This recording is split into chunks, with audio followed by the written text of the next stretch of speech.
Black Beauty. The Autobiography of a Horse. By Anna Sewell. To my dear and honored mother, whose life, no less than her pen, has been devoted to the welfare of others, this little book is affectionately dedicated. Part 1. 01 My early home. The first place that I can well remember was a large pleasant meadow with a pond of clear water in it. Some shady trees leaned over it, and rushes and water lilies grew at the deep end. Over the hedge on one side we looked into a ploughed field, and on the other we looked over a gate at our master's house, which stood by the roadside. At the top of the meadow was a grove of fir trees, and at the bottom a running brook overhung by a steep bank. While I was young I lived upon my mother's milk, as I could not eat grass. In the daytime I ran by her side, and at night I lay down close by her. When it was hot we used to stand by the pond in the shade of the trees, and when it was cold we had a nice warm shed near the grove. As soon as I was old enough to eat grass my mother used to go out to work in the daytime, and come back in the evening. There were 6 young colts in the meadow besides me. They were older than I was, some were nearly as large as grown-up horses. I used to run with them, and had great fun. We used to gallop all together round and round the field as hard as we could go. Sometimes we had rather rough play, for they would frequently bite and kick as well as gallop. One day, when there was a good deal of kicking, my mother whinnied to me to come to her, and then she said, "I wish you to pay attention to what I am going to say to you. The colts who live here are very good colts, but they are cart-horse colts, and of course they have not learned manners. You have been well-bred and well-born. Your father has a great name in these parts, and your grandfather won the cup 2 years at the Newmarket races. Your grandmother had the sweetest temper of any horse I ever knew, and I think you have never seen me kick or bite. I hope you will grow up gentle and good, and never learn bad ways. Do your work with a good will, lift your feet up well when you trot, and never bite or kick even in play." I have never forgotten my mother's advice. I knew she was a wise old horse, and our master thought a great deal of her. Her name was Duchess, but he often called her Pet. Our master was a good, kind man. He gave us good food, good lodging, and kind words. He spoke as kindly to us as he did to his little children. We were all fond of him, and my mother loved him very much. When she saw him at the gate she would neigh with joy, and trot up to him. He would pat and stroke her and say, "Well, old Pet, and how is your little darky?" I was a dull black, so he called me Darky. Then he would give me a piece of bread, which was very good, and sometimes he brought a carrot for my mother. All the horses would come to him, but I think we were his favorites. My mother always took him to the town on a market day in a light gig. There was a ploughboy, Dick, who sometimes came into our field to pluck blackberries from the hedge. When he had eaten all he wanted he would have what he called fun with the colts, throwing stones and sticks at them to make them gallop. We did not much mind him, for we could gallop off, but sometimes a stone would hit and hurt us. One day he was at this game, and did not know that the master was in the next field, but he was there, watching what was going on. Over the hedge he jumped in a snap, and catching Dick by the arm, he gave him such a box on the ear as made him roar with the pain and surprise. As soon as we saw the master we trotted up nearer to see what went on. "Bad boy," he said, "bad boy. To chase the colts. This is not the first time, nor the second, but it shall be the last. There, take your money and go home, I shall not want you on my farm again." So we never saw Dick any more. Old Daniel, the man who looked after the horses, was just as gentle as our master, so we were well off. 02 The Hunt. Before I was 2 years old a circumstance happened which I have never forgotten. It was early in the spring. There had been a little frost in the night, and a light mist still hung over the woods and meadows. I and the other colts were feeding at the lower part of the field when we heard, quite in the distance, what sounded like the cry of dogs. The oldest of the colts raised his head, pricked his ears, and said, "There are the hounds," and immediately cantered off, followed by the rest of us to the upper part of the field, where we could look over the hedge and see several fields beyond. My mother and an old riding horse of our master's were also standing near, and seemed to know all about it. "They have found a hare," said my mother, "and if they come this way we shall see the hunt." And soon the dogs were all tearing down the field of young wheat next to ours. I never heard such a noise as they made. They did not bark, nor howl, nor whine, but kept on a yo. Yo, oh, oh. Yo. Yo, oh, oh, at the top of their voices. After them came a number of men on horseback, some of them in green coats, all galloping as fast as they could. The old horse snorted and looked eagerly after them, and we young colts wanted to be galloping with them, but they were soon away into the fields lower down. Here it seemed as if they had come to a stand. The dogs left off barking, and ran about every way with their noses to the ground. "They have lost the scent," said the old horse, "perhaps the hare will get off." "What hare?" I said. "Oh. I don't know what hare. Likely enough it may be one of our own hares out of the woods. Any hare they can find will do for the dogs and men to run after," and before long the dogs began their yo. Yo, oh, oh. Again, and back they came all together at full speed, making straight for our meadow at the part where the high bank and hedge overhang the brook. "Now we shall see the hare," said my mother. And just then a hare wild with fright rushed by and made for the woods. On came the dogs, they burst over the bank, leaped the stream, and came dashing across the field followed by the huntsman. 6 or 8 men leaped their horses clean over, close upon the dogs. The hare tried to get through the fence, it was too thick, and she turned sharp round to make for the road, but it was too late, the dogs were upon her with their wild cries. We heard one shriek, and that was the end of her. One of the huntsmen rode up and whipped off the dogs, who would soon have torn her to pieces. He held her up by the leg torn and bleeding, and all the gentlemen seemed well pleased. As for me, I was so astonished that I did not at first see what was going on by the brook, but when I did look there was a sad sight. 2 fine horses were down, one was struggling in the stream, and the other was groaning on the grass. One of the riders was getting out of the water covered with mud, the other lay quite still. "His neck is broke," said my mother. "And serve him right, too," said one of the colts. I thought the same, but my mother did not join with us.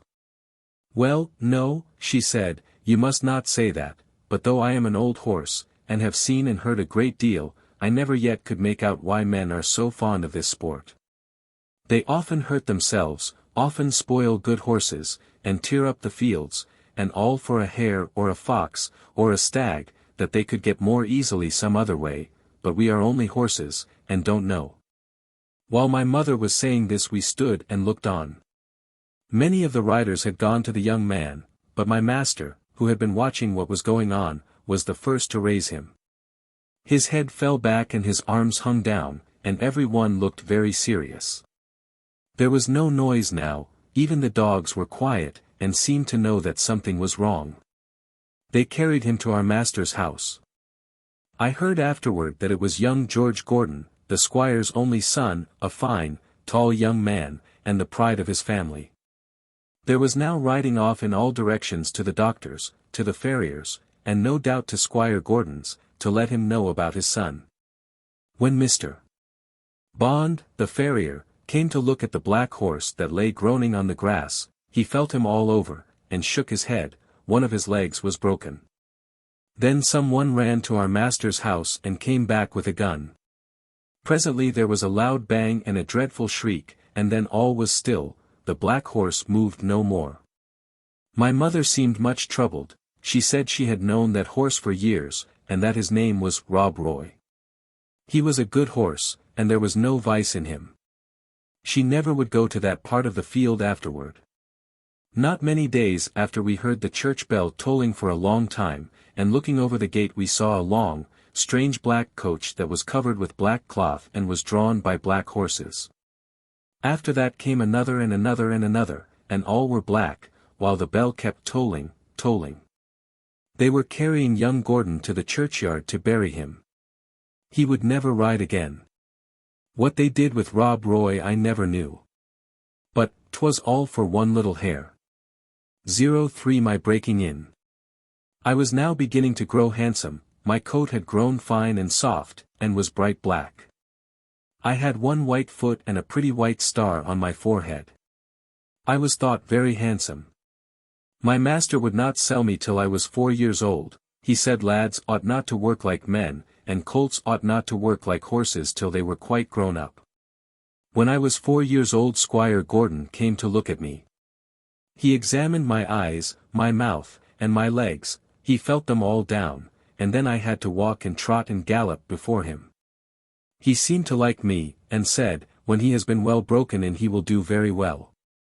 My master said he would break me in himself, as he should not like me to be frightened or hurt, and he lost no time about it, for the next day he began.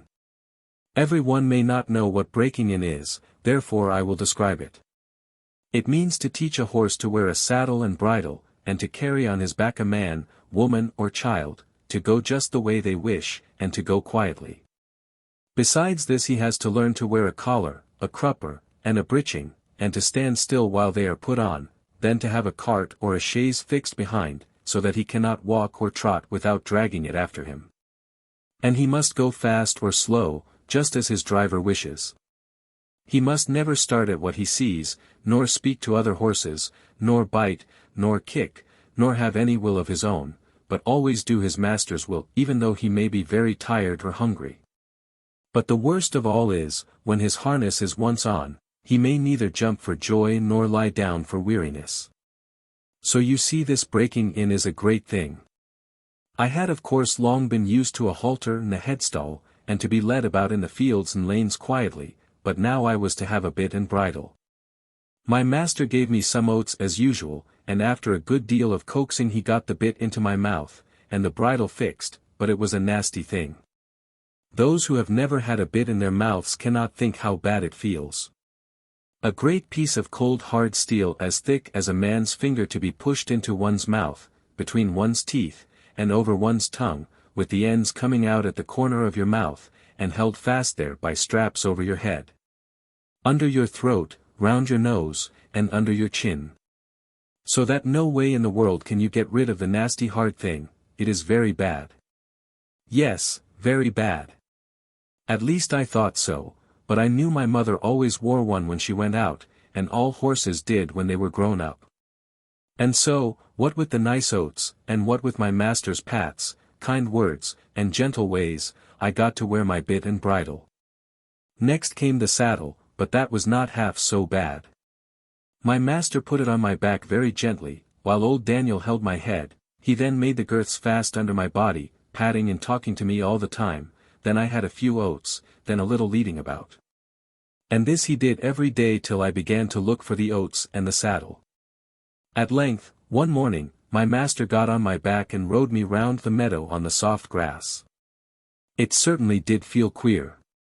But I must say I felt rather proud to carry my master, and as he continued to ride me a little every day I soon became accustomed to it.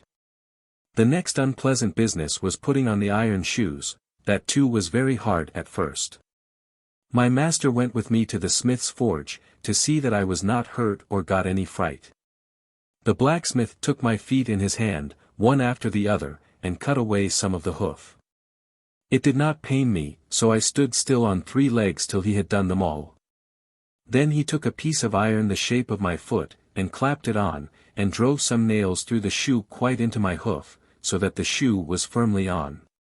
My feet felt very stiff and heavy, but in time I got used to it.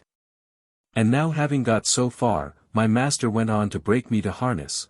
There were more new things to wear. First, a stiff heavy collar just on my neck, and a bridle with great side pieces against my eyes called blinkers, and blinkers indeed they were, for I could not see on either side, but only straight in front of me. Next, there was a small saddle with a nasty stiff strap that went right under my tail, that was the crupper. I hated the crupper, to have my long tail doubled up and poked through that strap was almost as bad as the bit. I never felt more like kicking, but of course I could not kick such a good master, and so in time I got used to everything, and could do my work as well as my mother. I must not forget to mention one part of my training, which I have always considered a very great advantage. My master sent me for a fortnight to a neighboring farmer's, who had a meadow which was skirted on one side by the railway. Here were some sheep and cows, and I was turned in among them. I shall never forget the first train that ran by. I was feeding quietly near the pales which separated the meadow from the railway, when I heard a strange sound at a distance, and before I knew whence it came, with a rush and a clatter, and a puffing out of smoke, a long black train of something flew by, and was gone almost before I could draw my breath.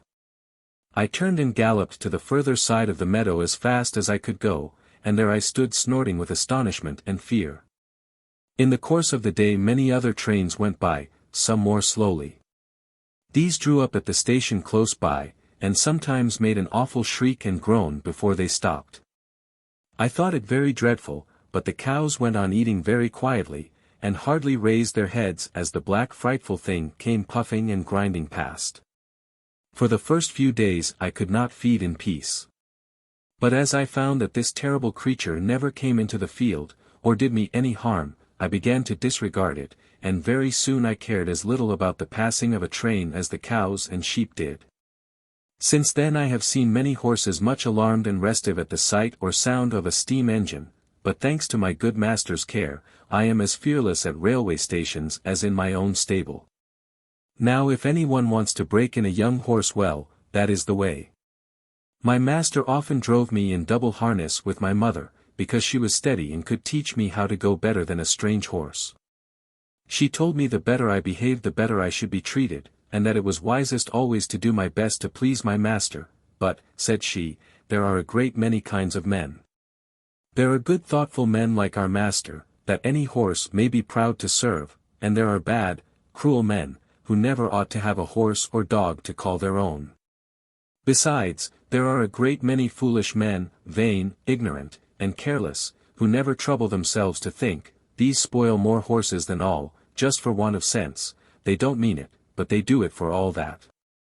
I hope you will fall into good hands, but a horse never knows who may buy him, or who may drive him. It is all a chance for us, but still I say, do your best wherever it is, and keep up your good name. 04, Birtwick Park. At this time I used to stand in the stable and my coat was brushed every day till it shone like a rook's wing. It was early in May, when there came a man from Squire Gordon's, who took me away to the hall. My master said, "Good-bye, darky, be a good horse, and always do your best." I could not say, "Good-bye," so I put my nose into his hand, he patted me kindly, and I left my first home.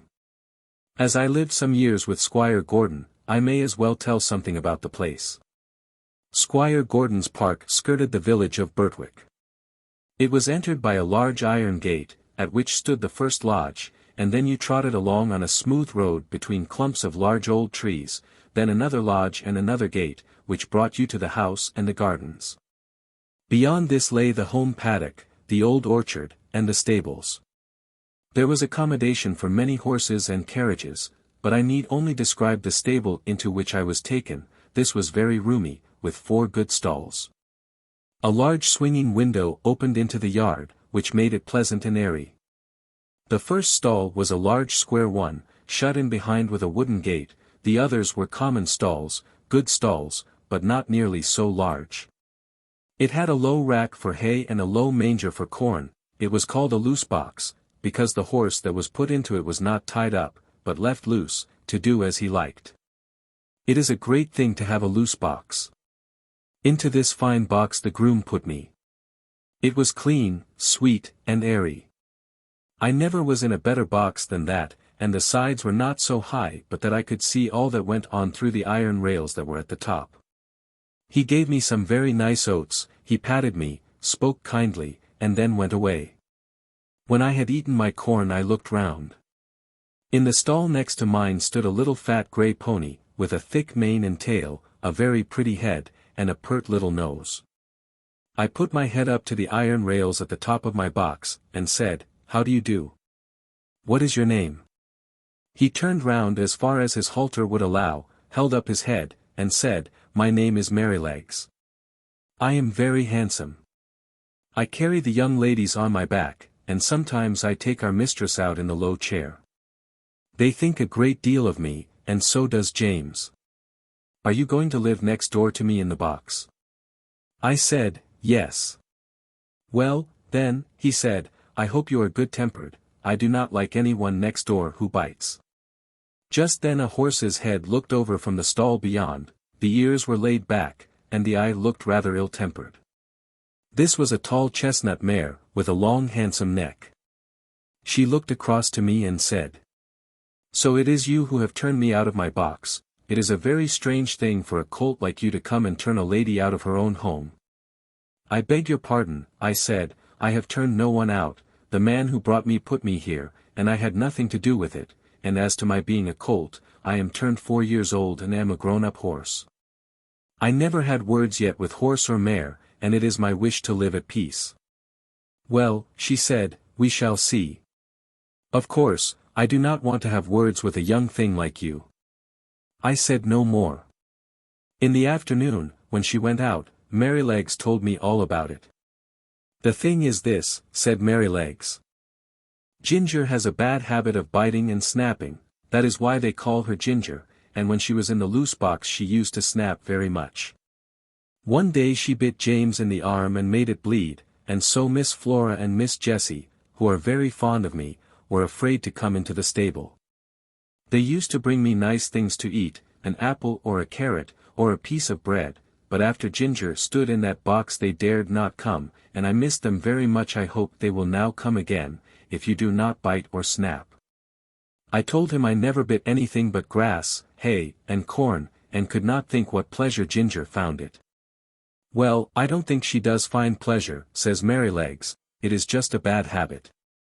She says no one was ever kind to her, and why should she not bite? Of course, it is a very bad habit, but I am sure, if all she says be true, she must have been very ill-used before she came here. John does all he can to please her, and James does all he can, and our master never uses a whip if a horse acts right, so I think she might be good-tempered here. You see, he said, with a wise look, I am 12 years old. I know a great deal, and I can tell you there is not a better place for a horse all round the country than this. John is the best groom that ever was, he has been here 14 years, and you never saw such a kind boy as James is. So that it is all Ginger's own fault that she did not stay in that box. 05 A fair start.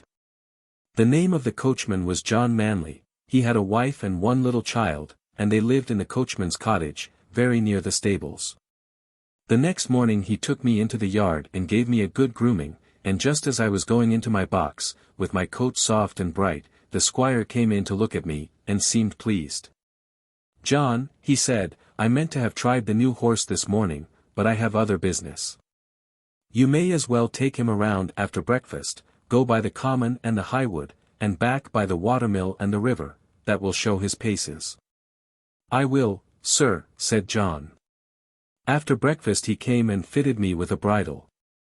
He was very particular in letting out and taking in the straps, to fit my head comfortably, then he brought a saddle, but it was not broad enough for my back.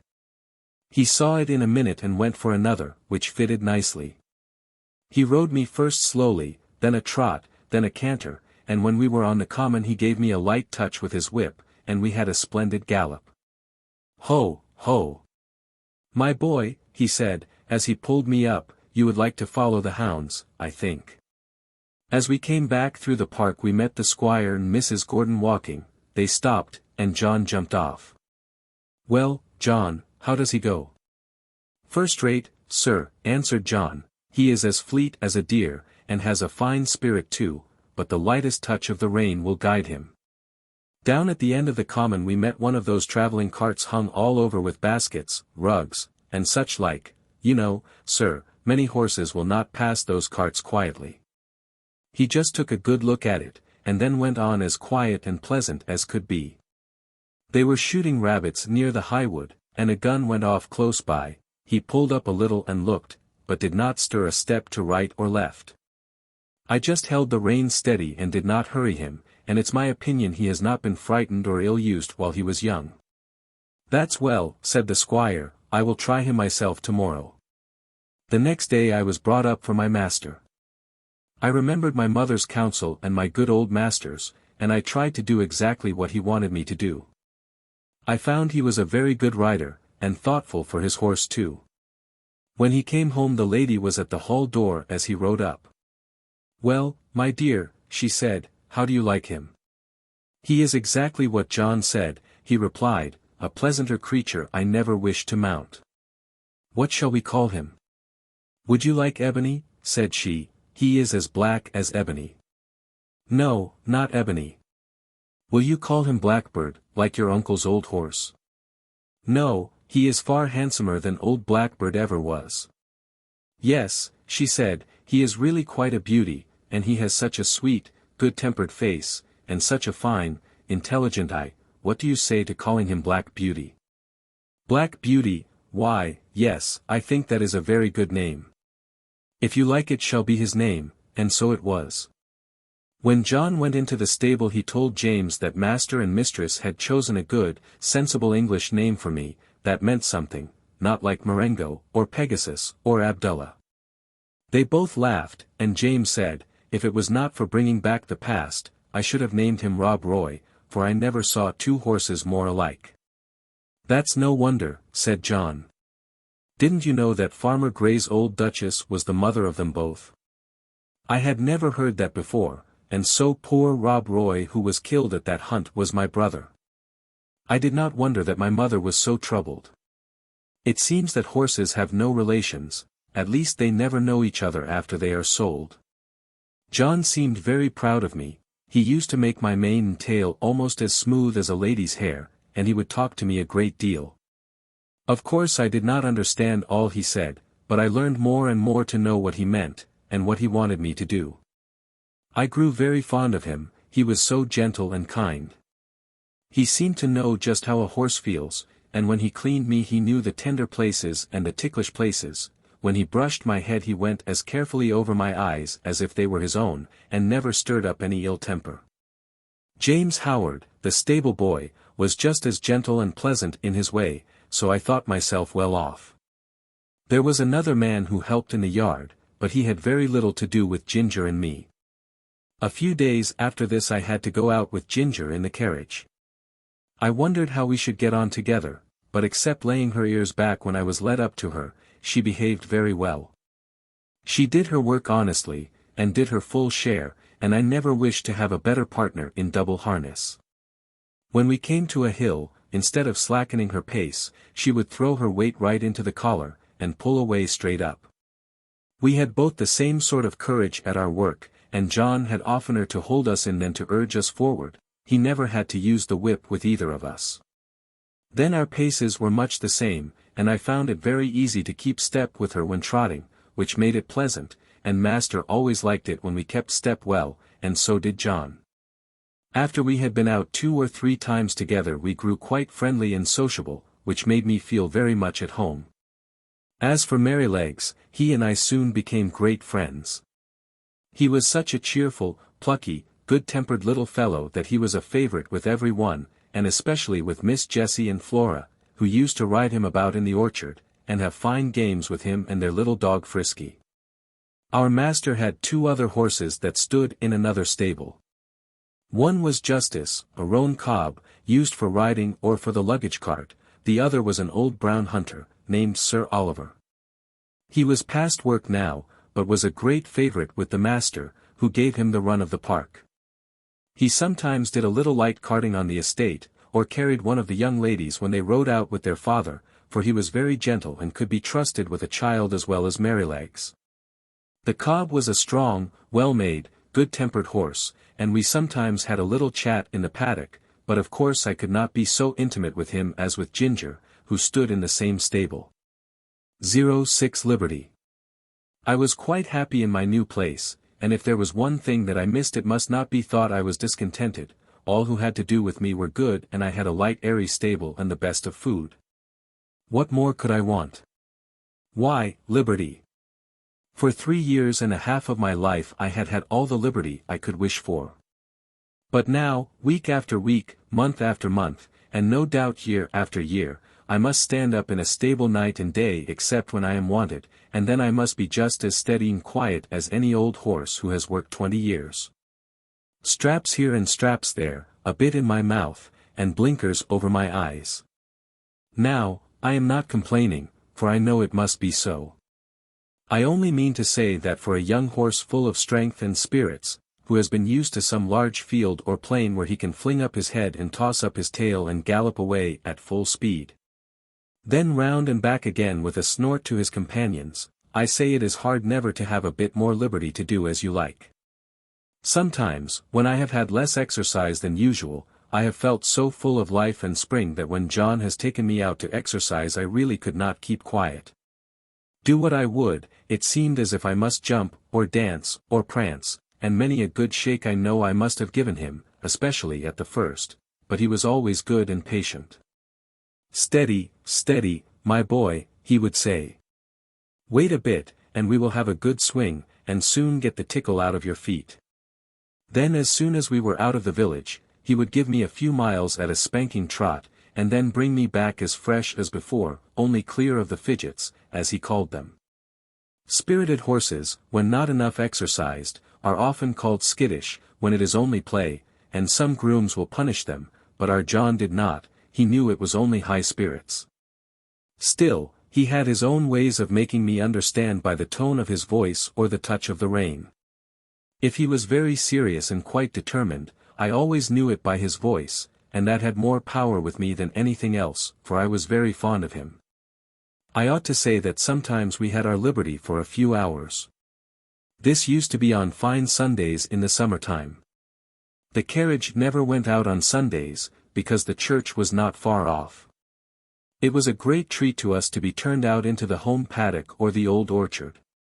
The grass was so cool and soft to our feet, the air so sweet, and the freedom to do as we liked was so pleasant, to gallop, to lie down, and roll over on our backs, or to nibble the sweet grass. Then it was a very good time for talking, as we stood together under the shade of the large chestnut tree. 07 Ginger. One day when Ginger and I were standing alone in the shade, we had a great deal of talk. She wanted to know all about my bringing up and breaking in, and I told her. "Well," said she, "if I had had your bringing up I might have had as good a temper as you, but now I don't believe I ever shall." "Why not?" I said. "Because it has been all so different with me," she replied. "I never had any one, horse or man, that was kind to me, or that I cared to please, for in the first place I was taken from my mother as soon as I was weaned, and put with a lot of other young colts. None of them cared for me, and I cared for none of them. There was no kind master like yours to look after me, and talk to me, and bring me nice things to eat. The man that had the care of us never gave me a kind word in my life. I do not mean that he ill-used me, but he did not care for us one bit further than to see that we had plenty to eat, and shelter in the winter. A footpath ran through our field, and very often the great boys passing through would fling stones to make us gallop. I was never hit, but one fine young colt was badly cut in the face, and I should think it would be a scar for life. We did not care for them, but of course it made us more wild, and we settled it in our minds that boys were our enemies. We had very good fun in the free meadows, galloping up and down and chasing each other round and round the field. Then standing still under the shade of the trees. But when it came to breaking in, that was a bad time for me. Several men came to catch me, and when at last they closed me in at one corner of the field, one caught me by the forelock, another caught me by the nose and held it so tight I could hardly draw my breath. Then another took my under jaw in his hard hand and wrenched my mouth open, and so by force they got on the halter and the bar into my mouth. Then one dragged me along by the halter, another flogging behind, and this was the first experience I had of men's kindness. It was all force. They did not give me a chance to know what they wanted. I was high-bred and had a great deal of spirit, and was very wild, no doubt, and gave them, I dare say, plenty of trouble, but then it was dreadful to be shut up in a stall day after day instead of having my liberty. And I fretted and pined and wanted to get loose. You know yourself it's bad enough when you have a kind master and plenty of coaxing, but there was nothing of that sort for me. There was one, the old master, Mr. Rider, who, I think, could soon have brought me round, and could have done anything with me, but he had given up all the hard part of the trade to his son and to another experienced man, and he only came at times to oversee.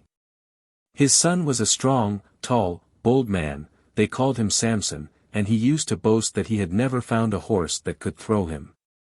There was no gentleness in him, as there was in his father, but only hardness, a hard voice, a hard eye, a hard hand. And I felt from the first that what he wanted was to wear all the spirit out of me, and just make me into a quiet, humble, obedient piece of horseflesh. Horseflesh. Yes, that is all that he thought about, and Ginger stamped her foot as if the very thought of him made her angry. Then she went on. If I did not do exactly what he wanted, he would get put out, and make me run round with that long rein in the training field till he had tired me out. I think he drank a good deal, and I am quite sure that the oftener he drank the worse it was for me. One day he had worked me hard in every way he could, and when I lay down I was tired, and miserable, and angry, it all seemed so hard. The next morning he came for me early, and ran me round again for a long time. I had scarcely had an hour's rest, when he came again for me with a saddle and bridle and a new kind of bit. I could never quite tell how it came about. He had only just mounted me on the training ground, when something I did put him out of temper, and he chucked me hard with the rein. The new bit was very painful, and I reared up suddenly, which angered him still more, and he began to flog me. I felt my whole spirit set against him, and I began to kick, and plunge, and rear as I had never done before, and we had a regular fight. For a long time he stuck to the saddle and punished me cruelly with his whip and spurs, but my blood was thoroughly up, and I cared for nothing he could do if only I could get him off. At last, after a terrible struggle, I threw him off backward. I heard him fall heavily on the turf, and without looking behind me, I galloped off to the other end of the field. There I turned round and saw my persecutor slowly rising from the ground and going into the stable. I stood under an oak tree and watched, but no one came to catch me. The time went on, and the sun was very hot, the flies swarmed round me and settled on my bleeding flanks where the spurs had dug in. I felt hungry, for I had not eaten since the early morning, but there was not enough grass in that meadow for a goose to live on. I wanted to lie down and rest, but with the saddle strapped tightly on there was no comfort, and there was not a drop of water to drink. The afternoon wore on, and the sun got low. I saw the other colts led in, and I knew they were having a good feed. At last, just as the sun went down, I saw the old master come out with a sieve in his hand. He was a very fine old gentleman with quite white hair, but his voice was what I should know him by among 1,000. It was not high, nor yet low, but full, and clear, and kind, and when he gave orders it was so steady and decided that every one knew, both horses and men, that he expected to be obeyed. He came quietly along, now and then shaking the oats about that he had in the sieve, and speaking cheerfully and gently to me, "Come along, lassie, come along, lassie, come along, come along." I stood still and let him come up. He held the oats to me, and I began to eat without fear. His voice took all my fear away. He stood by, patting and stroking me while I was eating, and seeing the clots of blood on my side he seemed very vexed. Poor lassie! It was a bad business, then he quietly took the rein and led me to the stable. Just at the door stood Samson. I laid my ears back and snapped at him. "Stand back," said the master, "and keep out of her way. You've done a bad day's work for this filly." He growled out something about a vicious brute. "Hark ye," said the father, "a bad-tempered man will never make a good-tempered horse. You've not learned your trade yet, Samson." Then he led me into my box, took off the saddle and bridle with his own hands, and tied me up.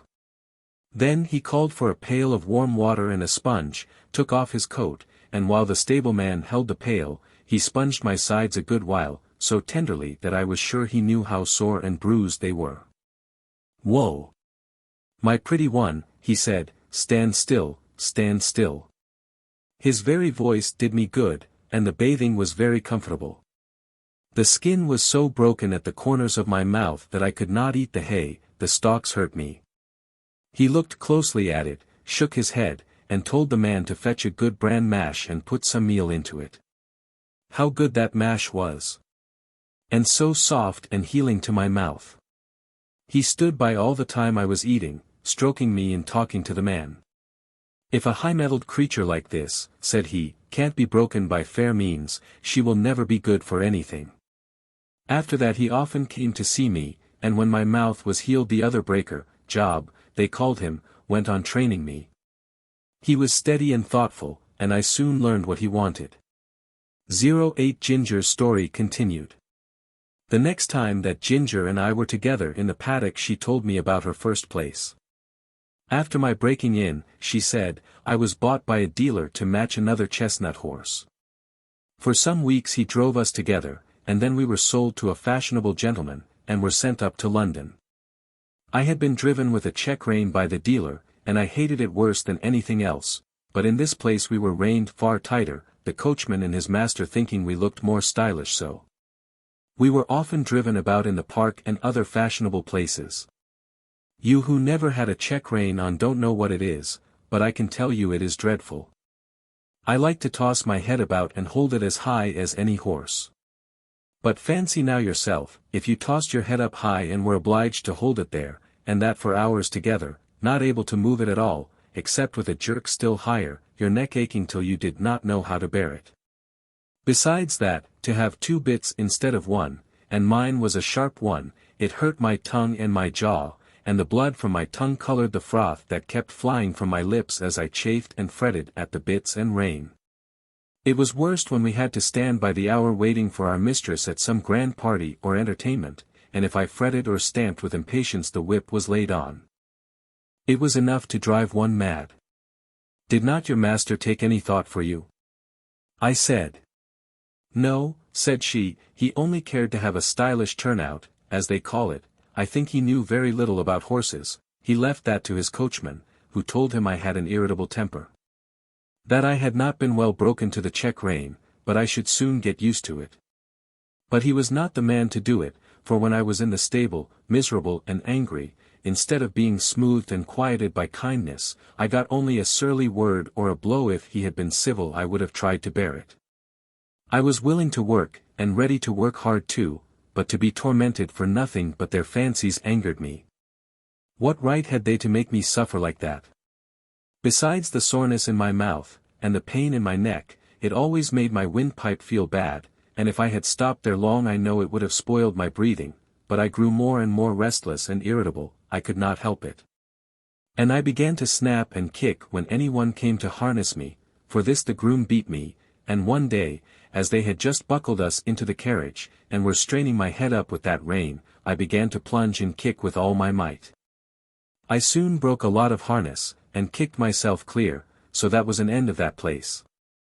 After this I was sent to Tattersall's to be sold. Of course I could not be warranted free from vice, so nothing was said about that. My handsome appearance and good paces soon brought a gentleman to bid for me, and I was bought by another dealer. He tried me in all kinds of ways and with different bits, and he soon found out what I could not bear.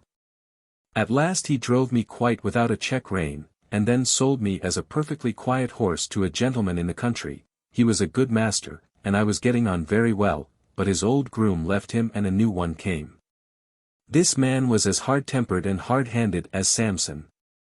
He always spoke in a rough, impatient voice, and if I did not move in the stall the moment he wanted me, he would hit me above the hocks with his stable broom or the fork, whichever he might have in his hand. Everything he did was rough, and I began to hate him. He wanted to make me afraid of him, but I was too high-mettled for that, and one day when he had aggravated me more than usual I bit him, which of course put him in a great rage, and he began to hit me about the head with a riding whip. After that he never dared to come into my stall again, either my heels or my teeth were ready for him, and he knew it. I was quite quiet with my master, but of course he listened to what the man said, and so I was sold again. The same dealer heard of me, and said he thought he knew one place where I should do well. 'Twas a pity, he said, that such a fine horse should go to the bad, for want of a real good chance, and the end of it was that I came here not long before you did. But I had then made up my mind that men were my natural enemies and that I must defend myself. Of course it is very different here, but who knows how long it will last. I wish I could think about things as you do. But I can't, after all I have gone through. Well, I said, I think it would be a real shame if you were to bite or kick John or James. I don't mean to, she said, while they are good to me.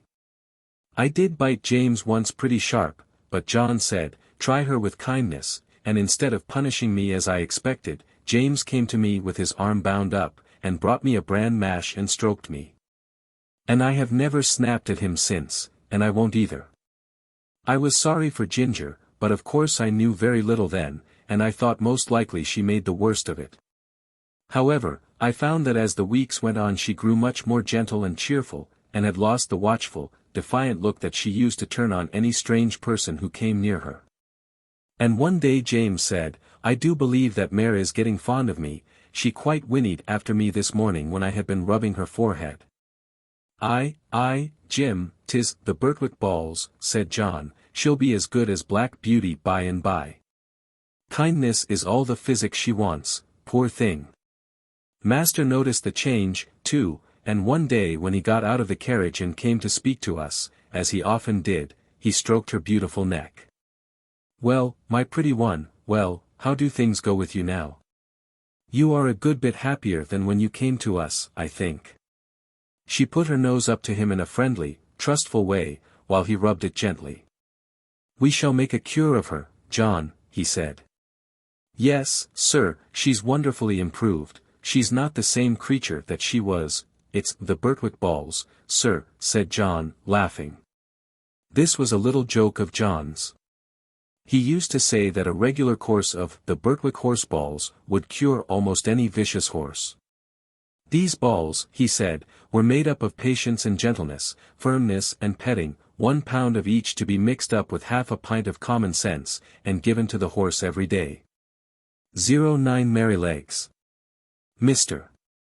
Blomefield, the vicar, had a large family of boys and girls. Sometimes they used to come and play with Miss Jessie and Flora.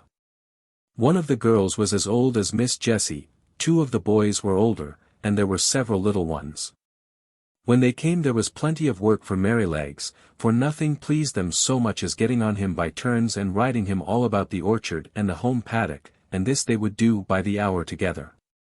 One afternoon he had been out with them a long time, and when James brought him in and put on his halter he said, There, you rogue, mind how you behave yourself, or we shall get into trouble.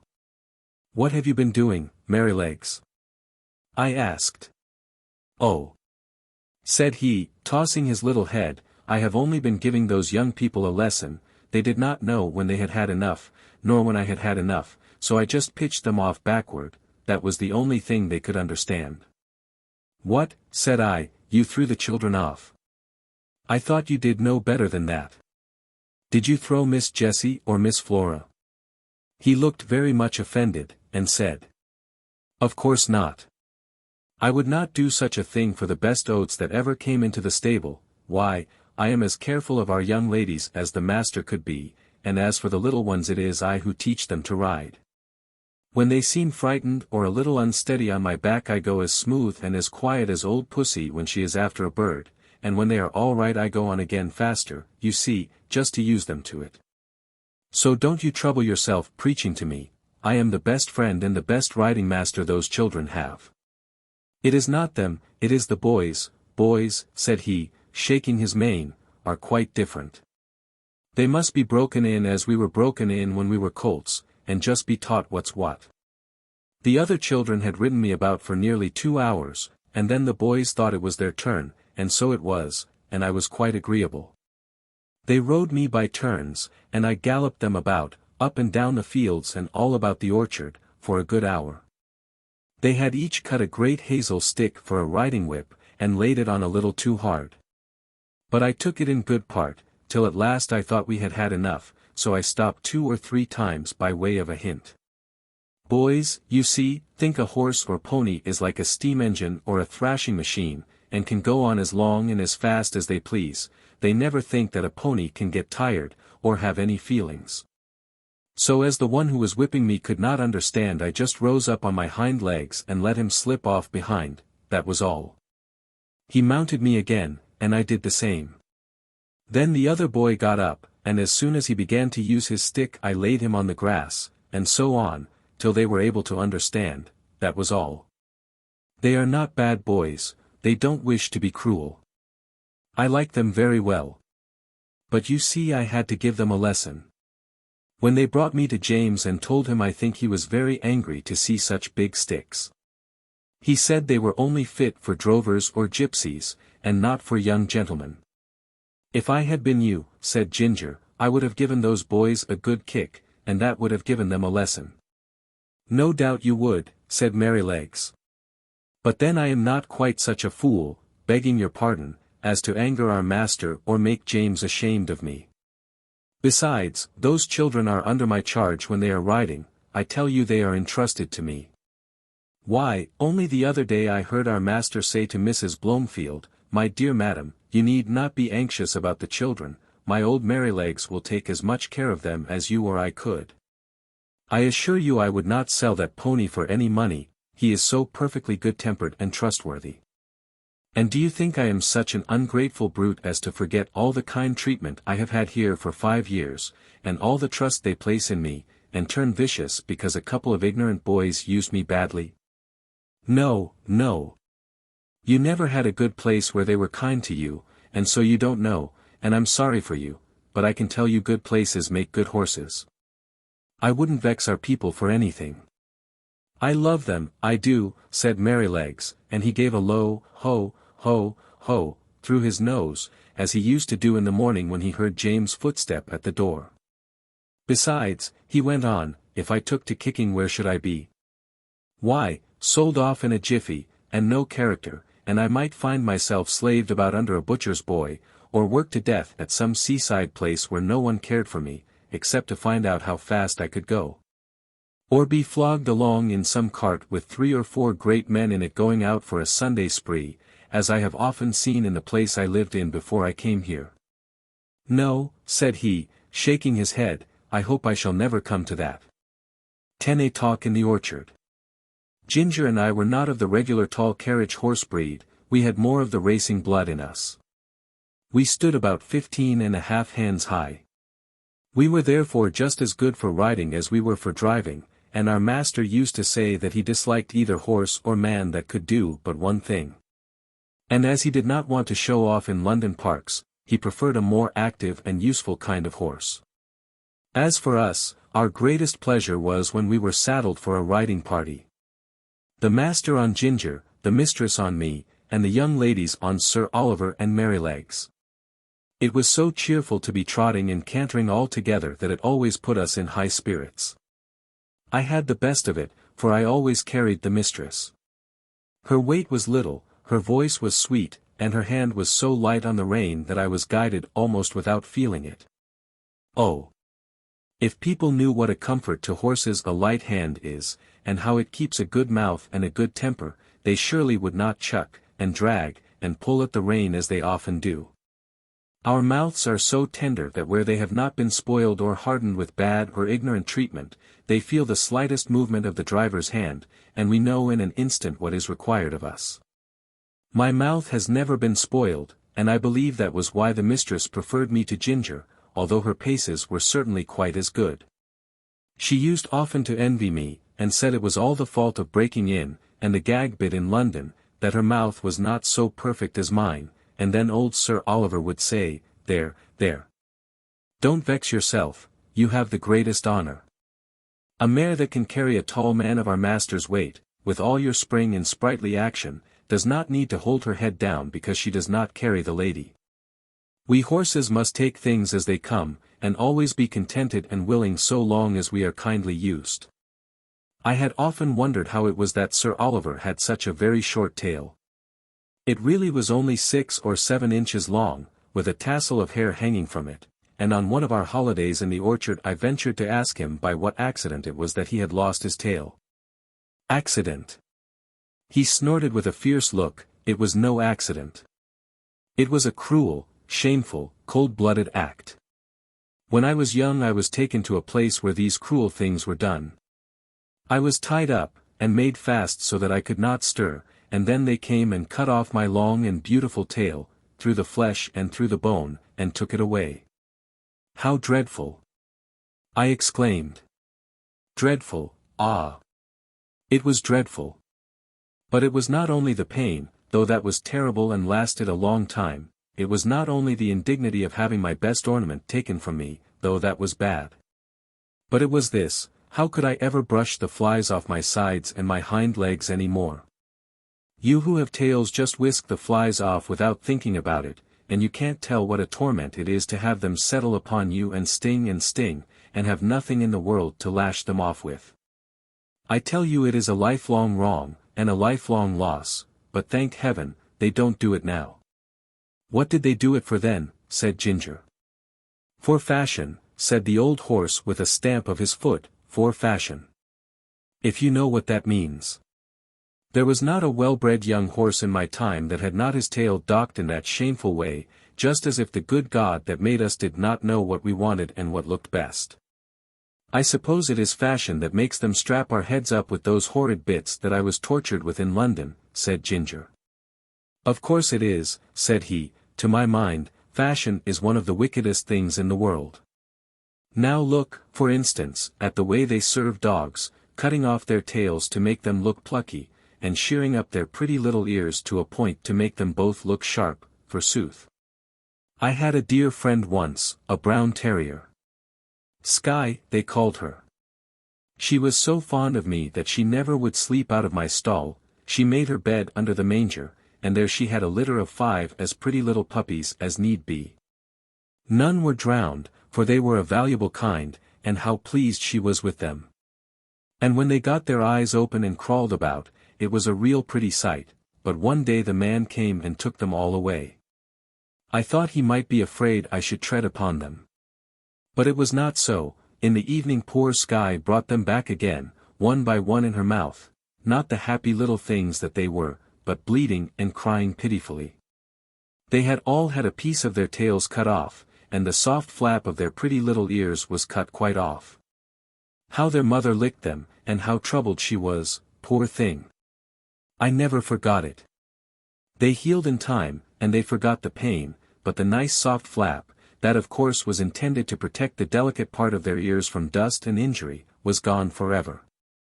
Why don't they cut their own children's ears into points to make them look sharp?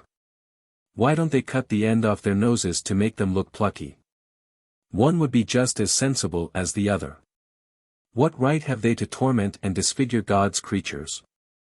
Sir Oliver, though he was so gentle, was a fiery old fellow, and what he said was all so new to me, and so dreadful, that I found a bitter feeling toward men rise up in my mind that I never had before. Of course Ginger was very much excited. She flung up her head with flashing eyes and distended nostrils, declaring that men were both brutes and blockheads. Who talks about blockheads? Said Merrylegs, who just came up from the old apple tree, where he had been rubbing himself against the low branch. Who talks about blockheads? I believe that is a bad word. Bad words were made for bad things, said Ginger, and she told him what Sir Oliver had said. It is all true, said Merrylegs sadly, and I've seen that about the dogs over and over again where I lived first, but we won't talk about it here. You know that Master, and John and James are always good to us, and talking against men in such a place as this doesn't seem fair or grateful, and you know there are good masters and good grooms beside ours, though of course ours are the best. This wise speech of good little Merrylegs, which we knew was quite true, cooled us all down, especially Sir Oliver, who was dearly fond of his master, and to turn the subject I said, "Can anyone tell me the use of blinkers?" "No," said Sir Oliver shortly, "because they are no use. They are supposed," said Justice, the roan cob, in his calm way, "to prevent horses from shying and starting, and getting so frightened as to cause accidents." "Then what is the reason they do not put them on riding horses, especially on ladies' horses?" said I. "There is no reason at all," said he quietly, "except the fashion. They say that a horse would be so frightened to see the wheels of his own cart or carriage coming behind him that he would be sure to run away, although of course when he is ridden he sees them all about him if the streets are crowded. I admit they do sometimes come too close to be pleasant, but we don't run away, we are used to it, and understand it, and if we never had blinkers put on we should never want them. We should see what was there, and know what was what, and be much less frightened than by only seeing bits of things that we can't understand. Of course there may be some nervous horses who have been hurt or frightened when they were young, who may be the better for them, but as I never was nervous, I can't judge. I consider, said Sir Oliver, that blinkers are dangerous things in the night. We horses can see much better in the dark than men can, and many an accident would never have happened if horses might have had the full use of their eyes. Some years ago, I remember, there was a hearse with 2 horses returning one dark night, and just by Farmer Sparrow's house, where the pond is close to the road, the wheels went too near the edge, and the hearse was overturned into the water. Both the horses were drowned, and the driver hardly escaped. Of course after this accident a stout white rail was put up that might be easily seen, but if those horses had not been partly blinded, they would of themselves have kept further from the edge, and no accident would have happened. When our master's carriage was overturned, before you came here, it was said that if the lamp on the left side had not gone out, John would have seen the great hole that the roadmakers had left. And so he might, but if old Colin had not had blinkers on he would have seen it, lamp or no lamp, for he was far too knowing an old horse to run into danger. As it was, he was very much hurt, the carriage was broken, and how John escaped nobody knew. I should say, said Ginger, curling her nostril, that these men, who are so wise, had better give orders that in the future all foals should be born with their eyes set just in the middle of their foreheads, instead of on the side. They always think they can improve upon nature and mend what God has made. Things were getting rather sore again, when Merrylegs held up his knowing little face and said, I'll tell you a secret, I believe John does not approve of blinkers. I heard him talking with Master about it one day. The Master said that, if horses had been used to them, it might be dangerous in some cases to leave them off. And John said he thought it would be a good thing if all colts were broken in without blinkers, as was the case in some foreign countries. So let us cheer up, and have a run to the other end of the orchard. I believe the wind has blown down some apples, and we might just as well eat them as the slugs. Merrylegs could not be resisted, so we broke off our long conversation, and got up our spirits by munching some very sweet apples which lay scattered on the grass. 11 Plain speaking. The longer I lived at Birtwick the more proud and happy I felt at having such a place. Our master and mistress were respected and beloved by all who knew them, they were good and kind to everybody and everything. Not only men and women, but horses and donkeys, dogs and cats, cattle and birds, there was no oppressed or ill-used creature that had not a friend in them, and their servants took the same tone. If any of the village children were known to treat any creature cruelly they soon heard about it from the hall. The squire and Farmer Grey had worked together, as they said, for more than 20 years to get check reins on the cart horses done away with, and in our parts you seldom saw them. And sometimes, if mistress met a heavily laden horse with his head strained up she would stop the carriage and get out, and reason with the driver in her sweet serious voice, and try to show him how foolish and cruel it was. I don't think any man could withstand our mistress. I wish all ladies were like her. Our master, too, used to come down very heavy sometimes. I remember he was riding me toward home one morning when we saw a powerful man driving toward us in a light pony chaise, with a beautiful little bay pony, with slender legs and a high-bred sensitive head and face.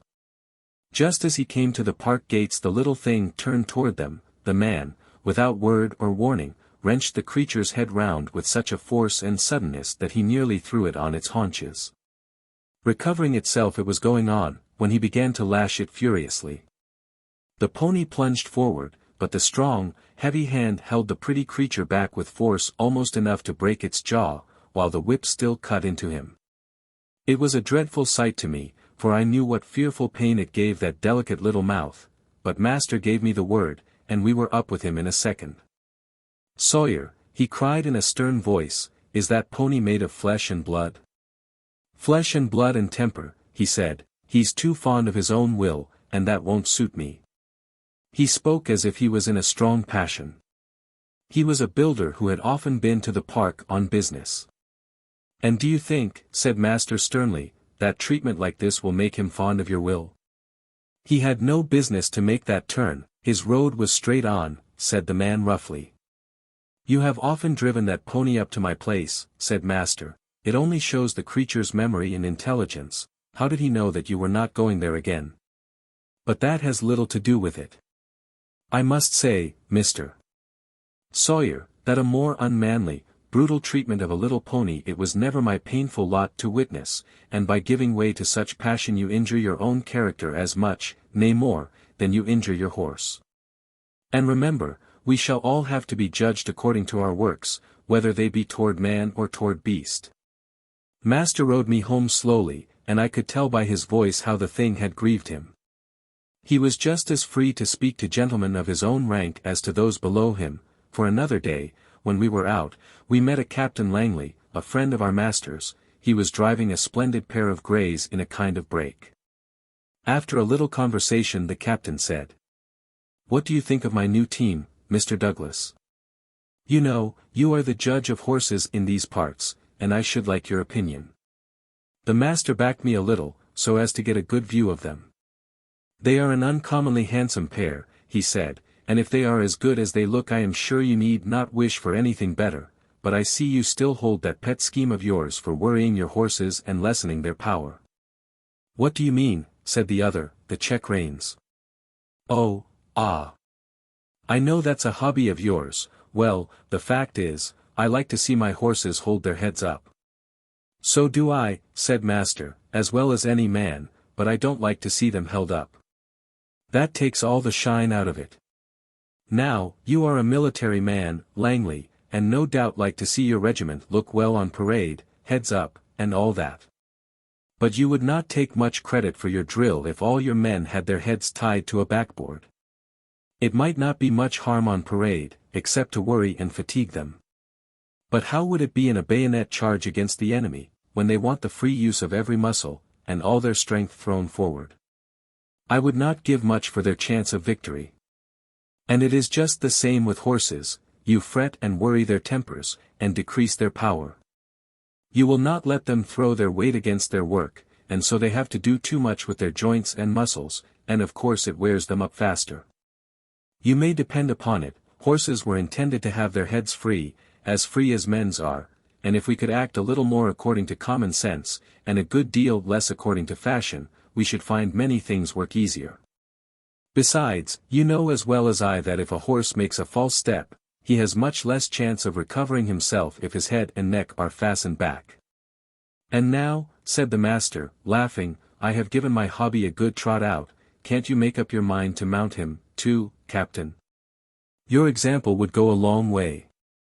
I believe you are right in theory, said the other, and that's rather a hard hit about the soldiers, but, well, I'll think about it, and so they parted. 12 A stormy day. One day late in the autumn my master had a long journey to go on business. I was put into the dog-cart, and John went with his master. I always liked to go in the dog-cart, it was so light and the high wheels ran along so pleasantly. There had been a great deal of rain, and now the wind was very high and blew the dry leaves across the road in a shower. We went along merrily till we came to the toll bar and the low wooden bridge.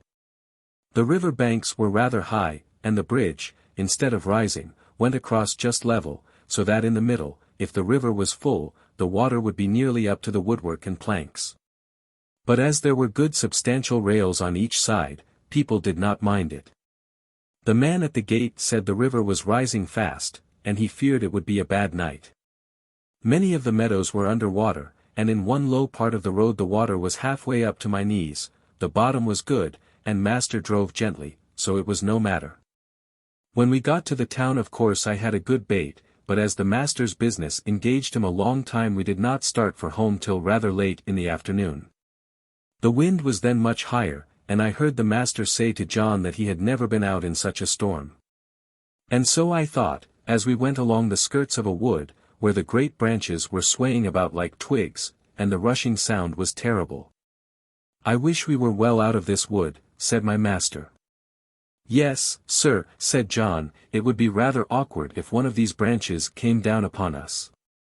The words were scarcely out of his mouth when there was a groan, and a crack, and a splitting sound, and tearing, crashing down among the other trees came an oak, torn up by the roots, and it fell right across the road just before us. I will never say I was not frightened, for I was. I stopped still, and I believe I trembled. Of course I did not turn round or run away, I was not brought up to that. John jumped out and was in a moment at my head. "That was a very near touch," said my master. "What's to be done now?" "Well, sir, we can't drive over that tree, nor yet get round it. There will be nothing for it, but to go back to the 4 crossways, and that will be a good 6 miles before we get round to the wooden bridge again. It will make us late, but the horse is fresh." So back we went and round by the crossroads, but by the time we got to the bridge it was very nearly dark. We could just see that the water was over the middle of it, but as that happened sometimes when the floods were out, master did not stop. We were going along at a good pace, but the moment my feet touched the first part of the bridge I felt sure there was something wrong. I dare not go forward, and I made a dead stop. "Go on, Beauty," said my master, and he gave me a touch with the whip, but I dare not stir. He gave me a sharp cut, I jumped, but I dare not go forward. "There's something wrong, sir," said John, and he sprang out of the dog-cart and came to my head and looked all about. He tried to lead me forward. "Come on, Beauty, what's the matter?" Of course I could not tell him, but I knew very well that the bridge was not safe. Just then the man at the toll gate on the other side ran out of the house, tossing a torch about like one mad. "Hoy, hoy, hoy! Halloo! Stop!" he cried. "What's the matter?" shouted my master. "The bridge is broken in the middle, and part of it is carried away. If you come on you'll be into the river." "Thank God," said my master. "You beauty," said John, and took the bridle and gently turned me round to the right-hand road by the riverside. The sun had set some time, the wind seemed to have lulled off after that furious blast which tore up the tree. It grew darker and darker, stiller and stiller. I trotted quietly along, the wheels hardly making a sound on the soft road. For a good while neither master nor John spoke, and then master began in a serious voice.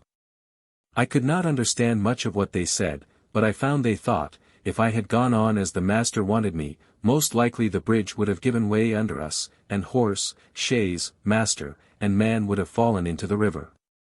And as the current was flowing very strongly, and there was no light and no help at hand, it was more than likely we should all have been drowned.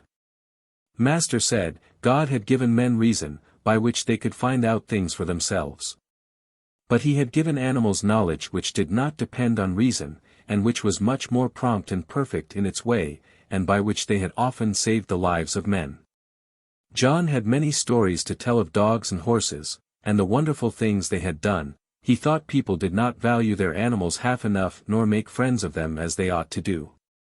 I am sure he makes friends of them if ever a man did. At last we came to the park gates and found the gardener looking out for us. He said that mistress had been in a dreadful way ever since dark, fearing some accident had happened, and that she had sent James off on justice, the roan cob, toward the wooden bridge to make inquiry after us. We saw a light at the hall door and at the upper windows, and as we came up mistress ran out, saying, "Are you really safe, my dear? Oh! I have been so anxious, fancying all sorts of things. Have you had no accident?" "No, my dear. But if your black beauty had not been wiser than we were we should all have been carried down the river at the wooden bridge." I heard no more, as they went into the house, and John took me to the stable. Oh, what a good supper he gave me that night, a good bran mash and some crushed beans with my oats, and such a thick bed of straw. And I was glad of it, for I was tired. 13. The Devil's Trademark. One day when John and I had been out on some business of our master's, and were returning gently on a long, straight road, at some distance we saw a boy trying to leap a pony over a gate. The pony would not take the leap, and the boy cut him with the whip, but he only turned off on one side. He whipped him again, but the pony turned off on the other side. Then the boy got off and gave him a hard thrashing, and knocked him about the head. Then he got up again and tried to make him leap the gate, kicking him all the time shamefully, but still the pony refused. When we were nearly at the spot, the pony put down his head and threw up his heels, and sent the boy neatly over into a broad quickset hedge, and with the rein dangling from his head he set off home at a full gallop. John laughed out quite loud. "Served him right," he said.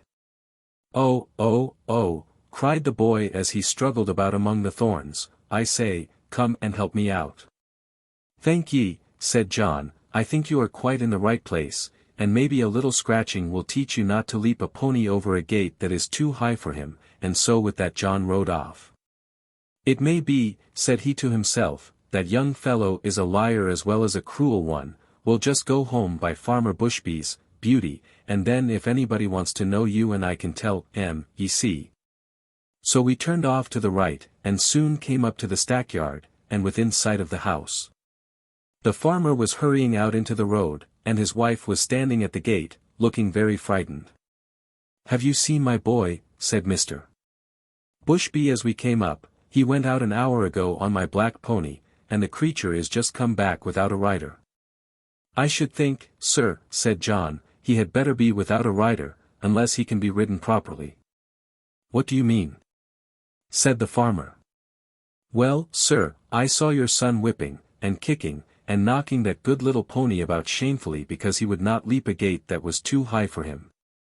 The pony behaved well, sir, and showed no vice. But at last he just threw up his heels and tipped the young gentleman into the thorn hedge. He wanted me to help him out, but I hope you will excuse me, sir, I did not feel inclined to do so. There's no bones broken, sir. He'll only get a few scratches. I love horses, and it riles me to see them badly used. It is a bad plan to aggravate an animal till he uses his heels. The first time is not always the last."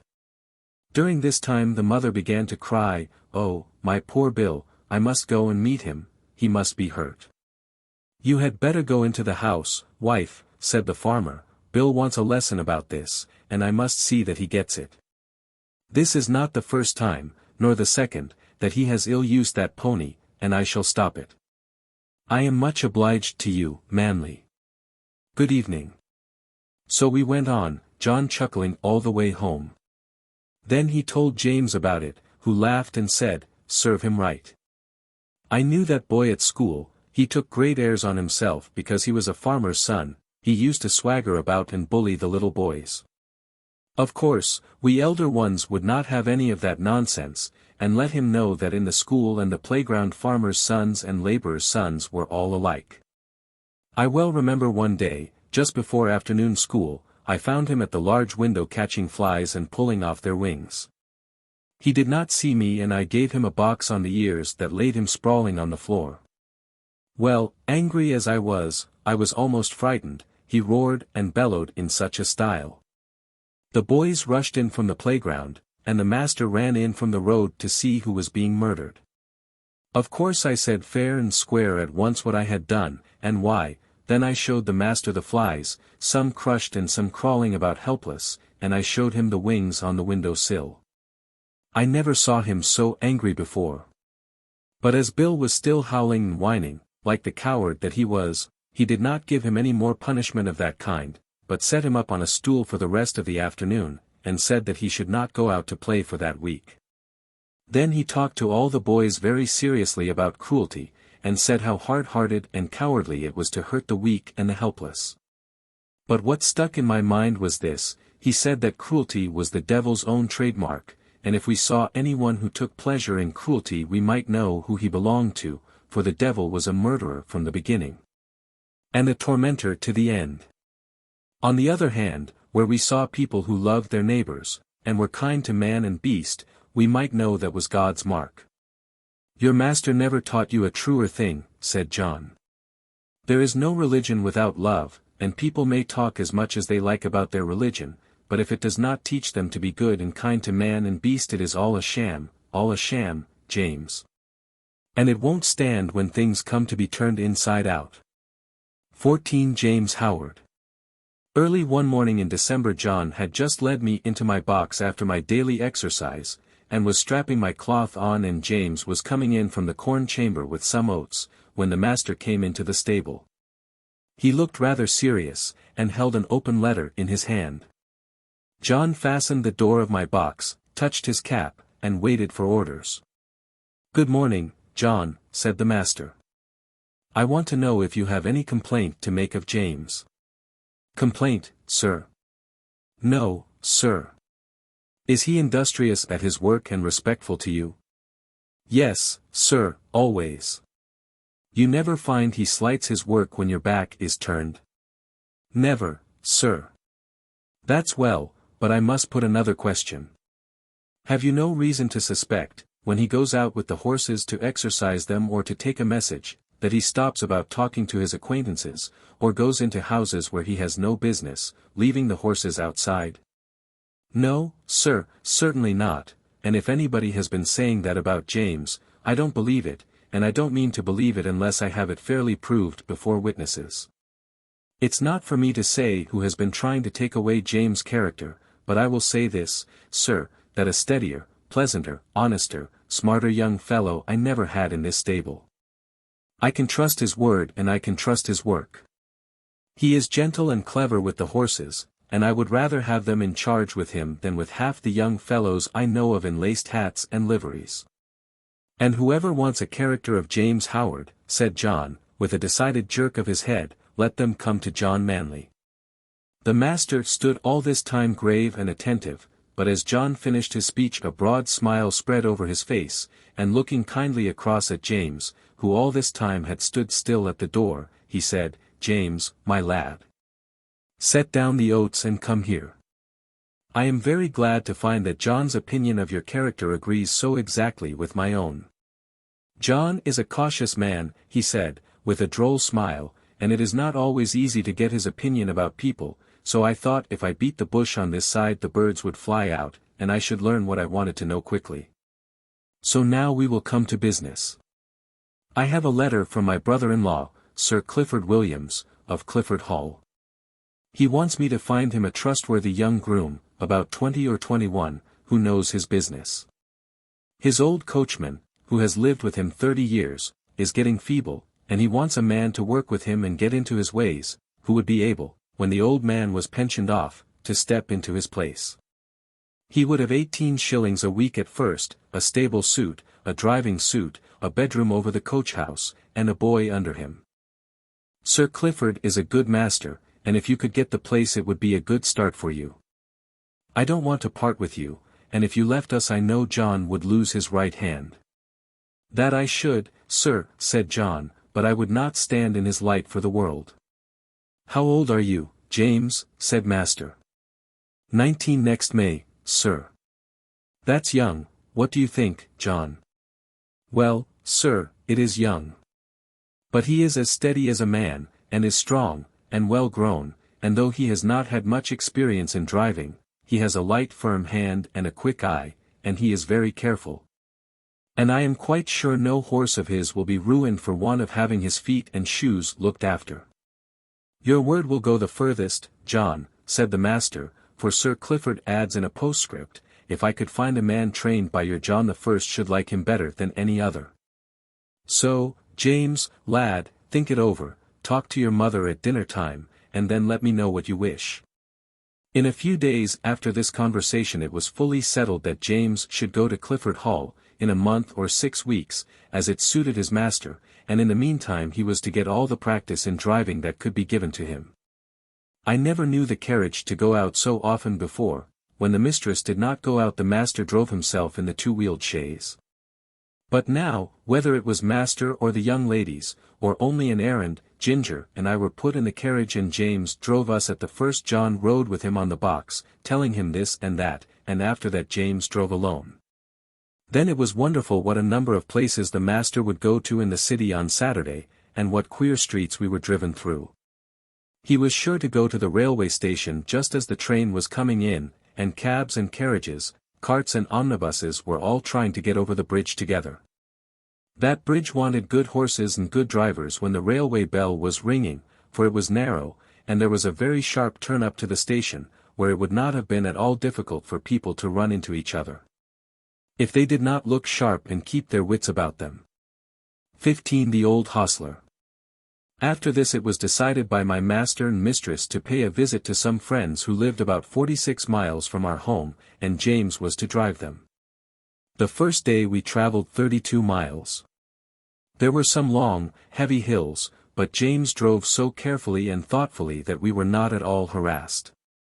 He never forgot to put on the brake as we went downhill, nor to take it off at the right place.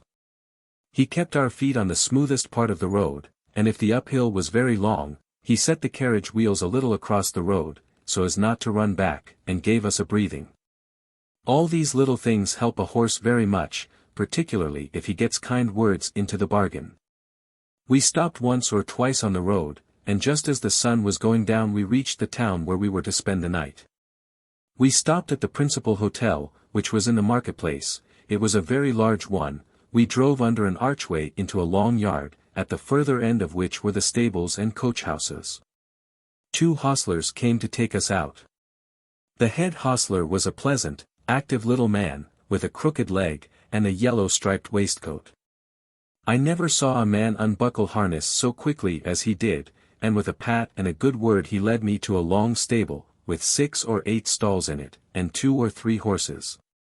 The other man brought ginger. James stood by while we were rubbed down and cleaned. I never was cleaned so lightly and quickly as by that little old man. When he had done James stepped up and felt me over, as if he thought I could not be thoroughly done, but he found my coat as clean and smooth as silk. Well, he said, I thought I was pretty quick, and our John quicker still, but you do beat all I ever saw for being quick and thorough at the same time.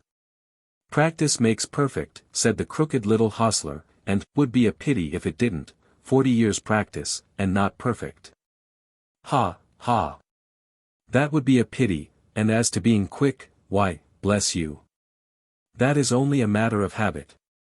If you get into the habit of being quick it is just as easy as being slow, easier, I should say. In fact it don't agree with my health to be hulking about over a job twice as long as it need take.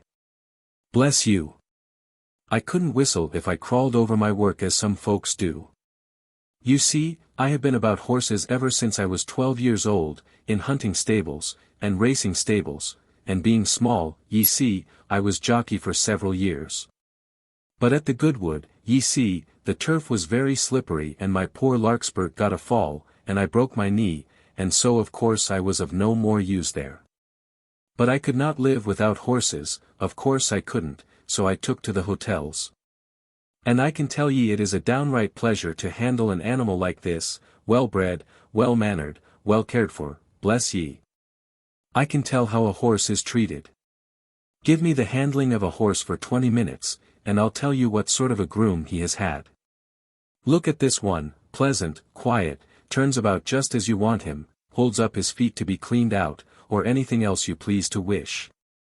Then you'll find another fidgety, fretty, won't move the right way, or starts across the stall, tosses up his head as soon as you come near him, lays his ears, and seems afraid of you, or else squares about at you with his heels.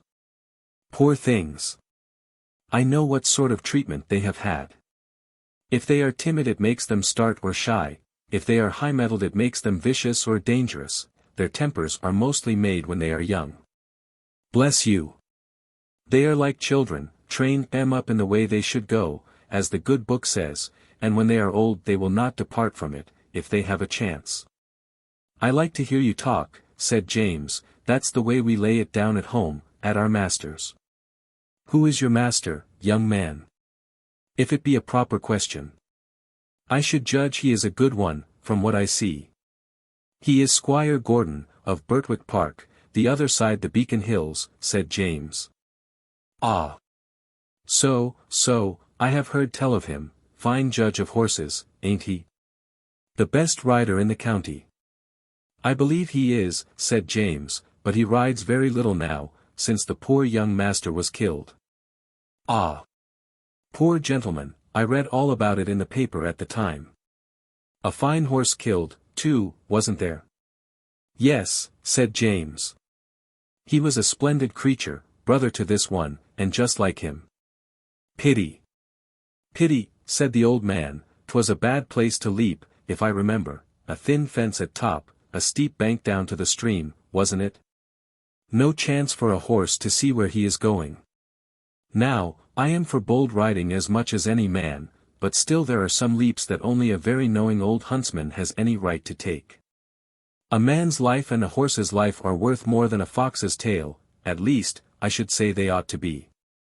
During this time the other man had finished Ginger and had brought our corn, and James and the old man left the stable together. 16. The fire. Later on in the evening a traveller's horse was brought in by the second hostler, and while he was cleaning him a young man with a pipe in his mouth lounged into the stable to gossip. I say, Towler, said the hostler, just run up the ladder into the loft and put some hay down into this horse's rack, will you? Only lay down your pipe. All right, said the other, and went up through the trapdoor. And I heard him step across the floor overhead and put down the hay. James came in to look at us the last thing, and then the door was locked. I cannot say how long I had slept, nor what time in the night it was, but I woke up very uncomfortable, though I hardly knew why. I got up, the air seemed all thick and choking. I heard Ginger coughing and one of the other horses seemed very restless. It was quite dark, and I could see nothing, but the stable seemed full of smoke, and I hardly knew how to breathe. The trapdoor had been left open, and I thought that was the place it came through. I listened, and heard a soft rushing sort of noise and a low crackling and snapping. I did not know what it was, but there was something in the sound so strange that it made me tremble all over. The other horses were all awake, some were pulling at their halters, others stamping. At last I heard steps outside, and the hostler who had put up the traveller's horse burst into the stable with a lantern, and began to untie the horses, and try to lead them out. But he seemed in such a hurry and so frightened himself that he frightened me still more. The first horse would not go with him, he tried the second and third, and they too would not stir. He came to me next and tried to drag me out of the stall by force, of course that was no use. He tried us all by turns and then left the stable. No doubt we were very foolish, but danger seemed to be all round, and there was nobody we knew to trust in, and all was strange and uncertain. The fresh air that had come in through the open door made it easier to breathe, but the rushing sound overhead grew louder, and as I looked upward through the bars of my empty rack I saw a red light flickering on the wall. Then I heard a cry of "Fire!" outside, and the old hostler quietly and quickly came in. He got one horse out, and went to another, but the flames were playing round the trapdoor, and the roaring overhead was dreadful. The next thing I heard was James' voice, quiet and cheery, as it always was. "Come, my beauties, it is time for us to be off, so wake up and come along." I stood nearest the door, so he came to me first, patting me as he came in. "Come, Beauty, on with your bridle, my boy, we'll soon be out of this smother." It was on in no time, then he took the scarf off his neck, and tied it lightly over my eyes, and patting and coaxing he led me out of the stable. Safe in the yard, he slipped the scarf off my eyes, and shouted, "Here's somebody. Take this horse while I go back for the other." A tall, broad man stepped forward and took me, and James darted back into the stable. I set up a shrill whinny as I saw him go.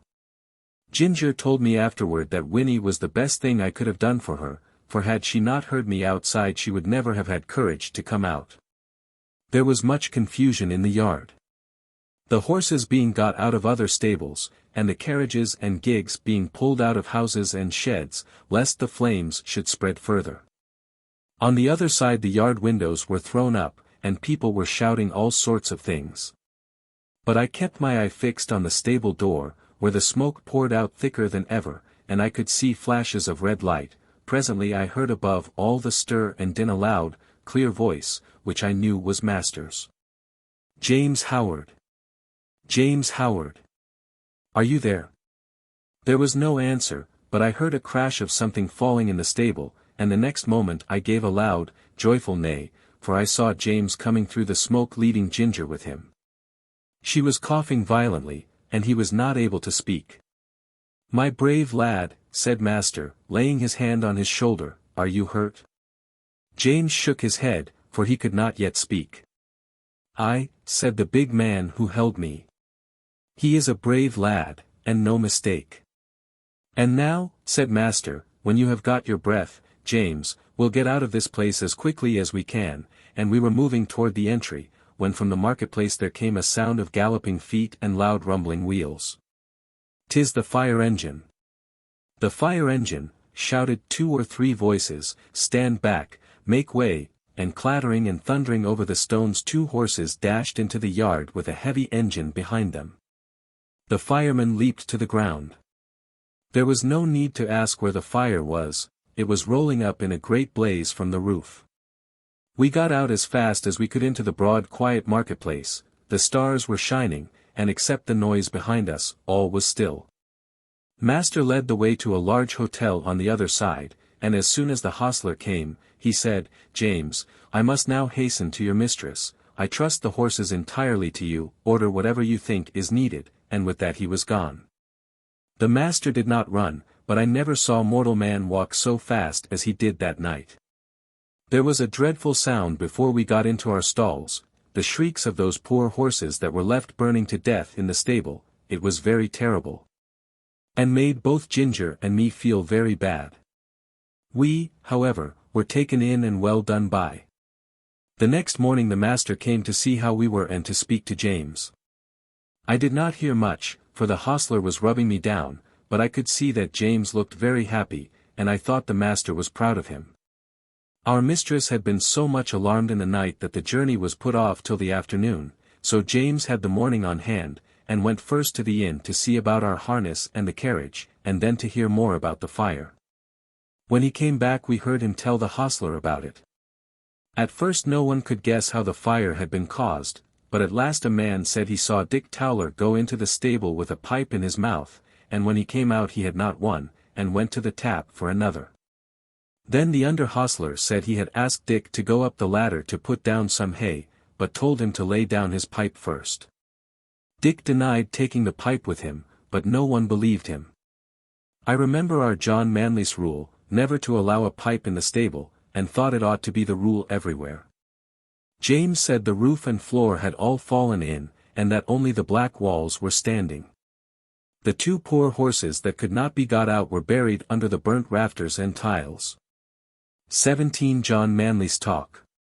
The rest of our journey was very easy, and a little after sunset we reached the house of my master's friend.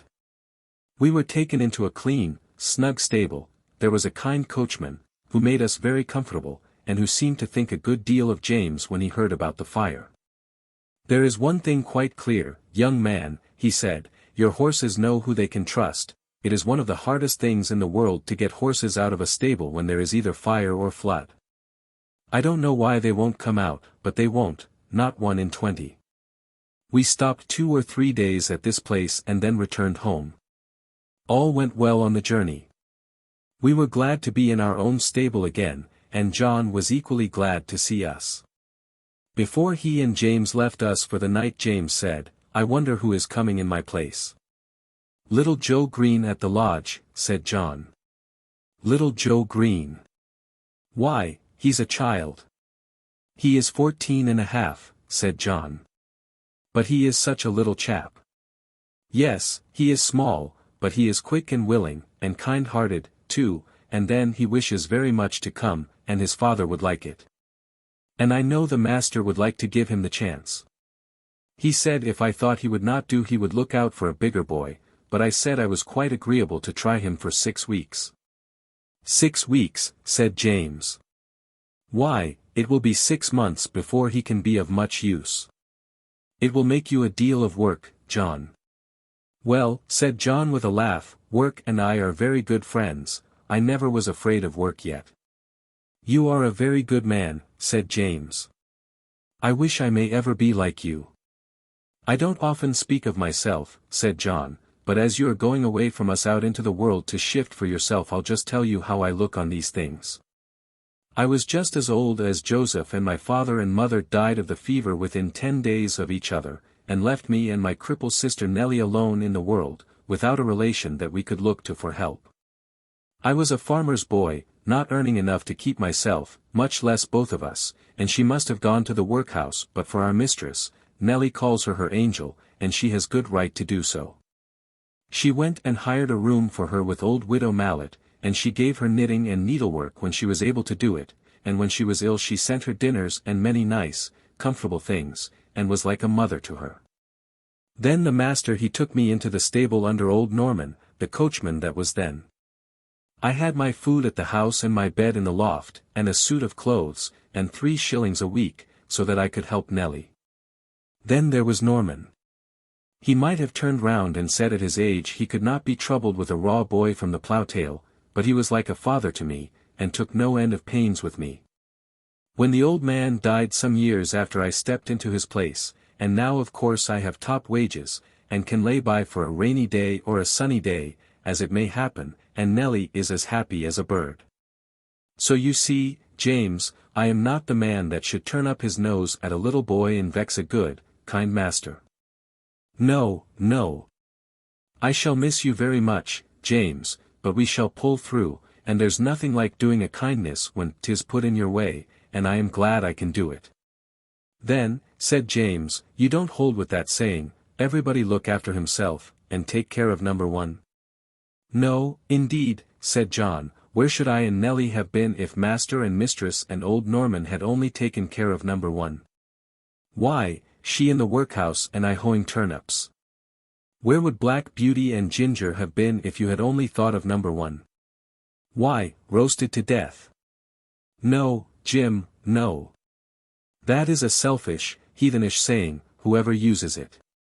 And any man who thinks he has nothing to do but take care of number one, why, it's a pity but what he had been drowned like a puppy or a kitten, before he got his eyes open, that's what I think, said John, with a very decided jerk of his head. James laughed at this, but there was a thickness in his voice when he said, you have been my best friend except my mother, I hope you won't forget me. No, lad, no, said John, and if ever I can do you a good turn I hope you won't forget me. The next day Joe came to the stables to learn all he could before James left. He learned to sweep the stable, to bring in the straw and hay, he began to clean the harness, and help to wash the carriage. As he was quite too short to do anything in the way of grooming Ginger and me, James taught him upon Merrylegs, for he was to have full charge of him, under John. He was a nice little bright fellow, and always came whistling to his work. Merrylegs was a good deal put out at being mauled about, as he said, by a boy who knew nothing, but toward the end of the second week he told me confidentially that he thought the boy would turn out well. At last the day came when James had to leave us, cheerful as he always was, he looked quite downhearted that morning. You see, he said to John, I am leaving a great deal behind. My mother and Betsy, and you, and a good master and mistress, and then the horses, and my old Merrylegs. At the new place there will not be a soul that I shall know. If it were not that I shall get a higher place, and be able to help my mother better, I don't think I should have made up my mind to it. It is a real pinch, John. Aye, James, lad, so it is. But I should not think much of you if you could leave your home for the first time and not feel it. Cheer up, you'll make friends there. And if you get on well, as I am sure you will, it will be a fine thing for your mother, and she will be proud enough that you have got into such a good place as that. So John cheered him up, but every one was sorry to lose James. As for Merrylegs, he pined after him for several days, and went quite off his appetite. So John took him out several mornings with a leading rein, when he exercised me, and, trotting and galloping by my side, got up the little fellow's spirits again, and he was soon all right. Joe's father would often come in and give a little help, as he understood the work, and Joe took a great deal of pains to learn, and John was quite encouraged about him. 18 Going for the doctor. One night, a few days after James had left, I had eaten my hay and was lying down in my straw fast asleep, when I was suddenly roused by the stable bell ringing very loud. I heard the door of John's house open, and his feet running up to the hall. He was back again in no time. He unlocked the stable door, and came in, calling out, Wake up, Beauty. You must go well now, if ever you did. And almost before I could think he had got the saddle on my back and the bridle on my head. He just ran round for his coat, and then took me at a quick trot up to the hall door. The squire stood there, with a lamp in his hand. "Now, John," he said, "ride for your life, that is, for your mistress' life, there is not a moment to lose. Give this note to Dr. White, give your horse a rest at the inn, and be back as soon as you can." John said, "Yes, sir," and was on my back in a minute. The gardener who lived at the lodge had heard the bell ring, and was ready with the gate open, and away we went through the park, and through the village, and down the hill till we came to the toll gate. John called very loud and thumped upon the door. The man was soon out and flung open the gate. "Now," said John, "do you keep the gate open for the doctor, here's the money," and off he went again. There was before us a long piece of level road by the river side. John said to me, "Now, Beauty, do your best," and so I did. I wanted no whip nor spur, and for 2 miles I galloped as fast as I could lay my feet to the ground. I don't believe that my old grandfather, who won the race at Newmarket, could have gone faster. When we came to the bridge John pulled me up a little and patted my neck. "Well done, Beauty. Good old fellow," he said. He would have let me go slower, but my spirit was up, and I was off again as fast as before. The air was frosty, the moon was bright, it was very pleasant. We came through a village, then through a dark wood, then uphill, then downhill, till after 8 miles run we came to the town, through the streets and into the marketplace. It was all quite still except the clatter of my feet on the stones. Everybody was asleep. The church clock struck 3 as we drew up at Dr. White's door. John rang the bell twice, and then knocked at the door like thunder. A window was thrown up, and Dr. White, in his nightcap, put his head out and said, "What do you want?" "Mrs. Gordon is very ill, sir. Master wants you to go at once. He thinks she will die if you cannot get there. Here is a note." "Wait," he said, "I will come." He shut the window, and was soon at the door. "The worst of it is," he said, "that my horse has been out all day and is quite done up. My son has just been sent for, and he has taken the other. What is to be done? Can I have your horse? He has come at a gallop nearly all the way, sir, and I was to give him a rest here, but I think my master would not be against it, if you think fit, sir." "All right," he said, "I will soon be ready." John stood by me and stroked my neck. I was very hot. The doctor came out with his riding whip. "You need not take that, sir," said John, "Black Beauty will go till he drops. Take care of him, sir, if you can. I should not like any harm to come to him." "No, no, John," said the doctor, "I hope not," and in a minute we had left John far behind. I will not tell about our way back. The doctor was a heavier man than John, and not so good a rider. However, I did my very best. The man at the toll gate had it open. When we came to the hill the doctor drew me up. "Now, my good fellow," he said, "take some breath." I was glad he did, for I was nearly spent, but that breathing helped me on, and soon we were in the park. Joe was at the lodge gate, my master was at the hall door, for he had heard us coming. He spoke not a word. The doctor went into the house with him, and Joe led me to the stable. I was glad to get home, my legs shook under me, and I could only stand and pant. I had not a dry hair on my body, the water ran down my legs, and I steamed all over, Joe used to say, like a pot on the fire. Poor Joe! He was young and small, and as yet he knew very little, and his father, who would have helped him, had been sent to the next village, but I am sure he did the very best he knew. He rubbed my legs and my chest, but he did not put my warm cloth on me. He thought I was so hot I should not like it. Then he gave me a pailful of water to drink, it was cold and very good, and I drank it all. Then he gave me some hay and some corn, and thinking he had done right, he went away. Soon I began to shake and tremble, and turn deadly cold, my legs ached, my loins ached, and my chest ached, and I felt sore all over. Oh! How I wished for my warm, thick cloth, as I stood and trembled. I wished for John, but he had 8 miles to walk, so I lay down in my straw and tried to go to sleep. After a long while I heard John at the door. I gave a low moan, for I was in great pain. He was at my side in a moment, stooping down by me.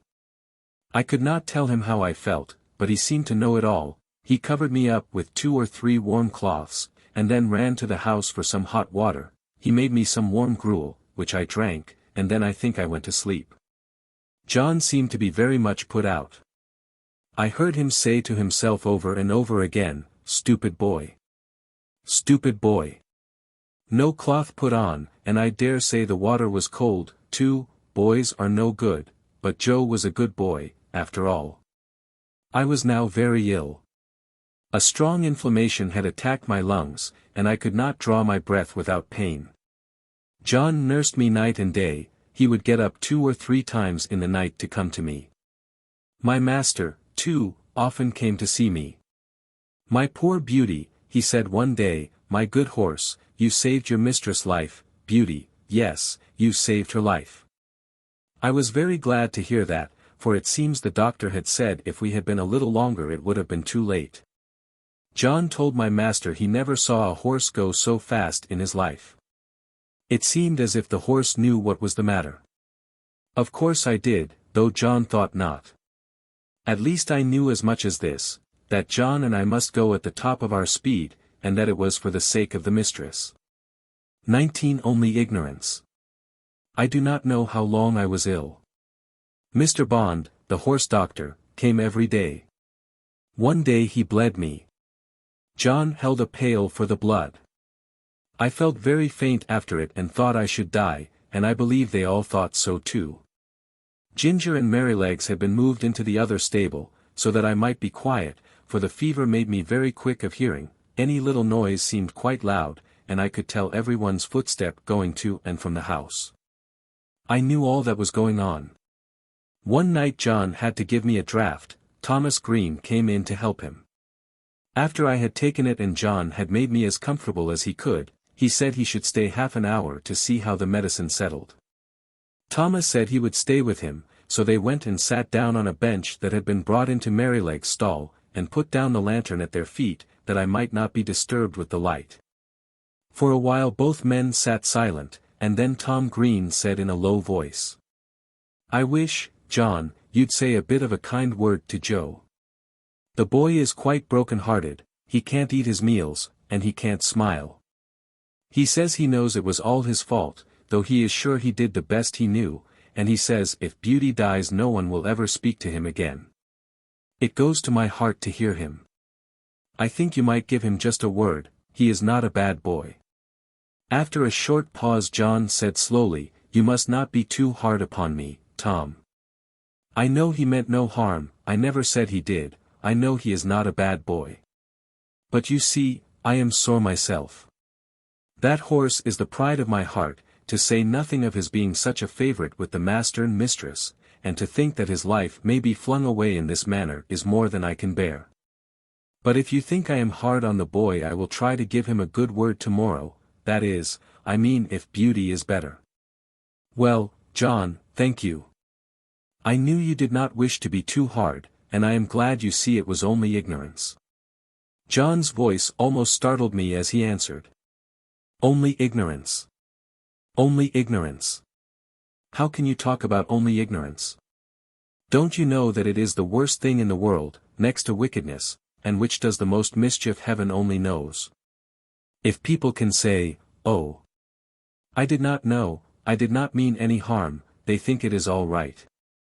I suppose Martha Mulwash did not mean to kill that baby when she dosed it with Dalby and soothing syrups. But she did kill it, and was tried for manslaughter. And serve her right, too," said Tom. "A woman should not undertake to nurse a tender little child without knowing what is good and what is bad for it. Bill Starkey," continued John, "did not mean to frighten his brother into fits when he dressed up like a ghost and ran after him in the moonlight, but he did. And that bright, handsome little fellow, that might have been the pride of any mother's heart is just no better than an idiot, and never will be, if he lives to be 80 years old. You were a good deal cut up yourself, Tom, 2 weeks ago, when those young ladies left your hothouse door open, with a frosty east wind blowing right in, you said it killed a good many of your plants. A good many, said Tom. There was not one of the tender cuttings that was not nipped off. I shall have to strike all over again, and the worst of it is that I don't know where to go to get fresh ones. I was nearly mad when I came in and saw what was done. And yet, said John, I am sure the young ladies did not mean it, it was only ignorance. I heard no more of this conversation, for the medicine did well and sent me to sleep, and in the morning I felt much better.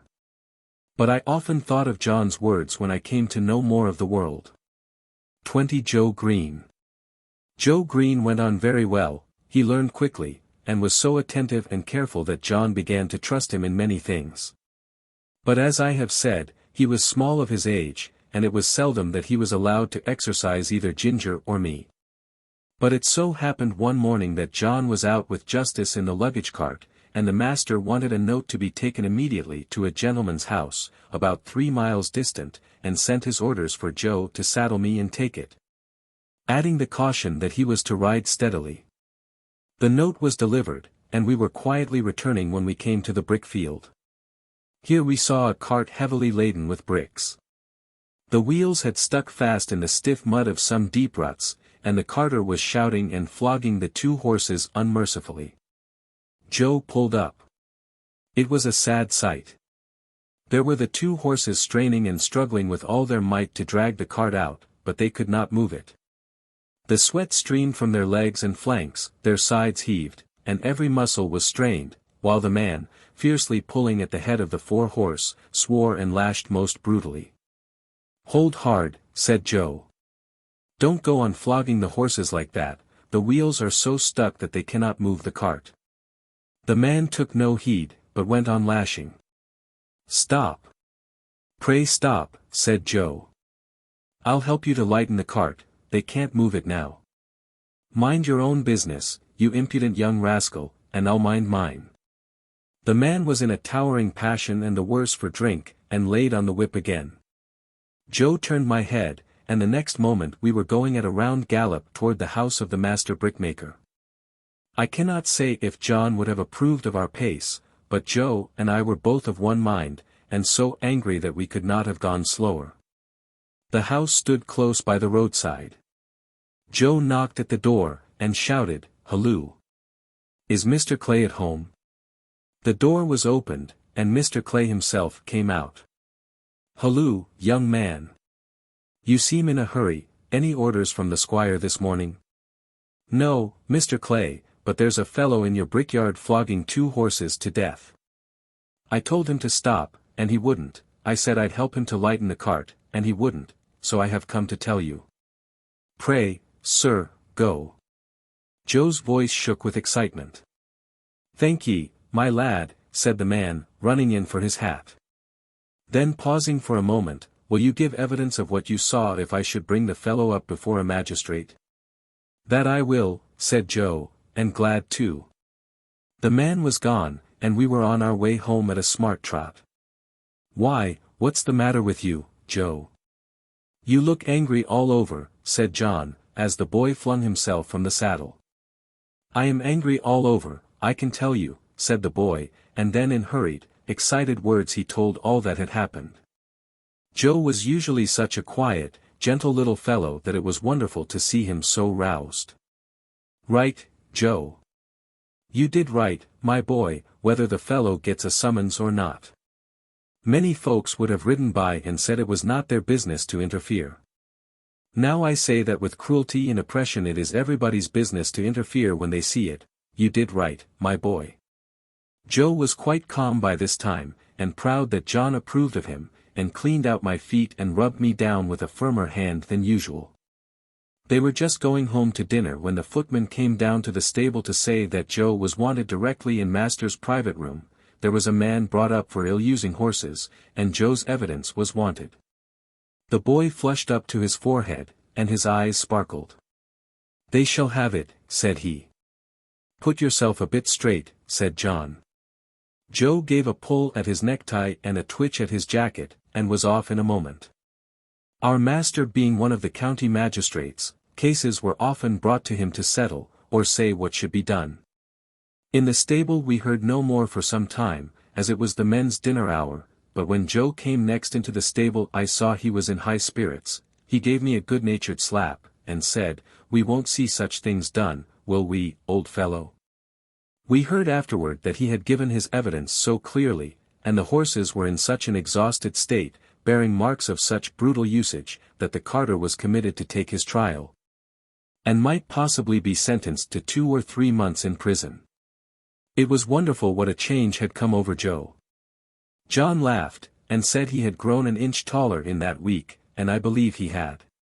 He was just as kind and gentle as before, but there was more purpose and determination in all that he did, as if he had jumped at once from a boy into a man. 21. The parting. Now I had lived in this happy place 3 years, but sad changes were about to come over us. We heard from time to time that our mistress was ill. The doctor was often at the house, and the master looked grave and anxious. Then we heard that she must leave her home at once, and go to a warm country for 2 or 3 years. The news fell upon the household like the tolling of a death bell. Everybody was sorry. But the master began directly to make arrangements for breaking up his establishment and leaving England. We used to hear it talked about in our stable, indeed, nothing else was talked about. John went about his work silent and sad, and Joe scarcely whistled.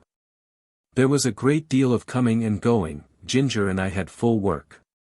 The first of the party who went were Miss Jessie and Flora, with their governess. They came to bid us good-bye. They hugged poor Merrylegs like an old friend, and so indeed he was. Then we heard what had been arranged for us. Master had sold Ginger and me to his old friend, the Earl of W., for he thought we should have a good place there. Merrylegs he had given to the vicar, who was wanting a pony for Mrs. Blomefield, but it was on the condition that he should never be sold, and that when he was past work he should be shot and buried.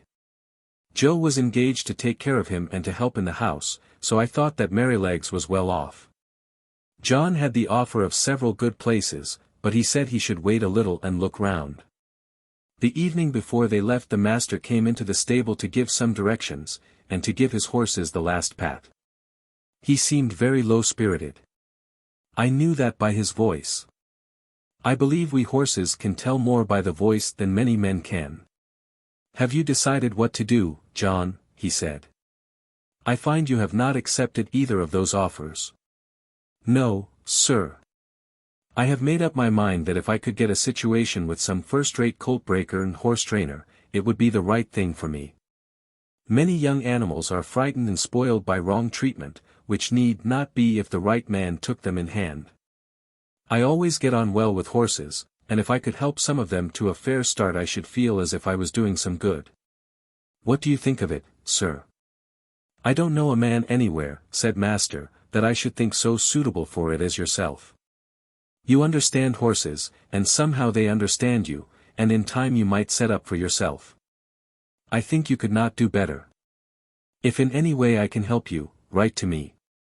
I shall speak to my agent in London, and leave your character with him." Master gave John the name and address, and then he thanked him for his long and faithful service. But that was too much for John. "Pray, don't, sir, I can't bear it. You and my dear mistress have done so much for me that I could never repay it. But we shall never forget you, sir, and please God, we may some day see mistress back again like herself. We must keep up hope, sir." Master gave John his hand, but he did not speak, and they both left the stable. The last sad day had come. The footman and the heavy luggage had gone off the day before, and there were only master and mistress and her maid. Ginger and I brought the carriage up to the hall door for the last time. The servants brought out cushions and rugs and many other things, and when all were arranged master came down the steps carrying the mistress in his arms. I was on the side next to the house, and could see all that went on. He placed her carefully in the carriage, while the house servants stood round crying. "Good-bye, again," he said, "we shall not forget any of you," and he got in. "Drive on, John." Joe jumped up, and we trotted slowly through the park and through the village, where the people were standing at their doors to have a last look and to say, God bless them. When we reached the railway station, I think mistress walked from the carriage to the waiting room. I heard her say in her own sweet voice, Goodbye, John. God bless you. I felt the rein twitch, but John made no answer, perhaps he could not speak. As soon as Joe had taken the things out of the carriage, John called him to stand by the horses, while he went on the platform. Poor Joe! He stood close up to our heads to hide his tears. Very soon the train came puffing up into the station. Then 2 or 3 minutes, and the doors were slammed to, the guard whistled, and the train glided away, leaving behind it only clouds of white smoke and some very heavy hearts. When it was quite out of sight, John came back. We shall never see her again, he said, never. He took the reins, mounted the box, and with Joe drove slowly home, but it was not our home now. Part 2. 22 Earlshall. The next morning after breakfast, Joe put Merrylegs into the mistress' low chaise to take him to the vicarage. He came first and said good-bye to us, and Merrylegs neighed to us from the yard. Then John put the saddle on Ginger and the leading rein on me, and rode us across the country about 15 miles to Earlshall Park, where the Earl of W. lived. There was a very fine house and a great deal of stabling. We went into the yard through a stone gateway, and John asked for Mr. York. It was some time before he came. He was a fine-looking, middle-aged man, and his voice said at once that he expected to be obeyed. He was very friendly and polite to John, and after giving us a slight look he called a groom to take us to our boxes, and invited John to take some refreshment. We were taken to a light, airy stable, and placed in boxes adjoining each other, where we were rubbed down and fed. In about half an hour John and Mr. York, who was to be our new coachman, came in to see us. Now, Mr. Manley, he said, after carefully looking at us both, I can see no fault in these horses, but we all know that horses have their peculiarities as well as men, and that sometimes they need different treatment. I should like to know if there is anything particular in either of these that you would like to mention. Well, said John, I don't believe there is a better pair of horses in the country, and right grieved I am to part with them, but they are not alike. The black one is the most perfect temper I ever knew. I suppose he has never known a hard word or a blow since he was foaled, and all his pleasure seems to be to do what you wish, but the chestnut, I fancy, must have had bad treatment. We heard as much from the dealer. She came to us snappish and suspicious, but when she found what sort of place ours was, it all went off by degrees. For 3 years I have never seen the smallest sign of temper, and if she is well treated there is not a better, more willing animal than she is.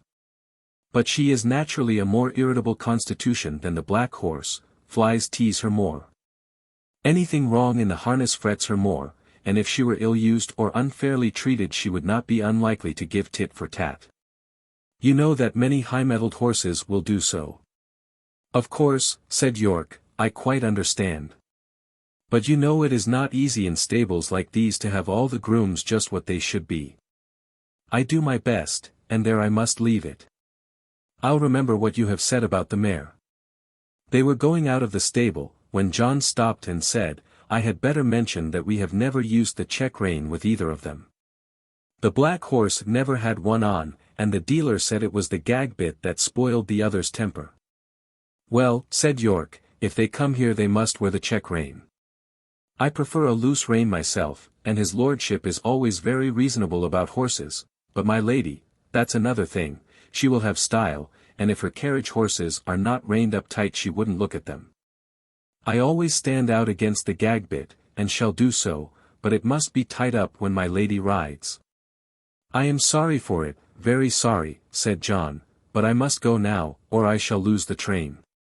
He came round to each of us to pat and speak to us for the last time. His voice sounded very sad. I held my face close to him, that was all I could do to say goodbye, and then he was gone, and I have never seen him since. The next day Lord W. came to look at us. He seemed pleased with our appearance. I have great confidence in these horses, he said, from the character my friend Mr. Gordon has given me of them. Of course they are not a match in color, but my idea is that they will do very well for the carriage while we are in the country. Before we go to London I must try to match Baron. The black horse, I believe, is perfect for riding." York then told him what John had said about us. "Well," said he, "you must keep an eye to the mare, and put the check rein easy. I dare say they will do very well with a little humouring at first. I'll mention it to your lady." In the afternoon we were harnessed and put in the carriage, and as the stable clock struck 3 we were led round to the front of the house. It was all very grand, and 3 or 4 times as large as the old house at Birtwick, but not half so pleasant, if a horse may have an opinion. 2 footmen were standing ready, dressed in drab livery, with scarlet breeches and white stockings. Presently we heard the rustling sound of silk as my lady came down the flight of stone steps. She stepped round to look at us. She was a tall, proud-looking woman, and did not seem pleased about something, but she said nothing, and got into the carriage. This was the first time of wearing a check rein, and I must say, though it certainly was a nuisance not to be able to get my head down now and then, it did not pull my head higher than I was accustomed to carry it. I felt anxious about Ginger, but she seemed to be quiet and content. The next day at 3 o'clock we were again at the door, and the footmen as before. We heard the silk dress rustle and the lady came down the steps, and in an imperious voice she said, "York, you must put those horses' heads higher, they are not fit to be seen." York got down, and said very respectfully, "I beg your pardon, my lady, but these horses have not been reined up for 3 years, and my lord said it would be safer to bring them to it by degrees. But if your ladyship pleases I can take them up a little more." "Do so," she said. York came round to our heads and shortened the rein himself, 1 hole, I think. Every little makes a difference, be it for better or worse, and that day we had a steep hill to go up. Then I began to understand what I had heard of. Of course, I wanted to put my head forward and take the carriage up with a will, as we had been used to do, but no, I had to pull with my head up now, and that took all the spirit out of me, and the strain came on my back and legs. When we came in Ginger said, "Now you see what it is like, but this is not bad, and if it does not get much worse than this I shall say nothing about it, for we are very well treated here, but if they strain me up tight, why, let 'em look out. I can't bear it, and I won't." Day by day, hole by hole, our bearing reins were shortened, and instead of looking forward with pleasure to having my harness put on, as I used to do, I began to dread it. Ginger, too, seemed restless, though she said very little. At last I thought the worst was over. For several days there was no more shortening, and I determined to make the best of it and do my duty, though it was now a constant harass instead of a pleasure, but the worst was not come. 23 A strike for liberty. One day my lady came down later than usual, and the silk rustled more than ever. "Drive to the Duchess of B.'s, she said, and then, after a pause, "Are you never going to get those horses' heads up, York? Raise them at once and let us have no more of this humouring and nonsense." York came to me first, while the groom stood at Ginger's head. He drew my head back and fixed the rein so tight that it was almost intolerable. Then he went to Ginger, who was impatiently jerking her head up and down against the bit, as was her way now. She had a good idea of what was coming, and the moment York took the rein off the terret in order to shorten it she took her opportunity and reared up so suddenly that York had his nose roughly hit and his hat knocked off. The groom was nearly thrown off his legs.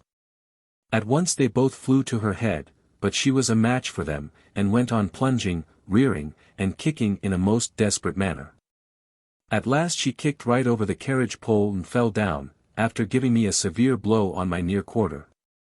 There is no knowing what further mischief she might have done had not York promptly sat himself down flat on her head to prevent her struggling, at the same time calling out, "Unbuckle the black horse. Run for the winch and unscrew the carriage pole. Cut the trace here, somebody, if you can't unhitch it." One of the footmen ran for the winch, and another brought a knife from the house. The groom soon set me free from Ginger and the carriage, and led me to my box. He just turned me in as I was and ran back to York. I was much excited by what had happened, and if I had ever been used to kick or rear I am sure I should have done it then. But I never had, and there I stood, angry, sore in my leg, my head still strained up to the terret on the saddle, and no power to get it down. I was very miserable and felt much inclined to kick the first person who came near me. Before long, however, Ginger was led in by 2 grooms, a good deal knocked about and bruised. York came with her and gave his orders, and then came to look at me. In a moment he let down my head. "Confound these check reins," he said to himself. "I thought we should have some mischief soon. Master will be sorely vexed. But there, if a woman's husband can't rule her of course a servant can't, so I wash my hands of it, and if she can't get to the Duchess' garden party I can't help it." York did not say this before the men, he always spoke respectfully when they were by. Now he felt me all over, and soon found the place above my hock where I had been kicked. It was swelled and painful. He ordered it to be sponged with hot water, and then some lotion was put on. Lord W. was much put out when he learned what had happened.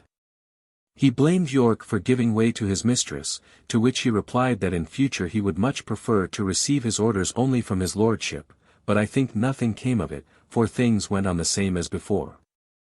I thought York might have stood up better for his horses, but perhaps I am no judge. Ginger was never put into the carriage again, but when she was well of her bruises one of the Lord W.'s younger sons said he should like to have her. He was sure she would make a good hunter. As for me, I was obliged still to go in the carriage, and had a fresh partner called Max. He had always been used to the tight rein. I asked him how it was he bore it. "Well," he said, "I bear it because I must, but it is shortening my life, and it will shorten yours too if you have to stick to it." "Do you think," I said, "that our masters know how bad it is for us?" "I can't say," he replied, "but the dealers and the horse doctors know it very well. I was at a dealer's once, who was training me and another horse to go as a pair. He was getting our heads up, as he said, a little higher and a little higher every day. A gentleman who was there asked him why he did so.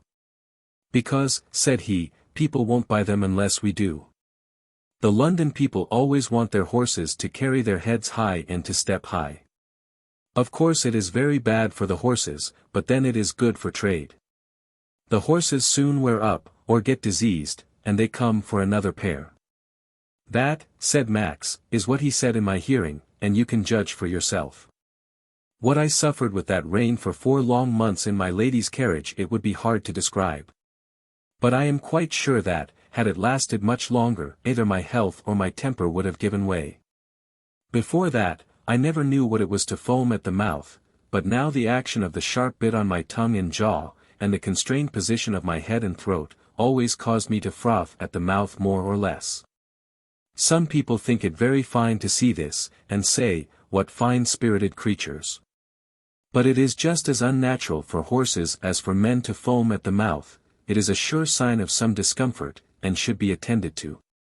Besides this, there was a pressure on my windpipe, which often made my breathing very uncomfortable. When I returned from my work my neck and chest were strained and painful, my mouth and tongue tender, and I felt worn and depressed. In my old home I always knew that John and my master were my friends, but here, although in many ways I was well treated, I had no friend. York might have known, and very likely did know, how that rein harassed me. But I suppose he took it as a matter of course that it could not be helped. At any rate, nothing was done to relieve me. 24 The Lady N, or a runaway horse. Early in the spring, Lord W. and part of his family went up to London, and took York with them. I and Ginger and some other horses were left at home for use, and the head groom was left in charge. The Lady Harriet, who remained at the Hall, was a great invalid, and never went out in the carriage, and the Lady Anne preferred riding on horseback with her brother or cousins. She was a perfect horsewoman, and as gay and gentle as she was beautiful. She chose me for her horse, and named me Black Auster. I enjoyed these rides very much in the clear cold air, sometimes with Ginger, sometimes with Lizzie. This Lizzie was a bright bay mare, almost thoroughbred, and a great favourite with the gentlemen, on account of her fine action and lively spirit, but Ginger, who knew more of her than I did, told me she was rather nervous. There was a gentleman of the name of Blantyre staying at the Hall. He always rode Lizzie, and praised her so much that one day Lady Anne ordered the side saddle to be put on her, and the other saddle on me. When we came to the door the gentleman seemed very uneasy. "How is this?" he said. "Are you tired of your good Black Auster?" "Oh, no, not at all," she replied, "but I am amiable enough to let you ride him for once, and I will try your charming Lizzie.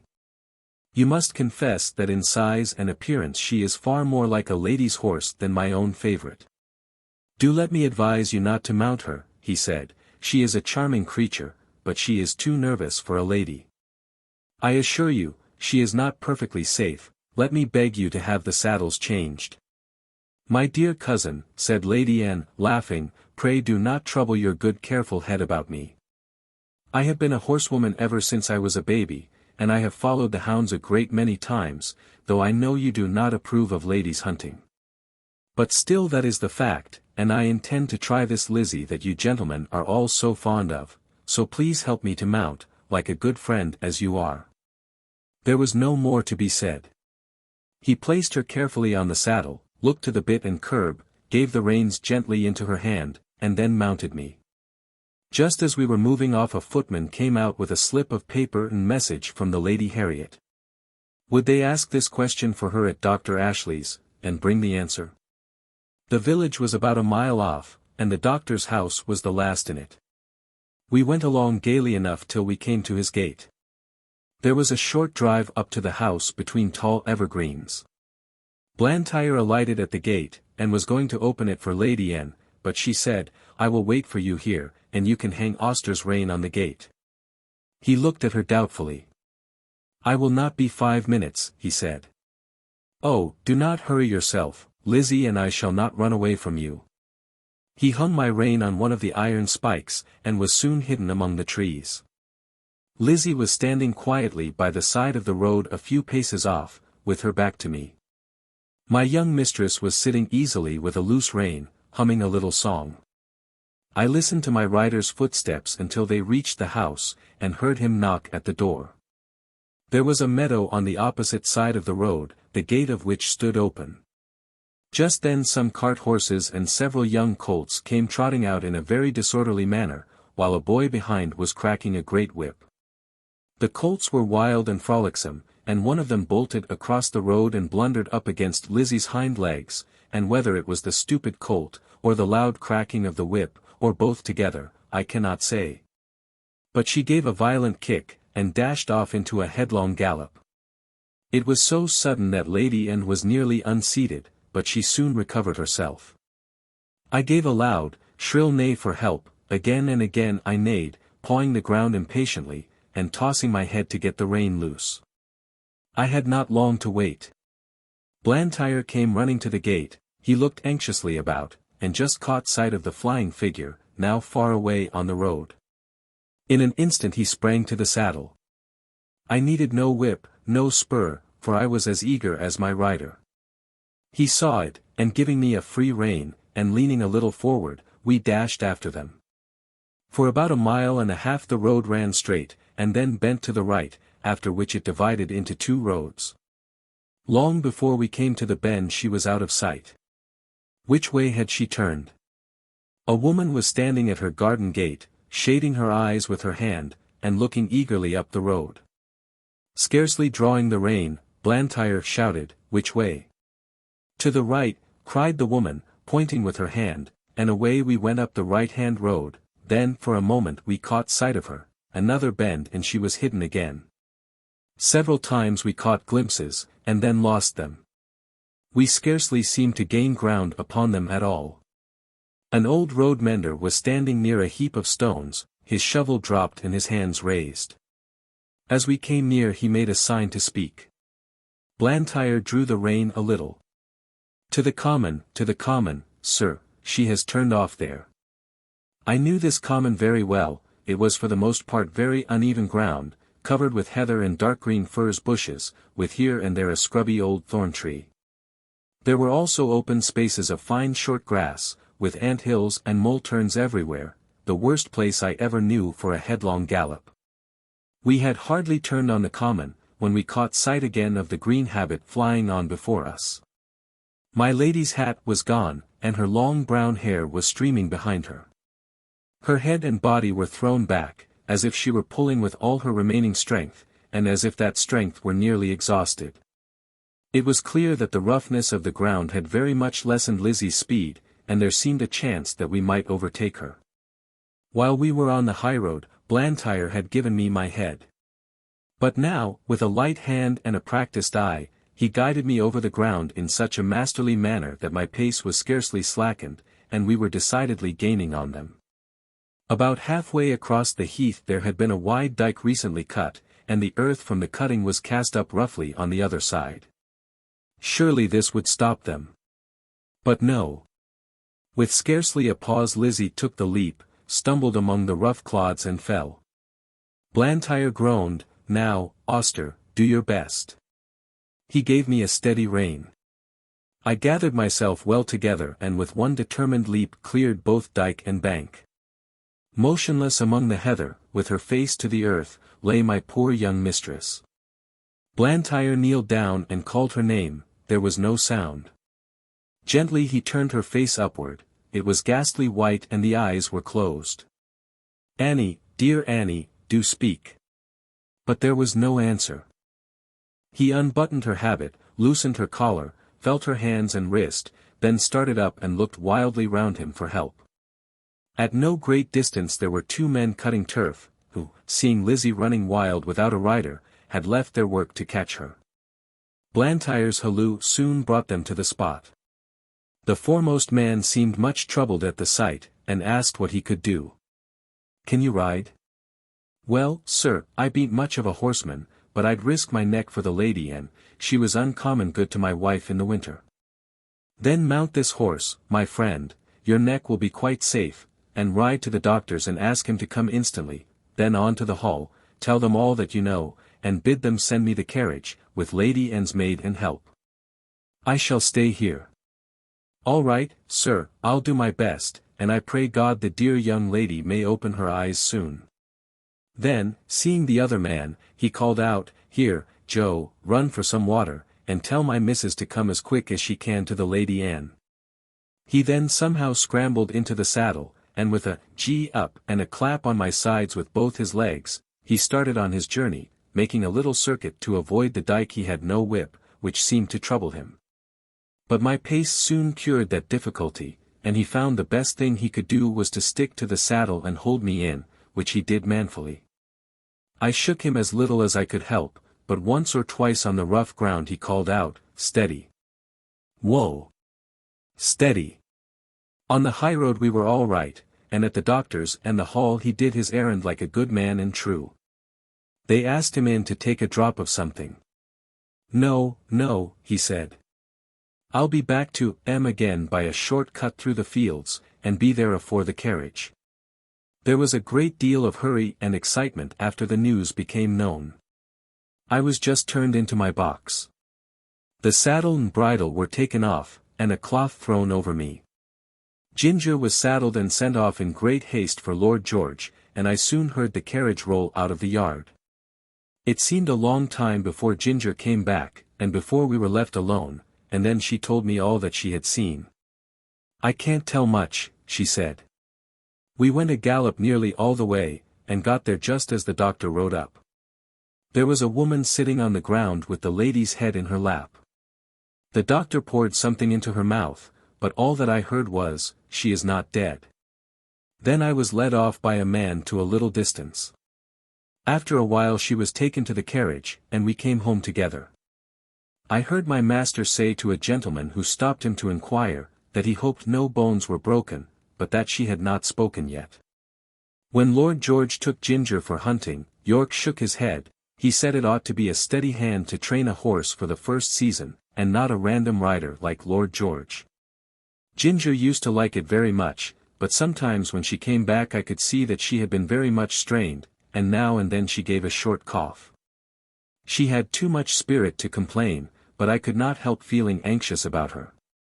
2 days after the accident Blantyre paid me a visit. He patted me and praised me very much. he told Lord George that he was sure the horse knew of Annie's danger as well as he did. I could not have held him in if I would, said he, she ought never to ride any other horse. I found by their conversation that my young mistress was now out of danger, and would soon be able to ride again. This was good news to me and I looked forward to a happy life. 25 Reuben Smith. Now I must say a little about Reuben Smith, who was left in charge of the stables when York went to London. No one more thoroughly understood his business than he did, and when he was all right there could not be a more faithful or valuable man. He was gentle and very clever in his management of horses, and could doctor them almost as well as a farrier, for he had lived 2 years with a veterinary surgeon. He was a first-rate driver. He could take a four-in-hand or a tandem as easily as a pair. He was a handsome man, a good scholar, and had very pleasant manners. I believe everybody liked him, certainly the horses did. The only wonder was that he should be in an under situation and not in the place of a head coachman like York, but he had one great fault and that was the love of drink. He was not like some men, always at it.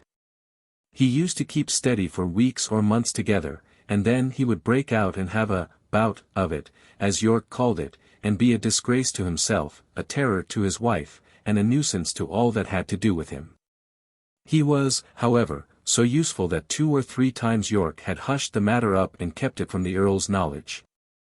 But one night, when Reuben had to drive a party home from a ball, he was so drunk that he could not hold the reins, and a gentleman of the party had to mount the box and drive the ladies home.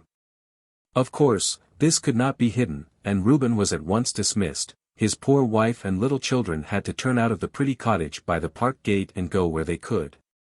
Old Max told me all this, for it happened a good while ago.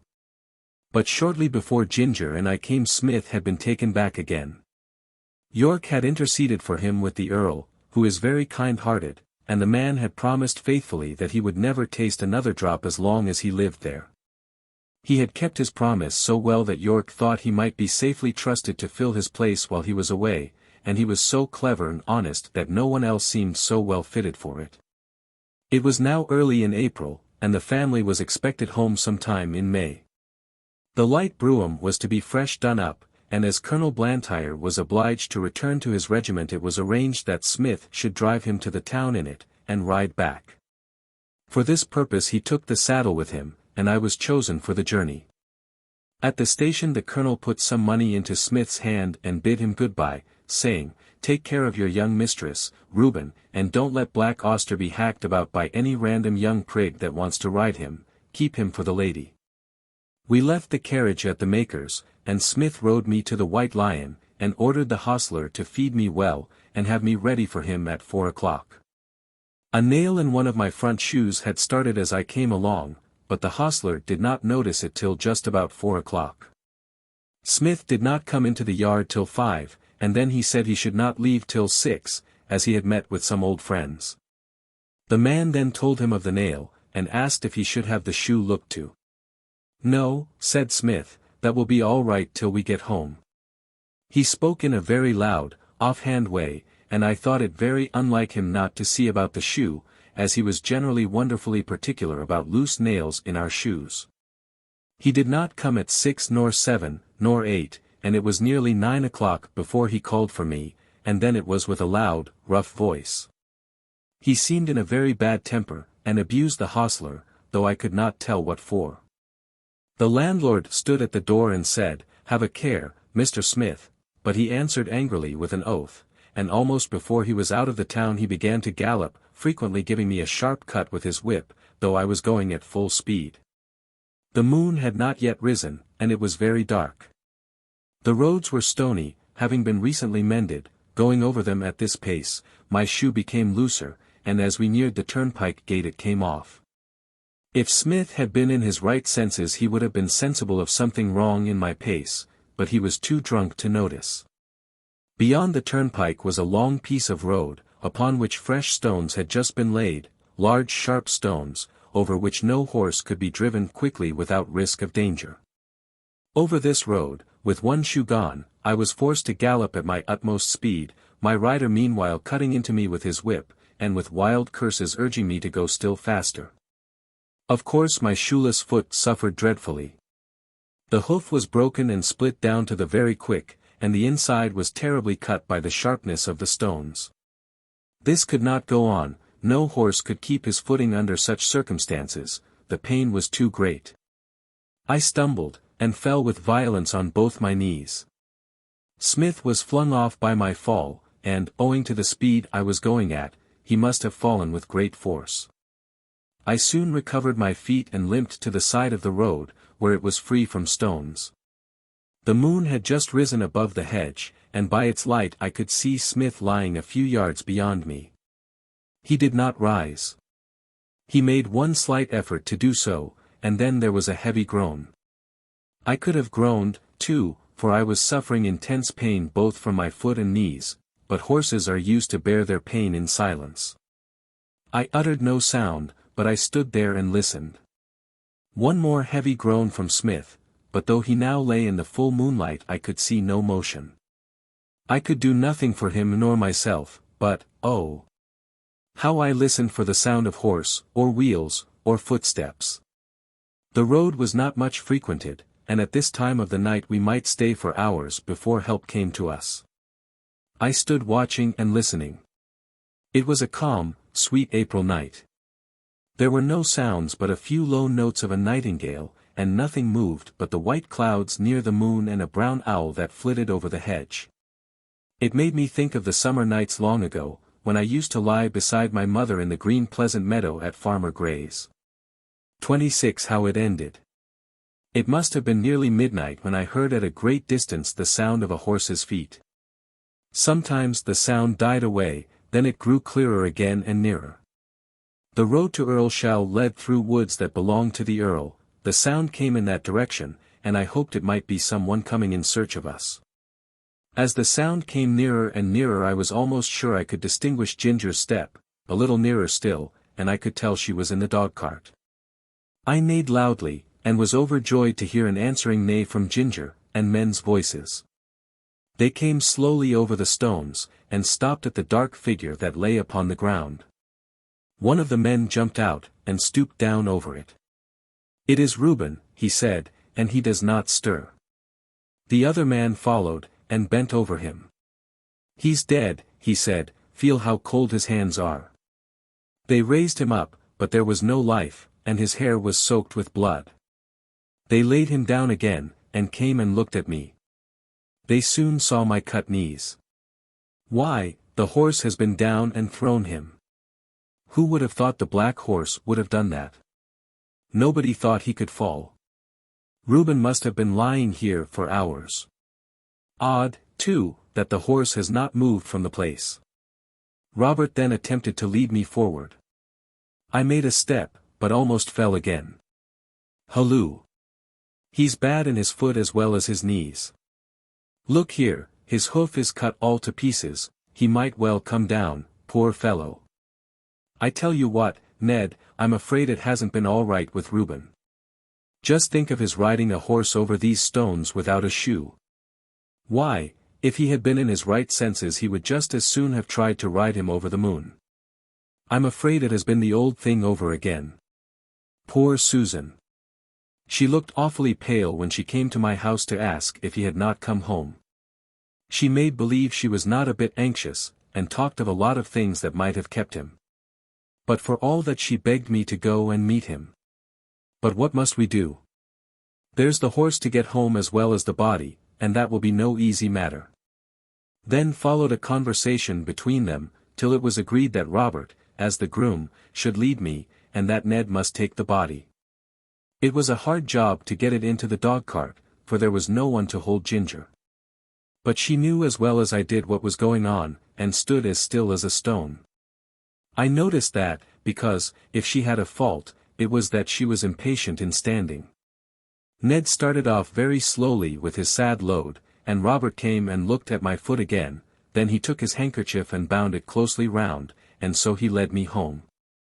I shall never forget that night walk, it was more than 3 miles. Robert led me on very slowly, and I limped and hobbled on as well as I could with great pain. I am sure he was sorry for me, for he often patted and encouraged me, talking to me in a pleasant voice. At last I reached my own box, and had some corn.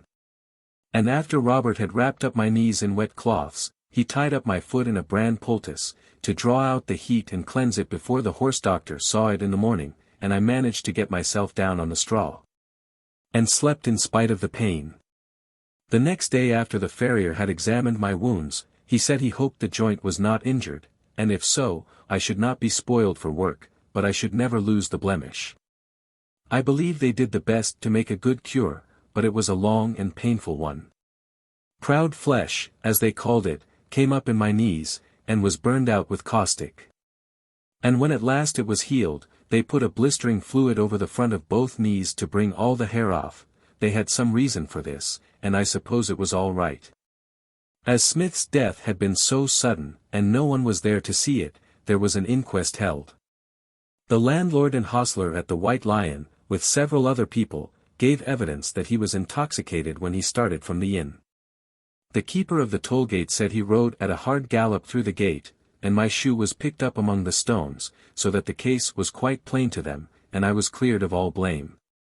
Everybody pitied Susan. She was nearly out of her mind. She kept saying over and over again, "Oh, he was so good, so good. It was all that cursed drink. Why will they sell that cursed drink? Oh Reuben, Reuben." So she went on till after he was buried.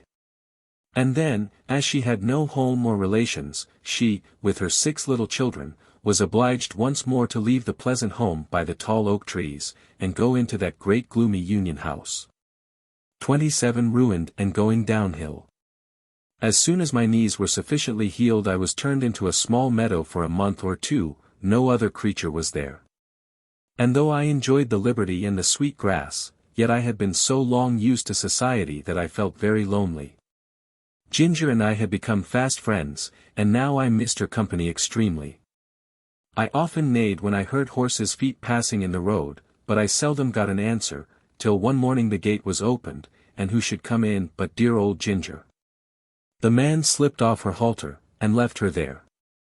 With a joyful whinny I trotted up to her. We were both glad to meet, but I soon found that it was not for our pleasure that she was brought to be with me. Her story would be too long to tell, but the end of it was that she had been ruined by hard riding, and was now turned off to see what rest would do. Lord George was young and would take no warning. He was a hard rider, and would hunt whenever he could get the chance, quite careless of his horse. Soon after I left the stable there was a steeplechase, and he determined to ride. Though the groom told him she was a little strained, and was not fit for the race, he did not believe it, and on the day of the race urged Ginger to keep up with the foremost riders. With her high spirit, she strained herself to the utmost. She came in with the first 3 horses, but her wind was touched, besides which he was too heavy for her, and her back was strained. "And so," she said, "here we are, ruined in the prime of our youth and strength, you by a drunkard, and I by a fool. It is very hard." We both felt in ourselves that we were not what we had been. However, that did not spoil the pleasure we had in each other's company. We did not gallop about as we once did, but we used to feed, and lie down together, and stand for hours under one of the shady lime trees with our heads close to each other. And so we passed our time till the family returned from town. One day we saw the Earl come into the meadow, and York was with him. Seeing who it was, we stood still under our lime tree, and let them come up to us. They examined us carefully. The Earl seemed much annoyed. "There is £300 flung away for no earthly use," said he, "but what I care most for is that these horses of my old friend, who thought they would find a good home with me, are ruined. The mare shall have a 12-months run, and we shall see what that will do for her, but the black one, he must be sold. 'Tis a great pity, but I could not have knees like these in my stables." "No, my lord, of course not," said York. "But he might get a place where appearance is not of much consequence, and still be well treated. I know a man in Bath, the master of some livery stables, who often wants a good horse at a low figure. I know he looks well after his horses. The inquest cleared the horse's character, and your lordship's recommendation, or mine, would be sufficient warrant for him. You had better write to him, York." I should be more particular about the place than the money he would fetch. After this they left us. "They'll soon take you away," said Ginger, "and I shall lose the only friend I have, and most likely we shall never see each other again. 'Tis a hard world." About a week after this Robert came into the field with a halter, which he slipped over my head, and led me away. There was no leave-taking of Ginger. We neighed to each other as I was led off, and she trotted anxiously along by the hedge, calling to me as long as she could hear the sound of my feet. Through the recommendation of York, I was bought by the master of the livery stables. I had to go by train, which was new to me, and required a good deal of courage the first time. But as I found the puffing, rushing, whistling, and, more than all, the trembling of the horsebox in which I stood did me no real harm, I soon took it quietly. When I reached the end of my journey I found myself in a tolerably comfortable stable, and well attended to. These stables were not so airy and pleasant as those I had been used to. The stalls were laid on a slope instead of being level, and as my head was kept tied to the manger, I was obliged always to stand on the slope, which was very fatiguing. Men do not seem to know yet that horses can do more work if they can stand comfortably and can turn about. However, I was well fed and well cleaned, and, on the whole, I think our master took as much care of us as he could. He kept a good many horses and carriages of different kinds for hire. Sometimes his own men drove them, at others, the horse and chaise were let to gentlemen or ladies who drove themselves. 28 A job horse and his drivers. Hitherto I had always been driven by people who at least knew how to drive, but in this place I was to get my experience of all the different kinds of bad and ignorant driving to which we horses are subjected. For I was a job horse, and was let out to all sorts of people who wished to hire me, and as I was good-tempered and gentle, I think I was oftener let out to the ignorant drivers than some of the other horses, because I could be depended upon. It would take a long time to tell of all the different styles in which I was driven, but I will mention a few of them. First, there were the tight-rein drivers, men who seemed to think that all depended on holding the reins as hard as they could, never relaxing the pull on the horse's mouth, or giving him the least liberty of movement. They are always talking about keeping the horse well in hand, and holding the horse up, just as if a horse was not made to hold himself up. Some poor, broken-down horses, whose mouths have been made hard and insensible by just such drivers as these, may, perhaps, find some support in it. But for a horse who can depend upon his own legs, and who has a tender mouth and is easily guided, it is not only tormenting, but it is stupid. Then there are the loose-rein drivers, who let the reins lie easily on our backs, and their own hand rest lazily on their knees. Of course, such gentlemen have no control over a horse, if anything happens suddenly. If a horse shies, or starts, or stumbles, they are nowhere, and cannot help the horse or themselves till the mischief is done. Of course, for myself I had no objection to it, as I was not in the habit either of starting or stumbling, and had only been used to depend on my driver for guidance and encouragement. Still, one likes to feel the rein a little in going downhill, and likes to know that one's driver is not gone to sleep. Besides, a slovenly way of driving gets a horse into bad and often lazy habits, and when he changes hands he has to be whipped out of them with more or less pain and trouble. Squire Gordon always kept us to our best paces and our best manners. He said that spoiling a horse and letting him get into bad habits was just as cruel as spoiling a child, and both had to suffer for it afterward. Besides, these drivers are often careless altogether, and will attend to anything else more than their horses. I went out in the phaeton one day with one of them. He had a lady and 2 children behind. He flopped the reins about as we started, and of course gave me several unmeaning cuts with the whip, though I was fairly off.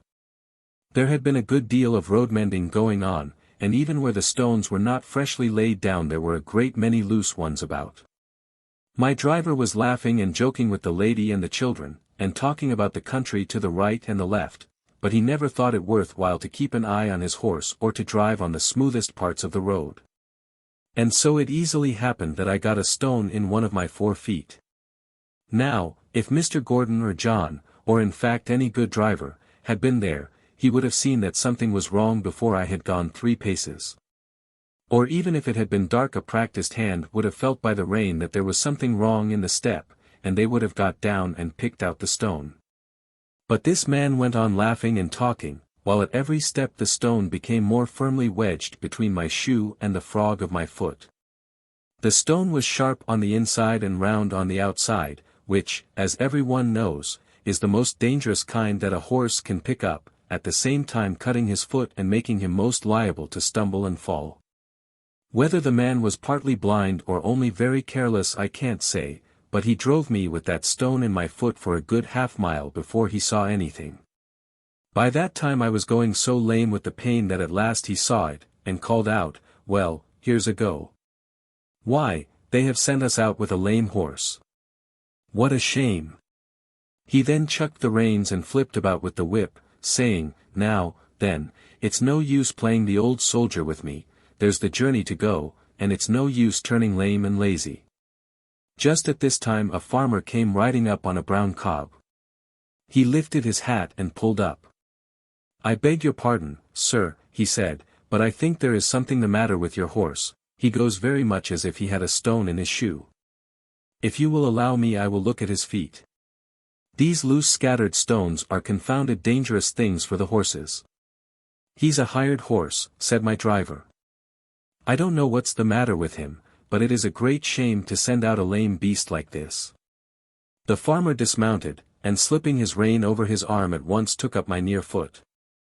"Bless me, there's a stone. Lame. I should think so." At first he tried to dislodge it with his hand, but as it was now very tightly wedged he drew a stone pick out of his pocket, and very carefully and with some trouble got it out. Then holding it up he said, "There, that's the stone your horse had picked up. It is a wonder he did not fall down and break his knees into the bargain." "Well, to be sure," said my driver, "that is a queer thing. I never knew that horses picked up stones before." "Didn't you?" said the farmer rather contemptuously, "but they do, though, and the best of them will do it, and can't help it sometimes on such roads as these. And if you don't want to lame your horse you must look sharp and get them out quickly. This foot is very much bruised," he said, setting it gently down and patting me. "If I might advise, sir, you had better drive him gently for a while. The foot is a good deal hurt, and the lameness will not go off directly." Then mounting his cob and raising his hat to the lady he trotted off. When he was gone my driver began to flop the reins about and whip the harness, by which I understood that I was to go on, which of course I did, glad that the stone was gone, but still in a good deal of pain. This was the sort of experience we job horses often came in for. 29 Cockneys. Then there is the steam engine style of driving. These drivers were mostly people from towns, who never had a horse of their own and generally traveled by rail. They always seemed to think that a horse was something like a steam engine, only smaller. At any rate, they think that if only they pay for it a horse is bound to go just as far and just as fast and with just as heavy a load as they please. And be the roads heavy and muddy, or dry and good, be they stony or smooth, uphill or downhill, it is all the same, on, one must go, at the same pace, with no relief and no consideration. These people never think of getting out to walk up a steep hill. Oh, no, they have paid to ride, and ride they will. The horse? Oh, he's used to it. What were horses made for, if not to drag people uphill? Walk. A good joke indeed. And so the whip is plied and the rein is chucked and often a rough, scolding voice cries out, "Go along, you lazy beast." And then another slash of the whip, when all the time we are doing our very best to get along, uncomplaining and obedient, though often sorely harassed and downhearted. This steam engine style of driving wears us up faster than any other kind. I would far rather go 20 miles with a good considerate driver than I would go 10 with some of these, it would take less out of me. Another thing, they scarcely ever put on the brake, however steep the downhill may be, and thus bad accidents sometimes happen. Or if they do put it on, they often forget to take it off at the bottom of the hill, and more than once I have had to pull halfway up the next hill, with one of the wheels held by the brake, before my driver chose to think about it. And that is a terrible strain on a horse. Then these cockneys, instead of starting at an easy pace, as a gentleman would do, generally set off at full speed from the very stable yard. And when they want to stop, they first whip us, and then pull up so suddenly that we are nearly thrown on our haunches, and our mouths jagged with the bit. They call that pulling up with a dash. And when they turn a corner they do it as sharply as if there were no right side or wrong side of the road. I well remember one spring evening I and Rory had been out for the day. Rory was the horse that mostly went with me when a pair was ordered, and a good honest fellow he was. We had our own driver, and as he was always considerate and gentle with us, we had a very pleasant day. We were coming home at a good smart pace, about twilight. Our road turned sharp to the left, but as we were close to the hedge on our own side, and there was plenty of room to pass, our driver did not pull us in. As we neared the corner I heard a horse and two wheels coming rapidly down the hill toward us.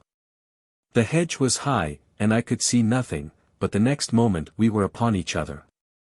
Happily for me, I was on the side next the hedge. Rory was on the left side of the pole, and had not even a shaft to protect him. The man who was driving was making straight for the corner, and when he came in sight of us he had no time to pull over to his own side.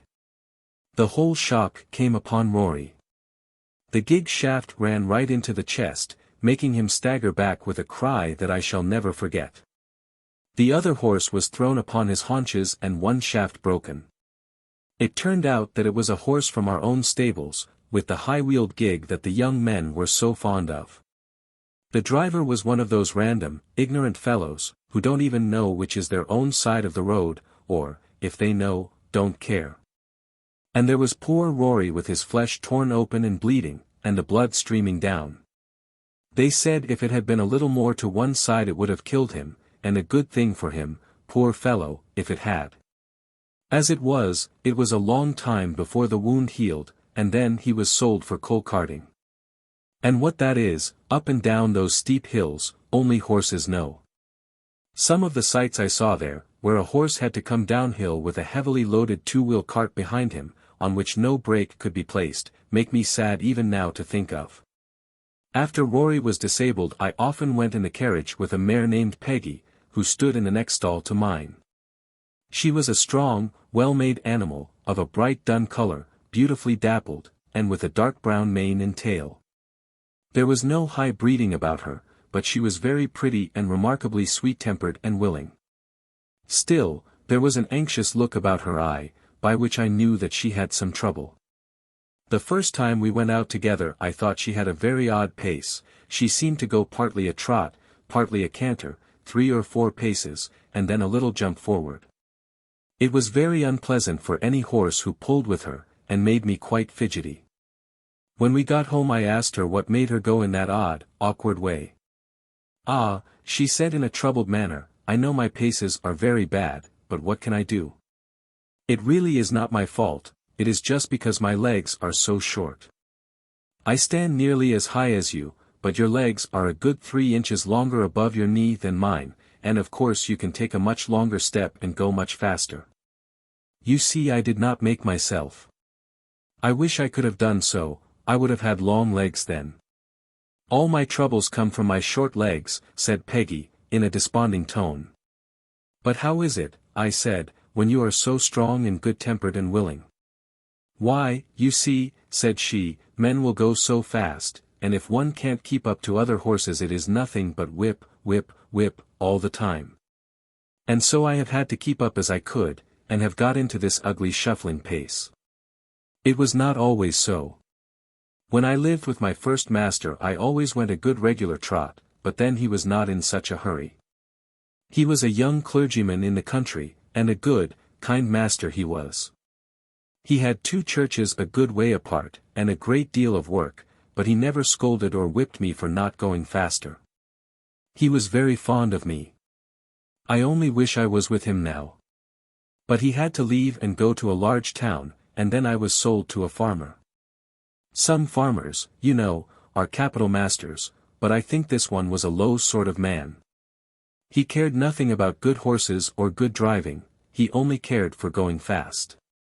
I went as fast as I could, but that would not do, and he was always whipping, so I got into this way of making a spring forward to keep up. On market nights he used to stay very late at the inn, and then drive home at a gallop.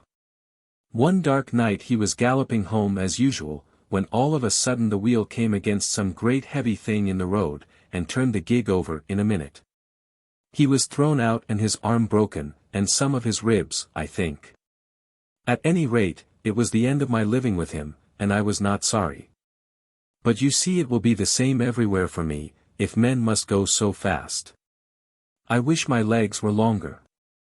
Poor Peggy! I was very sorry for her, and I could not comfort her, for I knew how hard it was upon slow-paced horses to be put with fast ones. All the whipping comes to their share, and they can't help it. She was often used in the phaeton, and was very much liked by some of the ladies, because she was so gentle, and some time after this she was sold to two ladies who drove themselves, and wanted a safe, good horse. I met her several times out in the country, going a good steady pace, and looking as gay and contented as a horse could be. I was very glad to see her, for she deserved a good place. After she left us another horse came in her stead. He was young, and had a bad name for shying and starting, by which he had lost a good place. I asked him what made him shy. Well, I hardly know, he said. I was timid when I was young, and was a good deal frightened several times, and if I saw anything strange I used to turn and look at it, you see. With our blinkers one can't see or understand what a thing is unless one looks round, and then my master always gave me a whipping, which of course made me start on, and did not make me less afraid. I think if he would have let me just look at things quietly, and see that there was nothing to hurt me, it would have been all right, and I should have got used to them.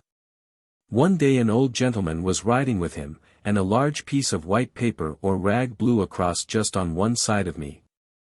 I shied and started forward. My master as usual whipped me smartly, but the old man cried out, "You're wrong. You're wrong.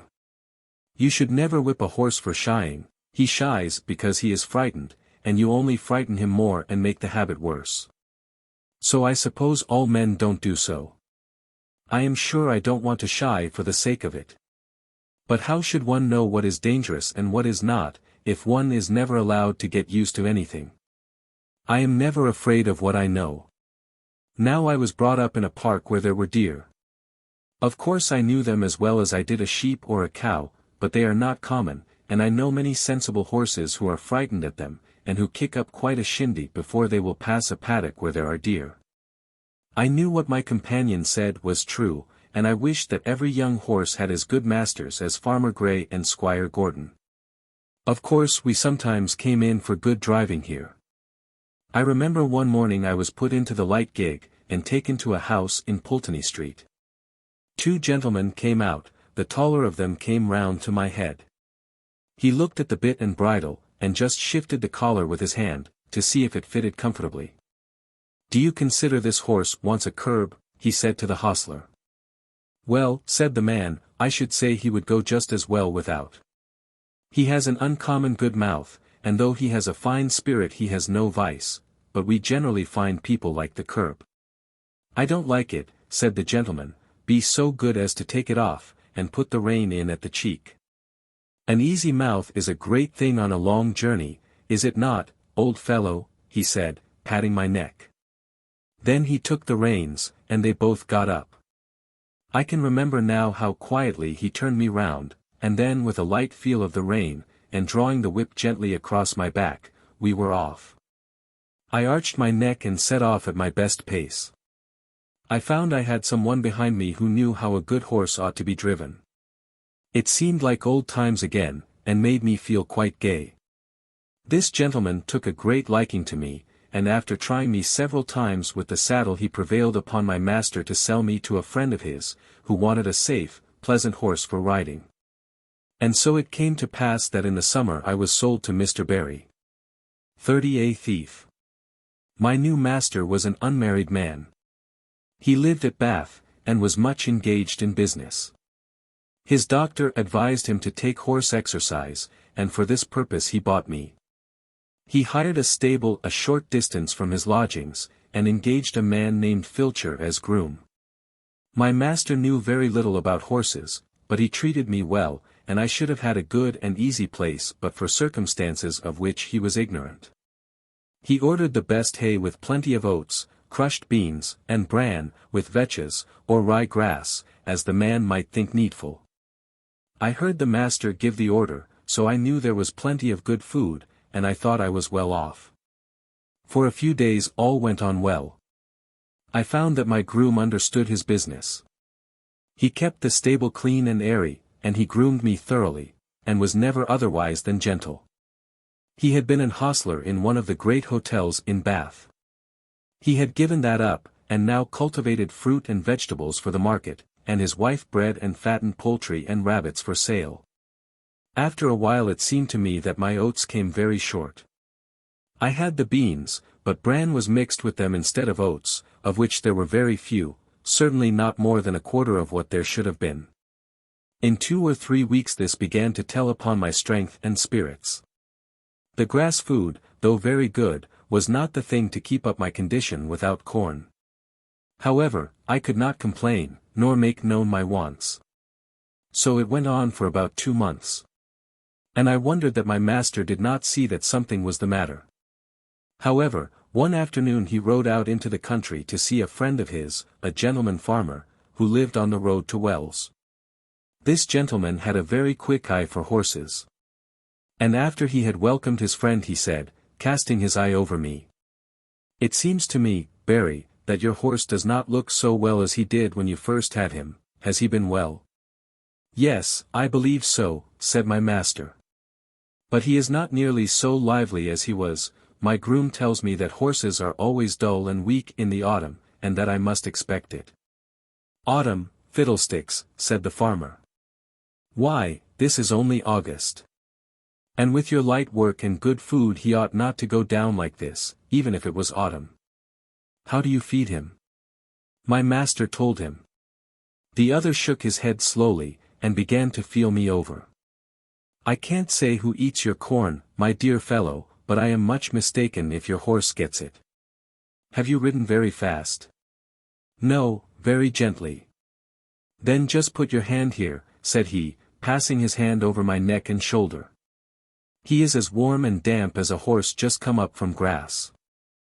I advise you to look into your stable a little more. I hate to be suspicious, and, thank heaven, I have no cause to be, for I can trust my men, present or absent.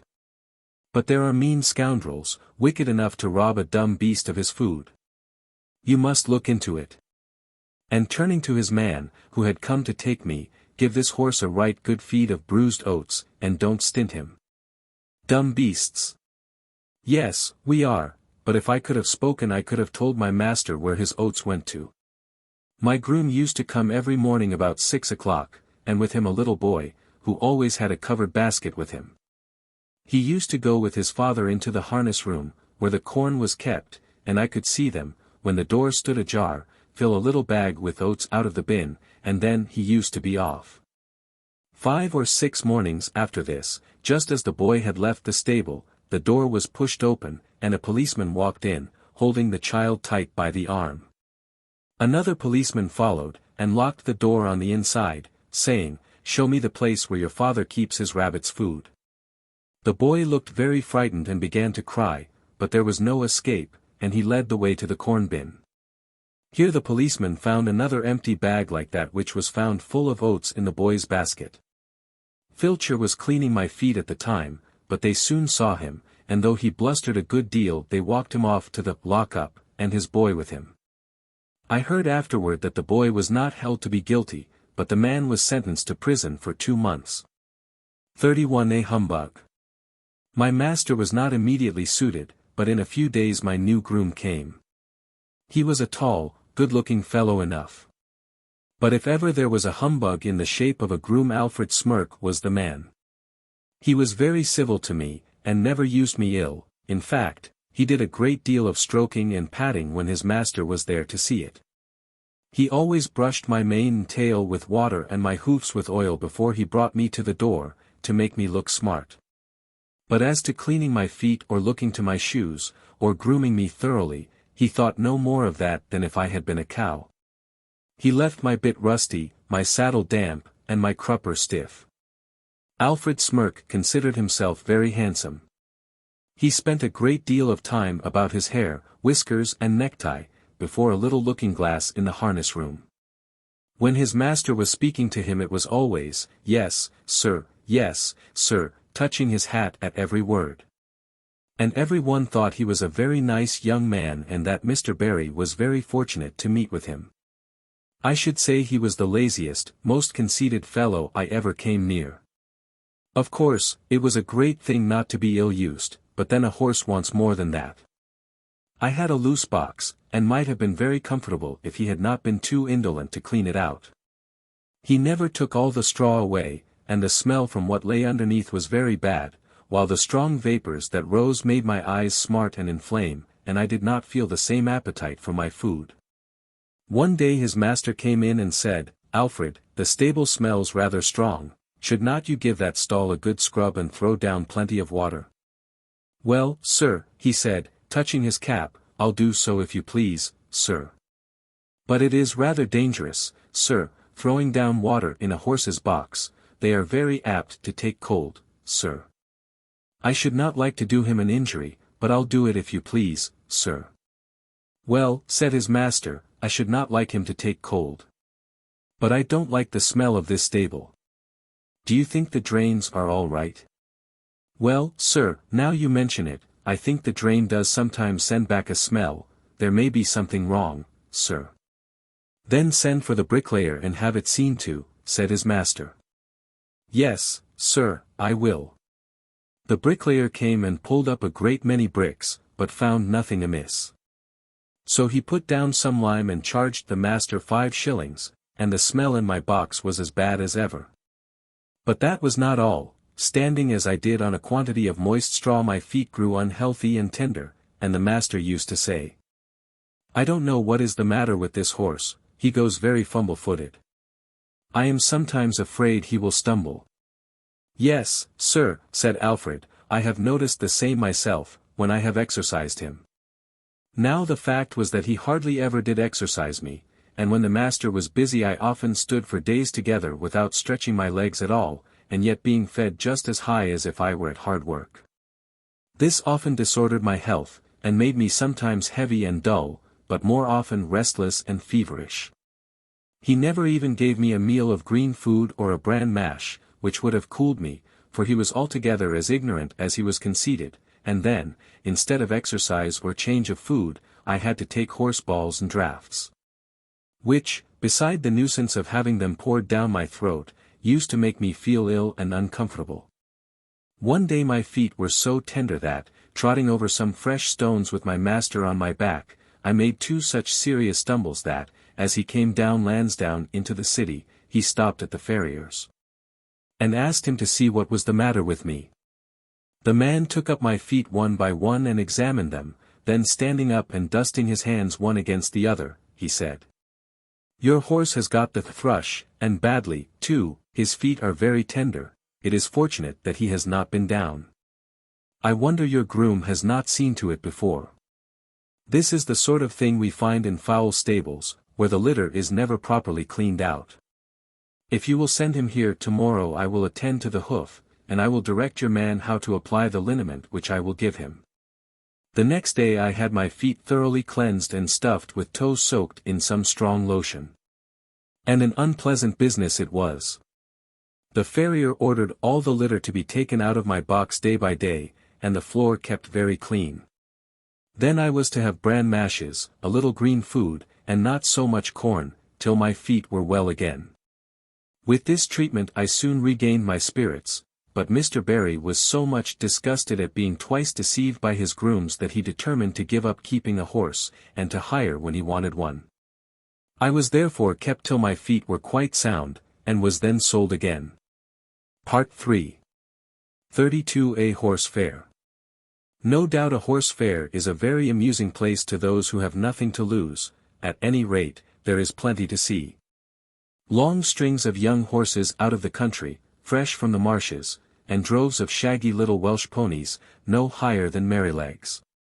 And hundreds of cart horses of all sorts, some of them with their long tails braided up and tied with scarlet cord. And a good many like myself, handsome and high-bred, but fallen into the middle class, through some accident or blemish, unsoundness of wind, or some other complaint. There were some splendid animals quite in their prime, and fit for anything. They were throwing out their legs and showing off their paces in high style, as they were trotted out with a leading rein, the groom running by the side. But round in the background there were a number of poor things, sadly broken down with hard work, with their knees knuckling over and their hind legs swinging out at every step, and there were some very dejected-looking old horses, with the under lip hanging down and the ears lying back heavily, as if there were no more pleasure in life, and no more hope. There were some so thin you might see all their ribs, and some with old sores on their backs and hips. These were sad sights for a horse to look upon, who knows not but he may come to the same state. There was a great deal of bargaining, of running up and beating down, and if a horse may speak his mind so far as he understands, I should say there were more lies told and more trickery at that horse fair than a clever man could give an account of. I was put with 2 or 3 other strong, useful-looking horses, and a good many people came to look at us. The gentlemen always turned from me when they saw my broken knees, though the man who had me swore it was only a slip in the stall.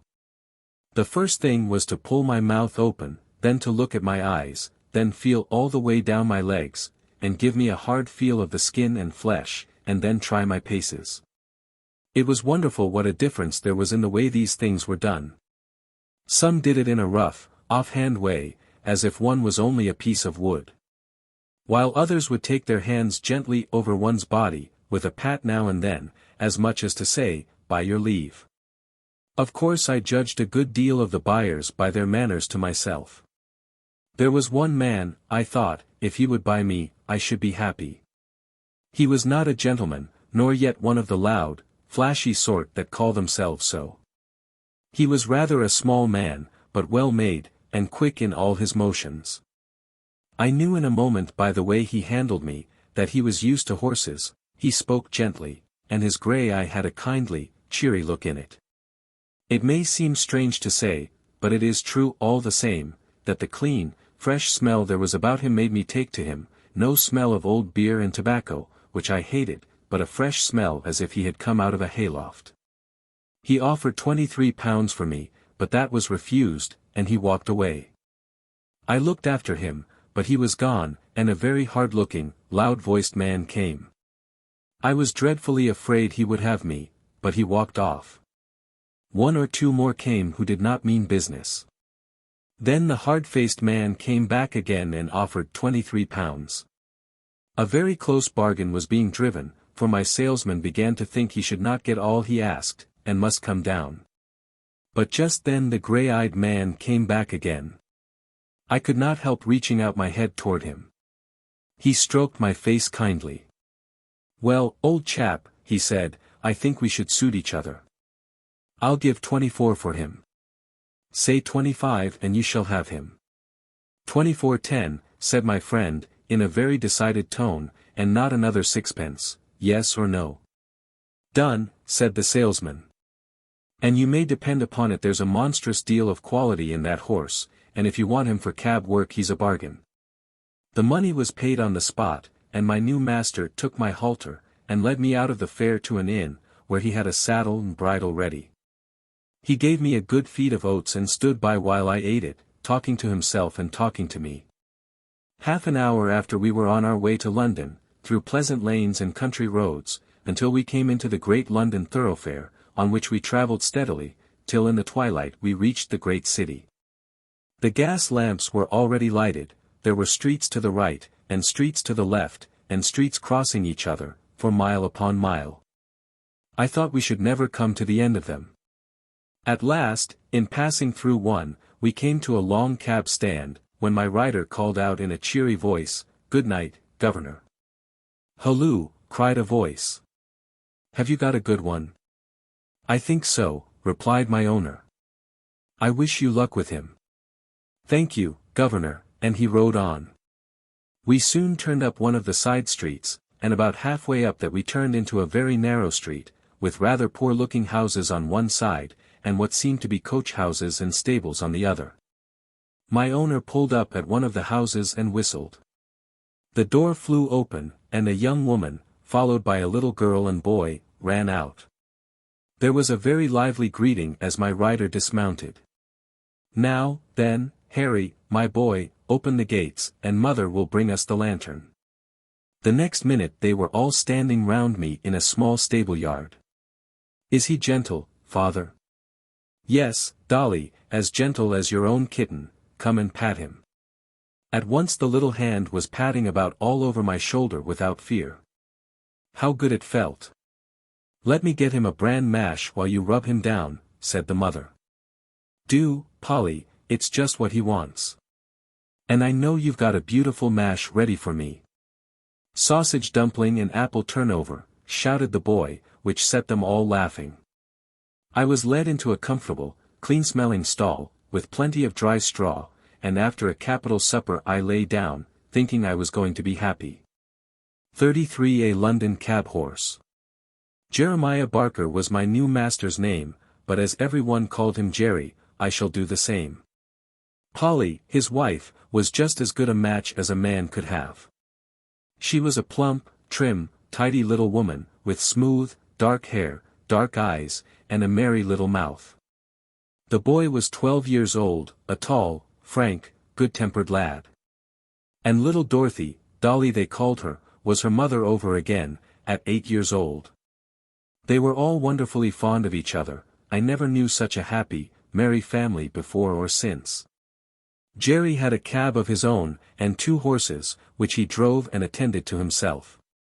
His other horse was a tall, white, rather large-boned animal called Captain. He was old now, but when he was young he must have been splendid.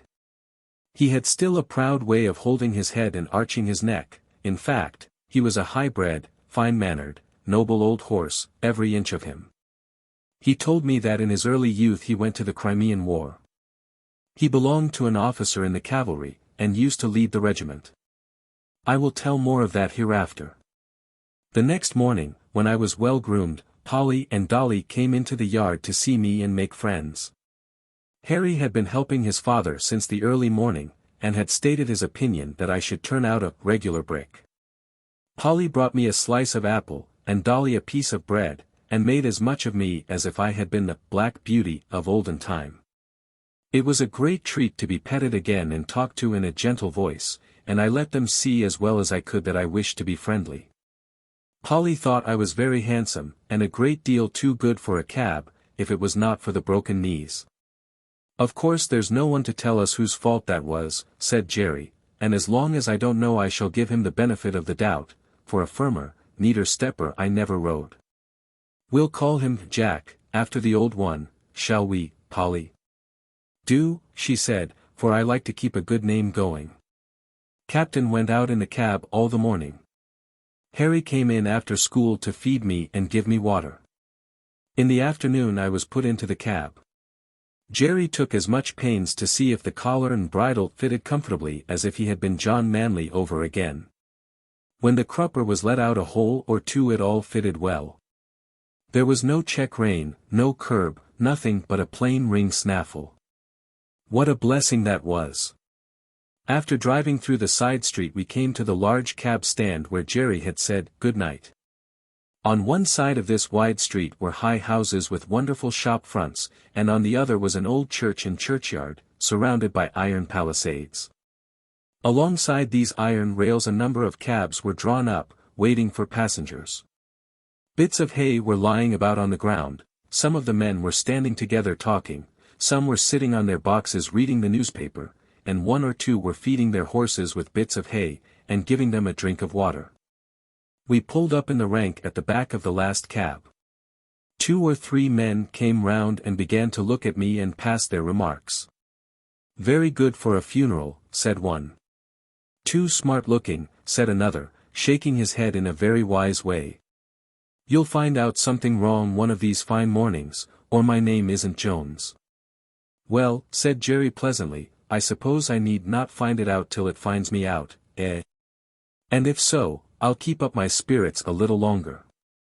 Then there came up a broad-faced man, dressed in a great grey coat with great grey cape and great white buttons, a grey hat, and a blue comforter loosely tied round his neck. His hair was grey, too. But he was a jolly-looking fellow, and the other men made way for him. He looked me all over, as if he had been going to buy me, and then straightening himself up with a grunt, he said, "He's the right sort for you, Jerry. I don't care what you gave for him, he'll be worth it." Thus my character was established on the stand. This man's name was Grant, but he was called Grey Grant, or Governor Grant. He had been the longest on that stand of any of the men, and he took it upon himself to settle matters and stop disputes. He was generally a good-humored, sensible man. But if his temper was a little out, as it was sometimes when he had drunk too much, nobody liked to come too near his fist, for he could deal a very heavy blow. The first week of my life as a cab horse was very trying. I had never been used to London, and the noise, the hurry, the crowds of horses, carts, and carriages that I had to make my way through made me feel anxious and harassed. But I soon found that I could perfectly trust my driver, and then I made myself easy and got used to it. Jerry was as good a driver as I had ever known, and what was better, he took as much thought for his horses as he did for himself. He soon found out that I was willing to work and do my best, and he never laid the whip on me unless it was gently drawing the end of it over my back when I was to go on. But generally I knew this quite well by the way in which he took up the reins, and I believe his whip was more frequently stuck up by his side than in his hand. In a short time I and my master understood each other as well as horse and man can do. In the stable, too, he did all that he could for our comfort. The stalls were the old-fashioned style, too much on the slope. But he had 2 movable bars fixed across the back of our stalls, so that at night, and when we were resting, he just took off our halters and put up the bars, and thus we could turn about and stand whichever way we pleased, which is a great comfort. Jerry kept us very clean, and gave us as much change of food as he could, and always plenty of it. And not only that, but he always gave us plenty of clean fresh water, which he allowed to stand by us both night and day, except of course when we came in warm. Some people say that a horse ought not to drink all he likes.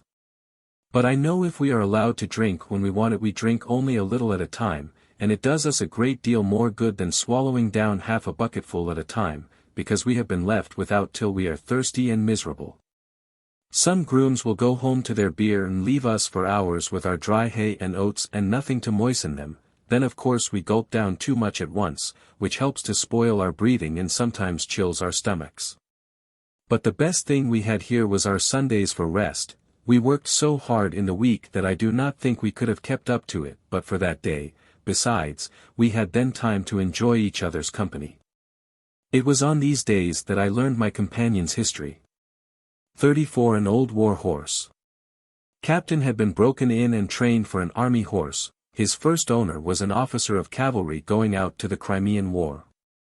He said he quite enjoyed the training with all the other horses, trotting together, turning together, to the right hand or the left, halting at the word of command, or dashing forward at full speed at the sound of the trumpet or signal of the officer. He was, when young, a dark, dappled iron grey, and considered very handsome. His master, a young, high-spirited gentleman, was very fond of him, and treated him from the first with the greatest care and kindness. He told me he thought the life of an army horse was very pleasant, but when it came to being sent abroad over the sea in a great ship, he almost changed his mind. That part of it, said he, was dreadful.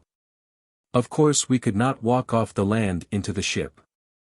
So they were obliged to put strong straps under our bodies, and then we were lifted off our legs in spite of our struggles, and were swung through the air over the water, to the deck of the great vessel.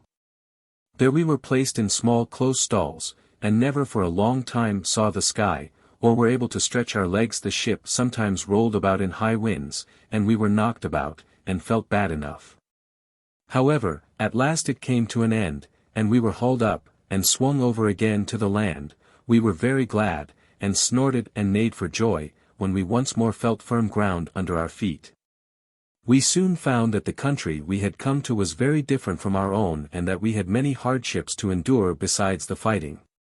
But many of the men were so fond of their horses that they did everything they could to make them comfortable in spite of snow, wet, and all things out of order. "But what about the fighting?" said I. "Was not that worse than anything else?" "Well," said he, "I hardly know. We always liked to hear the trumpet sound, and to be called out, and were impatient to start off, though sometimes we had to stand for hours, waiting for the word of command. And when the word was given we used to spring forward as gaily and eagerly as if there were no cannon balls, bayonets, or bullets. I believe so long as we felt our rider firm in the saddle, and his hand steady on the bridle, not one of us gave way to fear, not even when the terrible bombshells whirled through the air and burst into 1,000 pieces. I, with my noble master, went into many actions together without a wound, and though I saw horses shot down with bullets, pierced through with lances, and gashed with fearful saber cuts. Though we left them dead on the field, or dying in the agony of their wounds, I don't think I feared for myself. My master's cheery voice, as he encouraged his men, made me feel as if he and I could not be killed. I had such perfect trust in him that while he was guiding me I was ready to charge up to the very cannon's mouth. I saw many brave men cut down, many fall mortally wounded from their saddles. I had heard the cries and groans of the dying, I had cantered over ground slippery with blood, and frequently had to turn aside to avoid trampling on wounded man or horse, but, until one dreadful day, I had never felt terror. That day I shall never forget. Here old Captain paused for a while and drew a long breath. I waited, and he went on. It was one autumn morning, and as usual, an hour before daybreak our cavalry had turned out, ready caparisoned for the day's work, whether it might be fighting or waiting. The men stood by their horses waiting, ready for orders. As the light increased there seemed to be some excitement among the officers, and before the day was well begun we heard the firing of the enemy's guns. Then one of the officers rode up and gave the word for the men to mount, and in a second every man was in his saddle, and every horse stood expecting the touch of the rein, or the pressure of his rider's heels, all animated, all eager. But still we had been trained so well that, except by the champing of our bits, and the restive tossing of our heads from time to time, it could not be said that we stirred.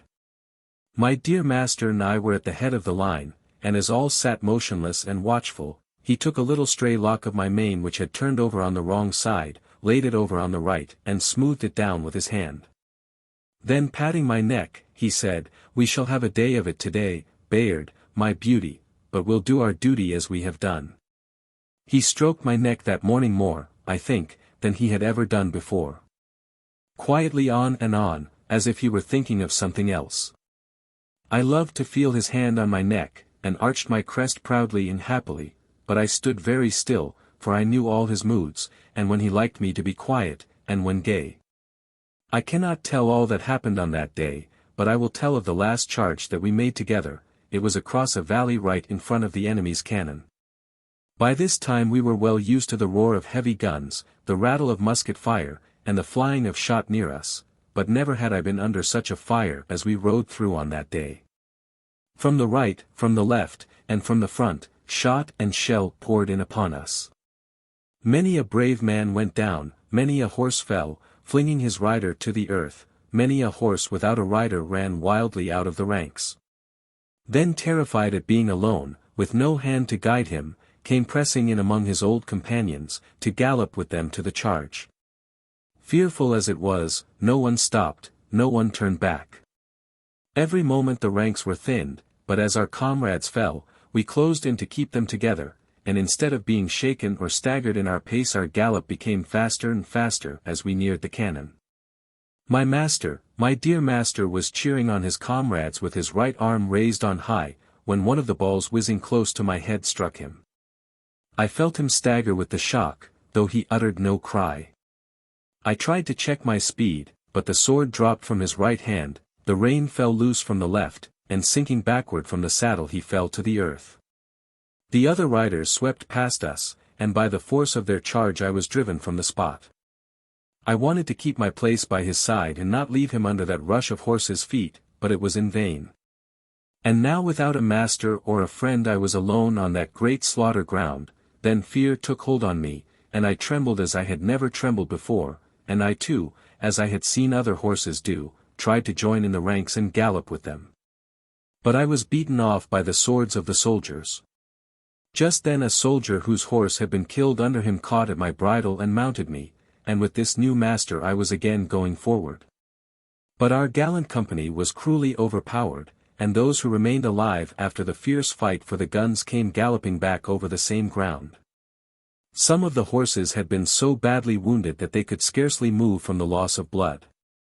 Other noble creatures were trying on 3 legs to drag themselves along, and others were struggling to rise on their 4 feet, when their hind legs had been shattered by shot. After the battle the wounded men were brought in and the dead were buried. And what about the wounded horses? I said, were they left to die? No, the army farriers went over the field with their pistols and shot all that were ruined. Some that had only slight wounds were brought back and attended to, but the greater part of the noble, willing creatures that went out that morning never came back. In our stables there was only about 1 in 4 that returned. I never saw my dear master again. I believe he fell dead from the saddle. I never loved any other master so well. I went into many other engagements, but was only once wounded, and then not seriously. And when the war was over I came back again to England, as sound and strong as when I went out. I said, I have heard people talk about war as if it was a very fine thing. Ah, said he, I should think they never saw it. No doubt it is very fine when there is no enemy, when it is just exercise and parade and sham fight. Yes, it is very fine then. But when thousands of good brave men and horses are killed or crippled for life, it has a very different look. Do you know what they fought about? Said I. No, he said, that is more than a horse can understand, but the enemy must have been awfully wicked people, if it was right to go all that way over the sea on purpose to kill them. 35 Jerry Barker. I never knew a better man than my new master. He was kind and good, and as strong for the right as John Manley, and so good-tempered and merry that very few people could pick a quarrel with him. He was very fond of making little songs, and singing them to himself. One he was very fond of was this. Come, father and mother. And sister and brother. Come, all of you, turn to. And help one another. And so they did. Harry was as clever at stable work as a much older boy, and always wanted to do what he could. Then Polly and Dolly used to come in the morning to help with the cab, to brush and beat the cushions, and rub the glass, while Jerry was giving us a cleaning in the yard, and Harry was rubbing the harness. There used to be a great deal of laughing and fun between them, and it put Captain and me in much better spirits than if we had heard scolding and hard words. They were always early in the morning, for Jerry would say, if you in the morning throw minutes away, you can't pick them up. In the course of a day, you may hurry and scurry, and flurry and worry. You've lost them forever. Forever and aye. He could not bear any careless loitering and waste of time. And nothing was so near making him angry as to find people, who were always late, wanting a cab horse to be driven hard, to make up for their idleness. One day 2 wild-looking young men came out of a tavern close by the stand, and called Jerry. Here, cabby. Look sharp, we are rather late, put on the steam, will you, and take us to the Victoria in time for the 1 o'clock train. You shall have a shilling extra. I will take you at the regular pace, gentlemen. Shillings don't pay for putting on the steam like that. Larry's cab was standing next to ours. He flung open the door, and said, I'm your man, gentlemen. Take my cab, my horse will get you there all right. And as he shut them in, with a wink toward Jerry, said, it's against his conscience to go beyond a jog trot. Then slashing his jaded horse, he set off as hard as he could. Jerry patted me on the neck. No, Jack, a shilling would not pay for that sort of thing, would it, old boy? Although Jerry was determinedly set against hard driving, to please careless people, he always went a good fair pace, and was not against putting on the steam, as he said, if only he knew why. I well remember one morning, as we were on the stand waiting for a fare, that a young man, carrying a heavy portmanteau, trod on a piece of orange peel which lay on the pavement, and fell down with great force. Jerry was the first to run and lift him up. He seemed much stunned, and as they led him into a shop he walked as if he were in great pain. Jerry of course came back to the stand, but in about 10 minutes one of the shopmen called him, so we drew up to the pavement. "Can you take me to the Southeastern Railway?" said the young man. "This unlucky fall has made me late, I fear. But it is of great importance that I should not lose the 12 o'clock train. I should be most thankful if you could get me there in time, and will gladly pay you an extra fare." "I'll do my very best," said Jerry heartily, "if you think you are well enough, sir," for he looked dreadfully white and ill. "I must go," he said earnestly, "please to open the door, and let us lose no time." The next minute Jerry was on the box, with a cheery chirrup to me, and a twitch of the rein that I well understood. "Now then, Jack, my boy," said he, "spin along, we'll show them how we can get over the ground, if we only know why.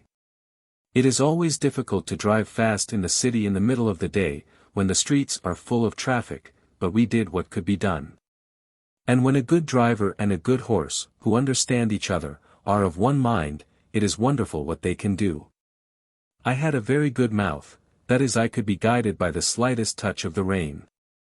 And that is a great thing in London, among carriages, omnibuses, carts, vans, trucks, cabs, and great wagons creeping along at a walking pace, some going one way, some another, some going slowly, others wanting to pass them.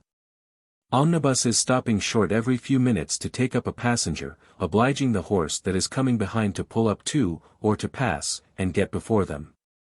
Perhaps you try to pass, but just then something else comes dashing in through the narrow opening, and you have to keep in behind the omnibus again.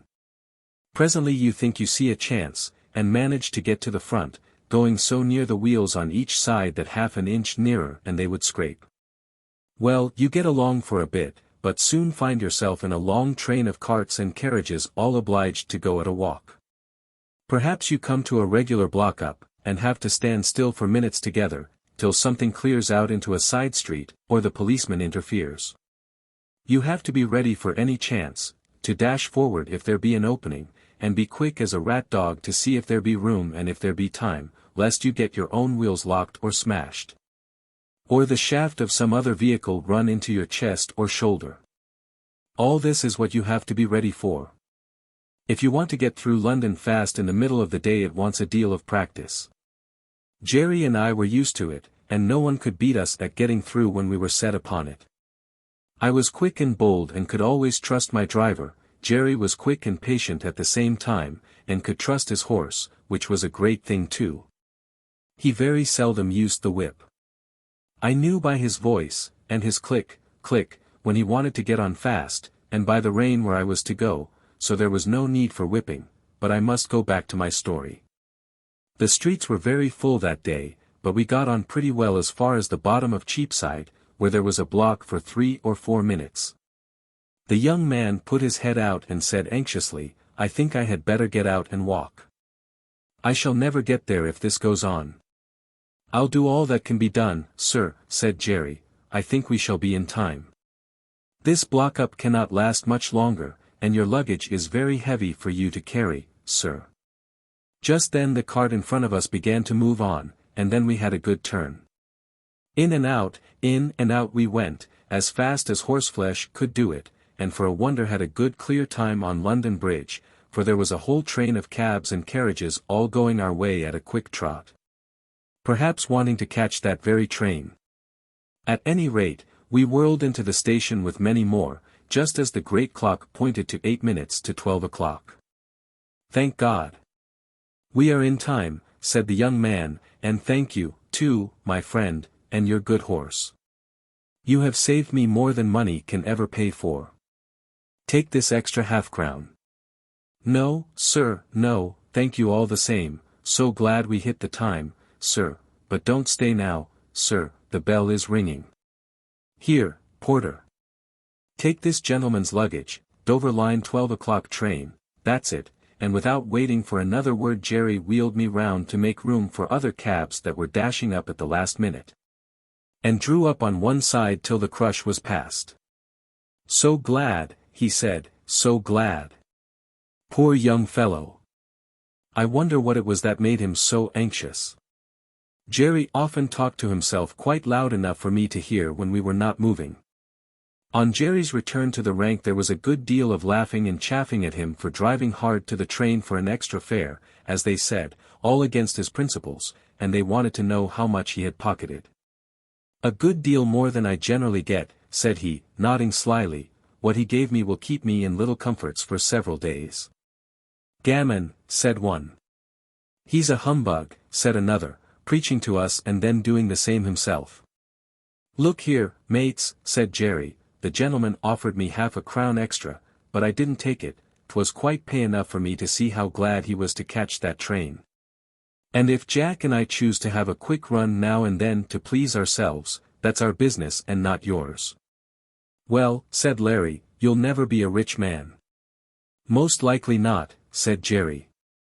"But I don't know that I shall be the less happy for that. I have heard the commandments read a great many times and I never noticed that any of them said, 'Thou shalt be rich.' And there are a good many curious things said in the New Testament about rich men that I think would make me feel rather queer if I was one of them." "If you ever do get rich," said Governor Gray, looking over his shoulder across the top of his cab, "you'll deserve it, Jerry, and you won't find a curse come with your wealth. As for you, Larry, you'll die poor, you spend too much in whipcord." "Well," said Larry, "what is a fellow to do if his horse won't go without it? You never take the trouble to see if he will go without it, your whip is always going as if you had the St. Vitus dance in your arm, and if it does not wear you out it wears your horse out. You know you are always changing your horses, and why? Because you never give them any peace or encouragement."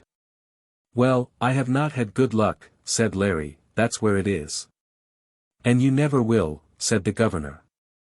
"Good luck is rather particular who she rides with, and mostly prefers those who have got common sense and a good heart. At least that is my experience." Governor Gray turned round again to his newspaper, and the other men went to their cabs. 36 The Sunday Cab. One morning, as Jerry had just put me into the shafts and was fastening the traces, a gentleman walked into the yard. "Your servant, sir," said Jerry. "Good morning, Mr. Barker," said the gentleman. "I should be glad to make some arrangements with you for taking Mrs. Briggs regularly to church on Sunday mornings. We go to the new church now, and that is rather further than she can walk." "Thank you, sir," said Jerry, "but I have only taken out a 6 days license *, and therefore I could not take a fare on a Sunday, it would not be legal. *, a few years since the annual charge for a cab license was very much reduced, and the difference between the 6 and 7 days cabs was abolished." "Oh," said the other, "I did not know yours was a 6 days cab. But of course it would be very easy to alter your license. I would see that you did not lose by it. The fact is, Mrs. Briggs very much prefers you to drive her." "I should be glad to oblige the lady, sir, but I had a 7 days license once, and the work was too hard for me, and too hard for my horses. Year in and year out, not a day's rest, and never a Sunday with my wife and children. And never able to go to a place of worship, which I had always been used to do before I took to the driving box. So for the last 5 years I have only taken a 6 days license, and I find it better all the way round." "Well, of course," replied Mr. Briggs, "it is very proper that every person should have rest, and be able to go to church on Sundays, but I should have thought you would not have minded such a short distance for the horse, and only once a day. You would have all the afternoon and evening for yourself, and we are very good customers, you know." "Yes, sir, that is true, and I am grateful for all favors, I am sure.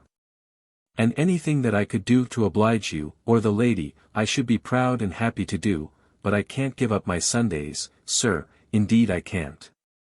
I read that God made man, and he made horses and all the other beasts, and as soon as he had made them he made a day of rest, and bade that all should rest one day in 7. And I think, sir, he must have known what was good for them, and I am sure it is good for me. I am stronger and healthier altogether, now that I have a day of rest. The horses are fresh too, and do not wear up nearly so fast. The 6-day drivers all tell me the same, and I have laid by more money in the savings bank than ever I did before, and as for the wife and children, sir, why, heart alive, they would not go back to the 7 days for all they could see. Oh, very well, said the gentleman, don't trouble yourself, Mr. Barker, any further. I will inquire somewhere else, and he walked away. Well, says Jerry to me, we can't help it, Jack, old boy, we must have our Sundays. Polly. He shouted, Polly. Come here. She was there in a minute. What is it all about, Jerry? Why, my dear, Mr. Briggs wants me to take Mrs. Briggs to church every Sunday morning. I say I have only a 6 days license. He says, get a 7 days license, and I'll make it worth your while, and you know, Polly, they are very good customers to us. Mrs. Briggs often goes out shopping for hours, or making calls, and then she pays down fair and honorable like a lady. There's no beating down or making 3 hours into 2 hours and a half, as some folks do, and it is easy work for the horses, not like tearing along to catch trains for people that are always a quarter of an hour too late. And if I don't oblige her in this matter it is very likely we shall lose them altogether. What do you say, little woman? I say, Jerry, says she, speaking very slowly, I say, if Mrs. Briggs would give you a sovereign every Sunday morning, I would not have you a 7 days cabman again. We have known what it was to have no Sundays, and now we know what it is to call them our own. Thank God, you earn enough to keep us, though it is sometimes close work to pay for all the oats and hay, the license, and the rent besides. But Harry will soon be earning something, and I would rather struggle on harder than we do than go back to those horrid times when you hardly had a minute to look at your own children, and we never could go to a place of worship together. Or have a happy, quiet day. God forbid that we should ever turn back to those times, that's what I say, Jerry. And that is just what I told Mr. Briggs, my dear, said Jerry, and what I mean to stick to. So don't go and fret yourself, Polly, for she had begun to cry. I would not go back to the old times if I earned twice as much, so that is settled, little woman. Now, cheer up, and I'll be off to the stand. 3 weeks had passed away after this conversation, and no order had come from Mrs. Briggs. So there was nothing but taking jobs from the stand. Jerry took it to heart a good deal, for of course the work was harder for horse and man. But Polly would always cheer him up, and say, never mind, father, never mind. Do your best. And leave the rest. 'Twill all come right. Some day or night. It soon became known that Jerry had lost his best customer, and for what reason. Most of the men said he was a fool, but 2 or 3 took his part. If workingmen don't stick to their Sunday, said Truman, they'll soon have none left. It is every man's right and every beast's right. By God's law we have a day of rest, and by the law of England we have a day of rest. And I say we ought to hold to the rights these laws give us and keep them for our children. All very well for you religious chaps to talk so, said Larry, but I'll turn a shilling when I can. I don't believe in religion, for I don't see that your religious people are any better than the rest. If they are not better, put in Jerry, it is because they are not religious. You might as well say that our country's laws are not good because some people break them. If a man gives way to his temper, and speaks evil of his neighbor, and does not pay his debts, he is not religious, I don't care how much he goes to church. If some men are shams and humbugs, that does not make religion untrue. Real religion is the best and truest thing in the world, and the only thing that can make a man really happy or make the world we live in any better. If religion was good for anything, said Jones, it would prevent your religious people from making us work on Sundays, as you know many of them do, and that's why I say religion is nothing but a sham. Why, if it was not for the church and chapel-goers it would be hardly worth while our coming out on a Sunday. But they have their privileges, as they call them, and I go without. I shall expect them to answer for my soul, if I can't get a chance of saving it. Several of the men applauded this, till Jerry said, that may sound well enough, but it won't do, every man must look after his own soul. You can't lay it down at another man's door like a foundling and expect him to take care of it. And don't you see, if you are always sitting on your box waiting for a fare, they will say, if we don't take him someone else will, and he does not look for any Sunday. Of course, they don't go to the bottom of it, or they would see if they never came for a cab it would be no use your standing there, but people don't always like to go to the bottom of things, it may not be convenient to do it. But if you Sunday drivers would all strike for a day of rest the thing would be done. And what would all the good people do if they could not get to their favorite preachers, said Larry. 'Tis not for me to lay down plans for other people, said Jerry, but if they can't walk so far they can go to what is nearer, and if it should rain they can put on their mackintoshes as they do on a weekday. If a thing is right it can be done, and if it is wrong it can be done without, and a good man will find a way. And that is as true for us cabmen as it is for the churchgoers. 37 The Golden Rule. 2 or 3 weeks after this, as we came into the yard rather late in the evening, Polly came running across the road with the lantern. She always brought it to him if it was not very wet. It has all come right, Jerry, Mrs. Briggs sent her servant this afternoon to ask you to take her out tomorrow at 11 o'clock. I said, yes, I thought so, but we supposed she employed someone else now. Well, said he, the real fact is, Master was put out because Mr. Barker refused to come on Sundays, and he has been trying other cabs, but there's something wrong with them all. Some drive too fast, and some too slow, and the mistress says there is not one of them so nice and clean as yours, and nothing will suit her but Mr. Barker's cab again. Polly was almost out of breath, and Jerry broke out into a merry laugh. 'Twill all come right some day or night, you were right, my dear, you generally are. Run in and get the supper, and I'll have Jack's harness off and make him snug and happy in no time. After this Mrs. Briggs wanted Jerry's cab quite as often as before, never, however, on a Sunday, but there came a day when we had Sunday work, and this was how it happened. We had all come home on the Saturday night very tired, and very glad to think that the next day would be all rest, but so it was not to be. On Sunday morning Jerry was cleaning me in the yard, when Polly stepped up to him, looking very full of something. What is it? Said Jerry. Well, my dear, she said, poor Dinah Brown has just had a letter brought to say that her mother is dangerously ill, and that she must go directly if she wishes to see her alive. The place is more than 10 miles away from here, out in the country, and she says if she takes the train she should still have 4 miles to walk, and so weak as she is, and the baby only 4 weeks old, of course that would be impossible. And she wants to know if you would take her in your cab, and she promises to pay you faithfully, as she can get the money. Tut, tut.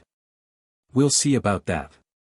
It was not the money I was thinking about, but of losing our Sunday.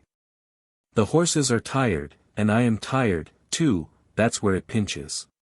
It pinches all round, for that matter, said Polly, for it's only half Sunday without you, but you know we should do to other people as we should like they should do to us. And I know very well what I should like if my mother was dying, and Jerry, dear, I am sure it won't break the Sabbath, for if pulling a poor beast or donkey out of a pit would not spoil it, I am quite sure taking poor Dinah would not do it. Why, Polly, you are as good as the minister, and so, as I've had my Sunday morning sermon early today, you may go and tell Dinah that I'll be ready for her as the clock strikes 10. But stop, just step round to Butcher Braden's with my compliments, and ask him if he would lend me his light trap. I know he never uses it on the Sunday, and it would make a wonderful difference to the horse. Away she went, and soon returned, saying that he could have the trap and welcome. All right, said he, now put me up a bit of bread and cheese, and I'll be back in the afternoon as soon as I can. And I'll have the meat pie ready for an early tea instead of for dinner, said Polly, and away she went, while he made his preparations to the tune of Polly's the Woman and No Mistake, of which tune he was very fond. I was selected for the journey, and at 10 o'clock we started, in a light, high-wheeled gig, which ran so easily that after the 4-wheeled cab it seemed like nothing. It was a fine May day, and as soon as we were out of the town, the sweet air, the smell of the fresh grass, and the soft country roads were as pleasant as they used to be in the old times, and I soon began to feel quite fresh. Dinah's family lived in a small farmhouse, up a green lane, close by a meadow with some fine shady trees. There were 2 cows feeding in it. A young man asked Jerry to bring his trap into the meadow, and he would tie me up in the cowshed. He wished he had a better stable to offer. "If your cows would not be offended," said Jerry, "there is nothing my horse would like so well as to have an hour or 2 in your beautiful meadow. He's quiet, and it would be a rare treat for him." "Do, and welcome," said the young man. "The best we have is at your service for your kindness to my sister. We shall be having some dinner in an hour, and I hope you'll come in, though with mother so ill we are all out of sorts in the house." Jerry thanked him kindly, but said as he had some dinner with him there was nothing he should like so well as walking about in the meadow. When my harness was taken off I did not know what I should do first, whether to eat the grass, or roll over on my back, or lie down and rest, or have a gallop across the meadow out of sheer spirits at being free, and I did all by turns. Jerry seemed to be quite as happy as I was. He sat down by a bank under a shady tree, and listened to the birds, then he sang himself, and read out of the little brown book he is so fond of, then wandered round the meadow, and down by a little brook, where he picked the flowers and the hawthorn, and tied them up with long sprays of ivy. Then he gave me a good feed of the oats which he had brought with him, but the time seemed all too short. I had not been in a field since I left poor Ginger at Earlshall. We came home gently, and Jerry's first words were, as we came into the yard, "Well, Polly, I have not lost my Sunday after all," for the birds were singing hymns in every bush, and I joined in the service, and as for Jack, he was like a young colt. When he handed Dolly the flowers she jumped about for joy. 38 Dolly and a real gentleman. Winter came in early, with a great deal of cold and wet. There was snow, or sleet, or rain almost every day for weeks, changing only for keen driving winds or sharp frosts. The horses all felt it very much. When it is a dry cold a couple of good thick rugs will keep the warmth in us. But when it is soaking rain they soon get wet through and are no good. Some of the drivers had a waterproof cover to throw over, which was a fine thing. But some of the men were so poor that they could not protect either themselves or their horses, and many of them suffered very much that winter. When we horses had worked half the day we went to our dry stables, and could rest, while they had to sit on their boxes, sometimes staying out as late as 1 or 2 o'clock in the morning if they had a party to wait for. When the streets were slippery with frost or snow that was the worst of all for us horses. 1 mile of such traveling, with a weight to draw and no firm footing, would take more out of us than 4 on a good road. Every nerve and muscle of our bodies is on the strain to keep our balance, and, added to this, the fear of falling is more exhausting than anything else. If the roads are very bad indeed our shoes are roughed, but that makes us feel nervous at first. When the weather was very bad many of the men would go and sit in the tavern close by, and get someone to watch for them. But they often lost a fare in that way, and could not, as Jerry said, be there without spending money. He never went to the Rising Sun. There was a coffee shop near, where he now and then went, or he bought of an old man, who came to our rank with tins of hot coffee and pies. It was his opinion that spirits and beer made a man colder afterward, and that dry clothes, good food, cheerfulness, and a comfortable wife at home, were the best things to keep a cabman warm. Polly always supplied him with something to eat when he could not get home, and sometimes he would see little Dolly peeping from the corner of the street, to make sure if "father" was on the stand. If she saw him she would run off at full speed and soon come back with something in a tin or basket, some hot soup or pudding Polly had ready. It was wonderful how such a little thing could get safely across the street, often thronged with horses and carriages, but she was a brave little maid, and felt it quite an honor to bring "father's first course," as he used to call it. She was a general favorite on the stand, and there was not a man who would not have seen her safely across the street, if Jerry had not been able to do it. One cold windy day Dolly had brought Jerry a basin of something hot, and was standing by him while he ate it. He had scarcely begun when a gentleman, walking toward us very fast, held up his umbrella. Jerry touched his hat in return, gave the basin to Dolly, and was taking off my cloth, when the gentleman, hastening up, cried out, "No, no, finish your soup, my friend. I have not much time to spare, but I can wait till you have done, and set your little girl safe on the pavement." So saying, he seated himself in the cab. Jerry thanked him kindly, and came back to Dolly. "There, Dolly, that's a gentleman. That's a real gentleman, Dolly, he has got time and thought for the comfort of a poor cabman and a little girl." Jerry finished his soup, set the child across, and then took his orders to drive to Clapham Rise. Several times after that the same gentleman took our cab. I think he was very fond of dogs and horses, for whenever we took him to his own door 2 or 3 dogs would come bounding out to meet him. Sometimes he came round and patted me, saying in his quiet, pleasant way, "This horse has got a good master, and he deserves it." It was a very rare thing for anyone to notice the horse that had been working for him. I have known ladies to do it now and then, and this gentleman, and 1 or 2 others have given me a pat and a kind word, but 99 persons out of 100 would as soon think of patting the steam engine that drew the train.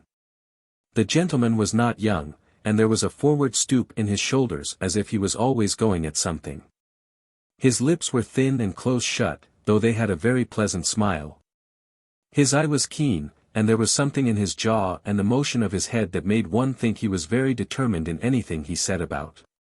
His voice was pleasant and kind. Any horse would trust that voice, though it was just as decided as everything else about him.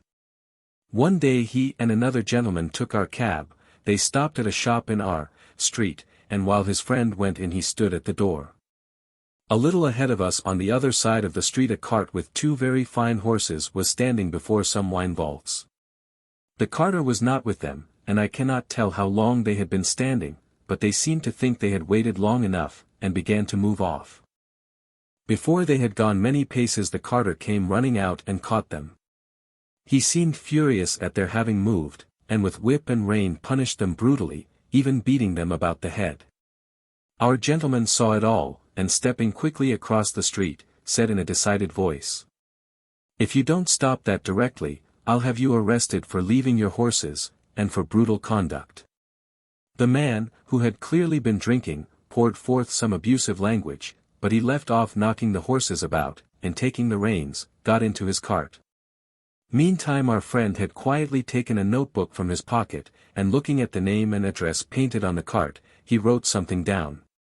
"What do you want with that?" growled the carter, as he cracked his whip and was moving on.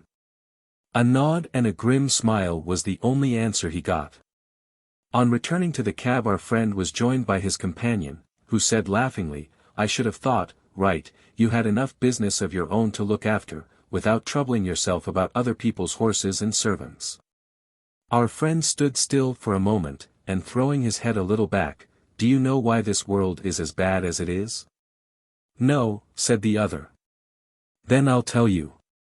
It is because people think only about their own business, and won't trouble themselves to stand up for the oppressed, nor bring the wrongdoer to light. I never see a wicked thing like this without doing what I can, and many a master has thanked me for letting him know how his horses have been used. I wish there were more gentlemen like you, sir," said Jerry, "for they are wanted badly enough in this city." After this we continued our journey, and as they got out of the cab our friend was saying, "My doctrine is this, that if we see cruelty or wrong that we have the power to stop, and do nothing, we make ourselves sharers in the guilt." 39 C.D. Sam. I should say that for a cab horse I was very well off indeed. My driver was my owner, and it was his interest to treat me well and not overwork me, even had he not been so good a man as he was. But there were a great many horses which belonged to the large cab owners, who let them out to their drivers for so much money a day. As the horses did not belong to these men the only thing they thought of was how to get their money out of them, first, to pay the master, and then to provide for their own living, and a dreadful time some of these horses had of it. Of course, I understood but little, but it was often talked over on the stand, and the governor, who was a kind-hearted man and fond of horses, would sometimes speak up if one came in very much jaded or ill-used. One day a shabby, miserable-looking driver, who went by the name of Seedy Sam, brought in his horse looking dreadfully beat, and the governor said, "You and your horse look more fit for the police station than for this rank." The man flung his tattered rug over the horse, turned full round upon the governor and said in a voice that sounded almost desperate, "If the police have any business with the matter, it ought to be with the masters who charge us so much. Or with the fares that are fixed so low. If a man has to pay 18 shillings a day for the use of a cab and 2 horses, as many of us have to do in the season, and must make that up before we earn a penny for ourselves, I say, 'tis more than hard work. 9 shillings a day to get out of each horse before you begin to get your own living, you know that's true, and if the horses don't work we must starve, and I and my children have known what that is before now. I've 6 of them, and only one earns anything. I am on the stand 14 or 16 hours a day, and I haven't had a Sunday these 10 or 12 weeks, you know Skinner never gives a day if he can help it, and if I don't work hard, tell me who does. I want a warm coat and a mackintosh, but with so many to feed how can a man get it? I had to pledge my clock a week ago to pay Skinner, and I shall never see it again." Some of the other drivers stood round nodding their heads and saying he was right. The man went on. "You that have your own horses and cabs, or drive for good masters, have a chance of getting on and a chance of doing right. I haven't. We can't charge more than 6 pence a mile after the first, within the 4-mile radius. This very morning I had to go a clear 6 miles and only took 3 shillings. I could not get a return fare, and had to come all the way back. There's 12 miles for the horse and 3 shillings for me. After that I had a 3-mile fare, and there were bags and boxes enough to have brought in a good many tuppences if they had been put outside, but you know how people do. All that could be piled up inside on the front seat were put in, and 3 heavy boxes went on the top. That was 6 pence, and the fare 1 and 6 pence, then I got a return for a shilling. Now that makes 18 miles for the horse and 6 shillings for me. There's 3 shillings still for that horse to earn and 9 shillings for the afternoon horse before I touch a penny. Of course, it is not always so bad as that, but you know it often is, and I say, 'tis a mockery to tell a man that he must not overwork his horse, for when a beast is downright tired there's nothing but the whip that will keep his legs a-going. You can't help yourself, you must put your wife and children before the horse, the masters must look to that, we can't. I don't ill-use my horse for the sake of it, none of you can say I do. There's wrong lays somewhere, never a day's rest, never a quiet hour with the wife and children. I often feel like an old man, though I'm only 45. You know how quick some of the gentry are to suspect us of cheating and overcharging. Why, they stand with their purses in their hands counting it over to a penny and looking at us as if we were pickpockets. I wish some of them had got to sit on my box 16 hours a day and get a living out of it, and 18 shillings beside, and that in all weathers. They would not be so uncommon particular never to give us a 6 pence over or to cram all the luggage inside. Of course, some of them tip us pretty handsome now and then, or else we could not live, but you can't depend upon that." The men who stood round much approved this speech, and one of them said, "It is desperate hard, and if a man sometimes does what is wrong it is no wonder, and if he gets a dram too much who's to blow him up?" Jerry had taken no part in this conversation, but I never saw his face look so sad before. The governor had stood with both his hands in his pockets. Now he took his handkerchief out of his hat and wiped his forehead. "You've beaten me, Sam," he said, "for it's all true, and I won't cast it up to you any more about the police. It was the look in that horse's eye that came over me. It is hard lines for man and it is hard lines for beast, and who's to mend it I don't know, but anyway you might tell the poor beast that you were sorry to take it out of him in that way. Sometimes a kind word is all we can give 'em, poor brutes, and 'tis wonderful what they do understand." A few mornings after this talk a new man came on the stand with Sam's cab. "Halloo," said one, "what's up with Seedy Sam?" "He's ill in bed," said the man, "he was taken last night in the yard, and could scarcely crawl home. His wife sent a boy this morning to say his father was in a high fever and could not get out, so I'm here instead." The next morning the same man came again. "How is Sam?" inquired the governor. "He's gone," said the man. What, gone? You don't mean to say he's dead? Just snuffed out, said the other. He died at 4 o'clock this morning. All yesterday he was raving about Skinner, and having no Sundays. I never had a Sunday's rest, these were his last words. No one spoke for a while, and then the governor said, I'll tell you what, mates, this is a warning for us.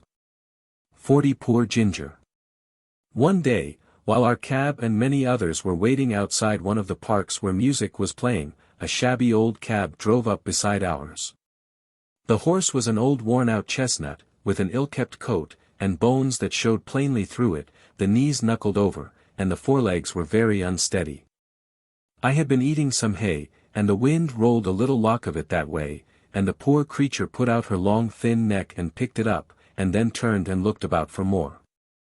There was a hopeless look in the dull eye that I could not help noticing, and then, as I was thinking where I had seen that horse before, she looked full at me and said, Black Beauty, is that you? It was Ginger. But how changed! The beautifully arched and glossy neck was now straight, and lank, and fallen in, the clean straight legs and delicate fetlocks were swelled, the joints were grown out of shape with hard work. The face, that was once so full of spirit and life, was now full of suffering, and I could tell by the heaving of her sides, and her frequent cough, how bad her breath was. Our drivers were standing together a little way off, so I sidled up to her a step or two, that we might have a little quiet talk. It was a sad tale that she had to tell. After a 12 months run off at Earlshall, she was considered to be fit for work again, and was sold to a gentleman. For a little while she got on very well, but after a longer gallop than usual the old strain returned, and after being rested and doctored she was again sold. In this way she changed hands several times, but always getting lower down.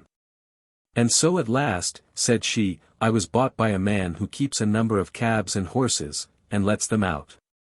You look well off, and I am glad of it, but I could not tell you what my life has been. When they found out my weakness they said I was not worth what they gave for me, and that I must go into one of the low cabs, and just be used up. That is what they are doing, whipping and working with never one thought of what I suffer. They paid for me, and must get it out of me, they say. The man who hires me now pays a deal of money to the owner every day, and so he has to get it out of me too, and so it's all the week round and round, with never a Sunday rest. I said, you used to stand up for yourself if you were ill-used. Ah! She said, I did once, but it's no use, men are strongest, and if they are cruel and have no feeling, there is nothing that we can do, but just bear it on and on to the end. I wish the end was come, I wish I was dead. I have seen dead horses, and I am sure they do not suffer pain. I wish I may drop down dead at my work, and not be sent off to the knackers. I was very much troubled, and I put my nose up to hers, but I could say nothing to comfort her. I think she was pleased to see me, for she said, you are the only friend I ever had. Just then her driver came up, and with a tug at her mouth backed her out of the line and drove off, leaving me very sad indeed. A short time after this a cart with a dead horse in it passed our cab stand. The head hung out of the cart tail, the lifeless tongue was slowly dropping with blood, and the sunken eyes. But I can't speak of them, the sight was too dreadful. It was a chestnut horse with a long, thin neck. I saw a white streak down the forehead. I believe it was Ginger, I hoped it was, for then her troubles would be over. Oh! If men were more merciful they would shoot us before we came to such misery. 41 The Butcher. I saw a great deal of trouble among the horses in London, and much of it might have been prevented by a little common sense. We horses do not mind hard work if we are treated reasonably, and I am sure there are many driven by quite poor men who have a happier life than I had when I used to go in the Countess of W.'s carriage. With my silver-mounted harness and high feeding. It often went to my heart to see how the little ponies were used, straining along with heavy loads or staggering under heavy blows from some low, cruel boy. Once I saw a little grey pony with a thick mane and a pretty head, and so much like Merrylegs that if I had not been in harness I should have neighed to him. He was doing his best to pull a heavy cart, while a strong rough boy was cutting him under the belly with his whip and chucking cruelly at his little mouth. Could it be Merrylegs? It was just like him, but then Mr. Blomefield was never to sell him, and I think he would not do it, but this might have been quite as good a little fellow, and had as happy a place when he was young.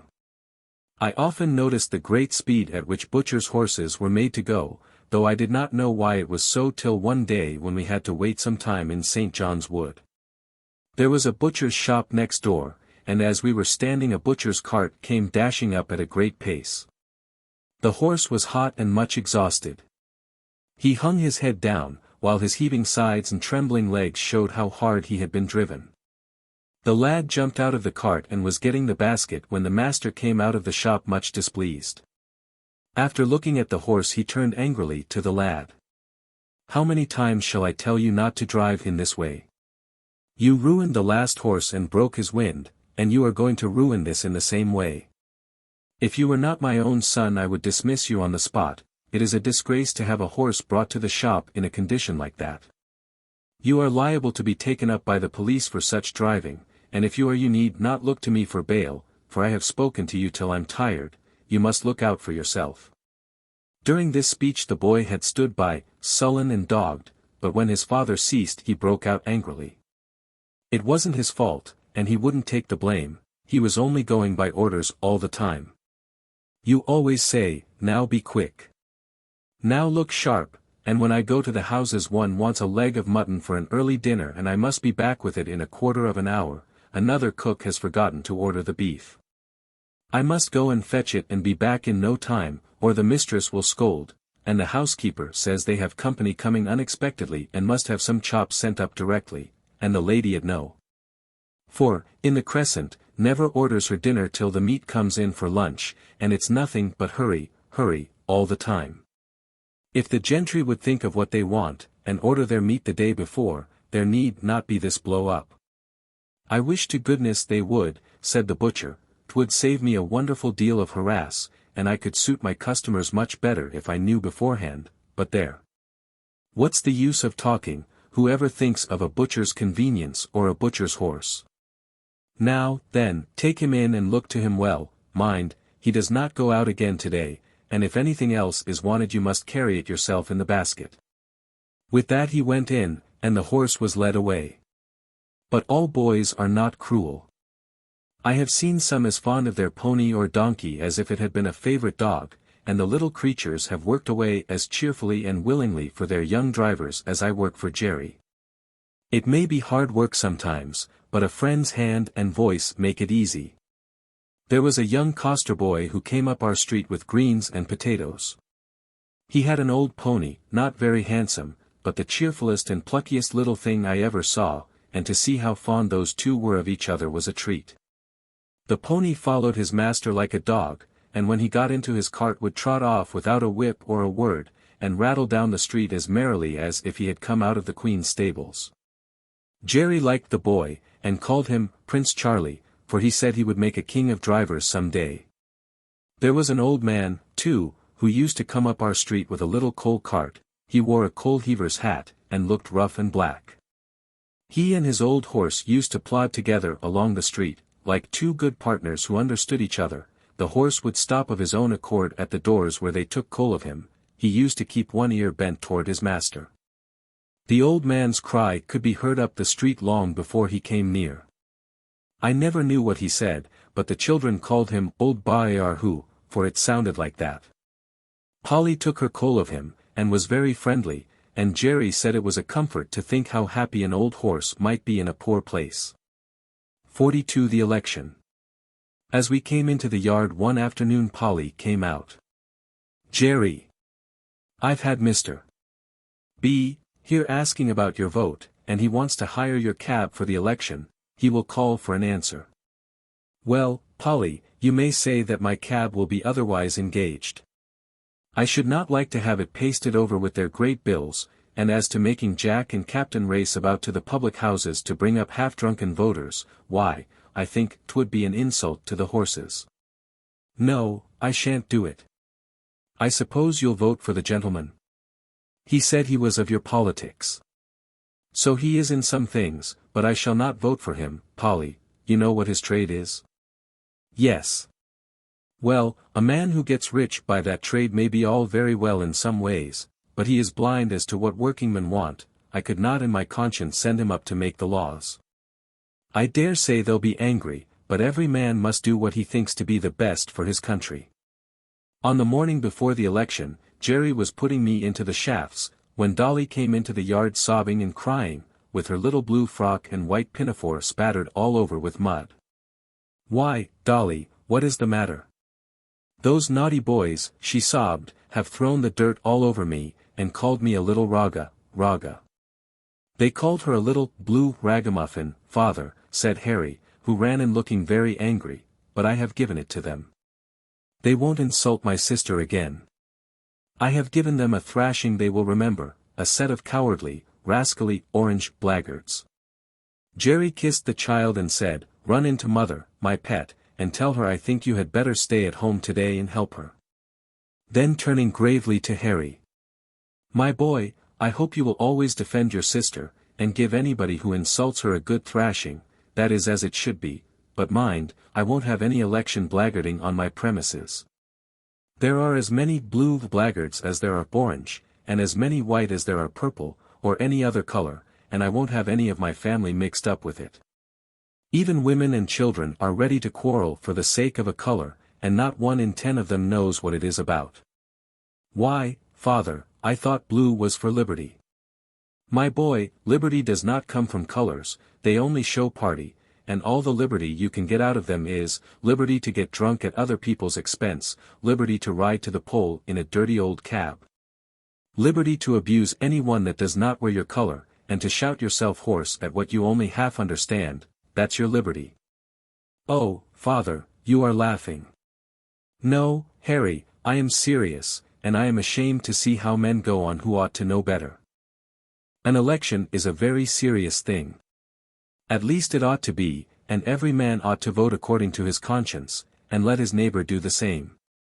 43. A friend in need. The election day came at last. There was no lack of work for Jerry and me. First came a stout puffy gentleman with a carpet bag. He wanted to go to the Bishopsgate station. Then we were called by a party who wished to be taken to the Regent's Park. And next we were wanted in a side street where a timid, anxious old lady was waiting to be taken to the bank.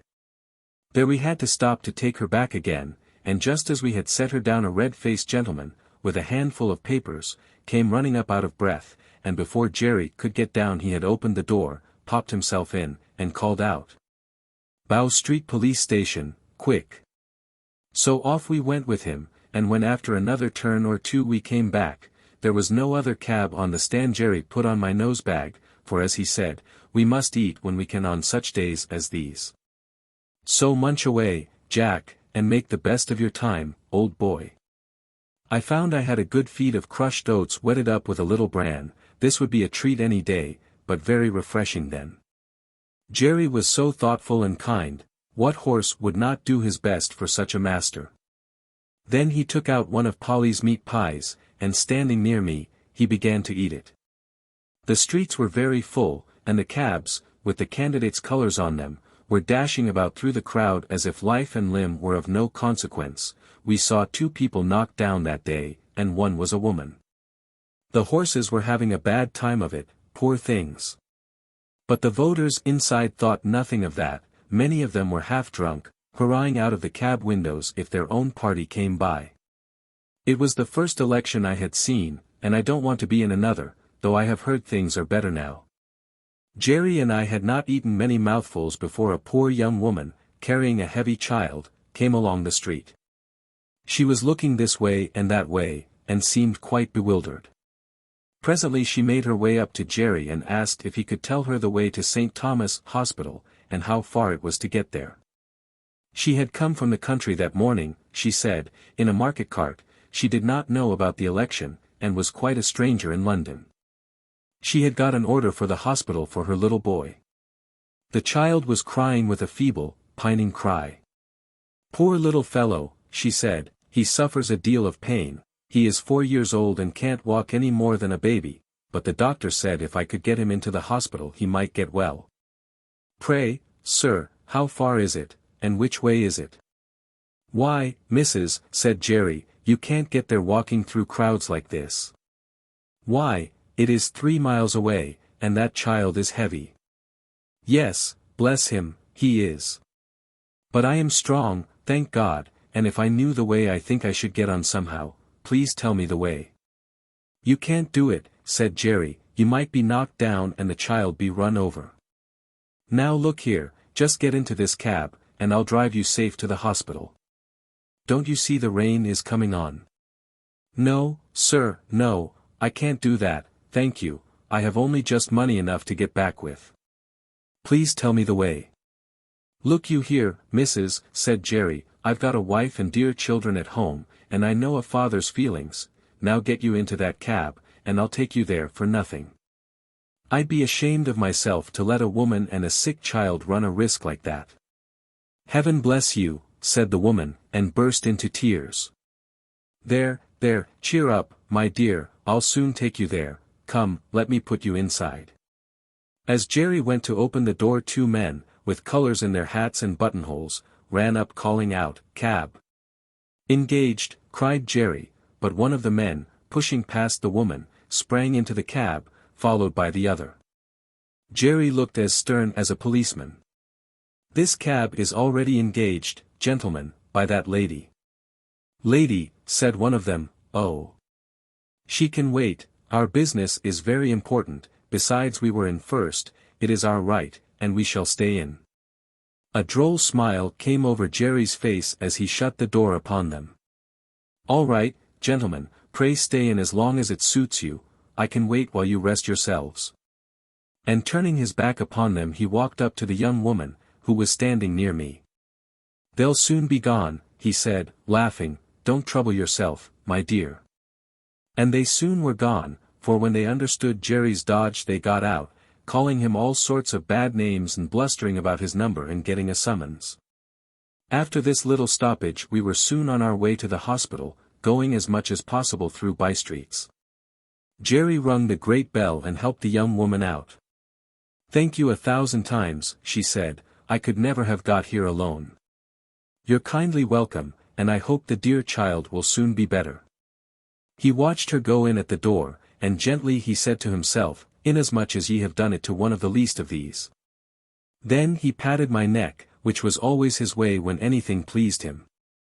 The rain was now coming down fast, and just as we were leaving the hospital the door opened again, and the porter called out, cab. We stopped, and a lady came down the steps. Jerry seemed to know her at once, she put back her veil and said, Barker. Jeremiah Barker, is it you? I am very glad to find you here. You are just the friend I want, for it is very difficult to get a cab in this part of London today. I shall be proud to serve you, ma'am, I am right glad I happen to be here. Where may I take you to, ma'am? To the Paddington station, and then if we are in good time, as I think we shall be, you shall tell me all about Mary and the children. We got to the station in good time, and being under shelter the lady stood a good while talking to Jerry. I found she had been Polly's mistress, and after many inquiries about her she said, how do you find the cab work suit you in winter? I know Mary was rather anxious about you last year. Yes, ma'am, she was. I had a bad cough that followed me up quite into the warm weather, and when I am kept out late she does worry herself a good deal. You see, ma'am, it is all hours and all weathers, and that does try a man's constitution. But I am getting on pretty well, and I should feel quite lost if I had not horses to look after. I was brought up to it, and I am afraid I should not do so well at anything else.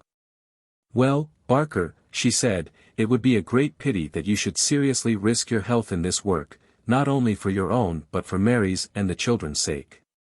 There are many places where good drivers or good grooms are wanted, and if ever you think you ought to give up this cab work let me know.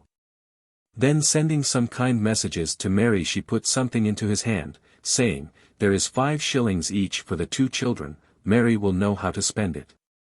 Jerry thanked her and seemed much pleased, and turning out of the station we at last reached home, and I, at least, was tired.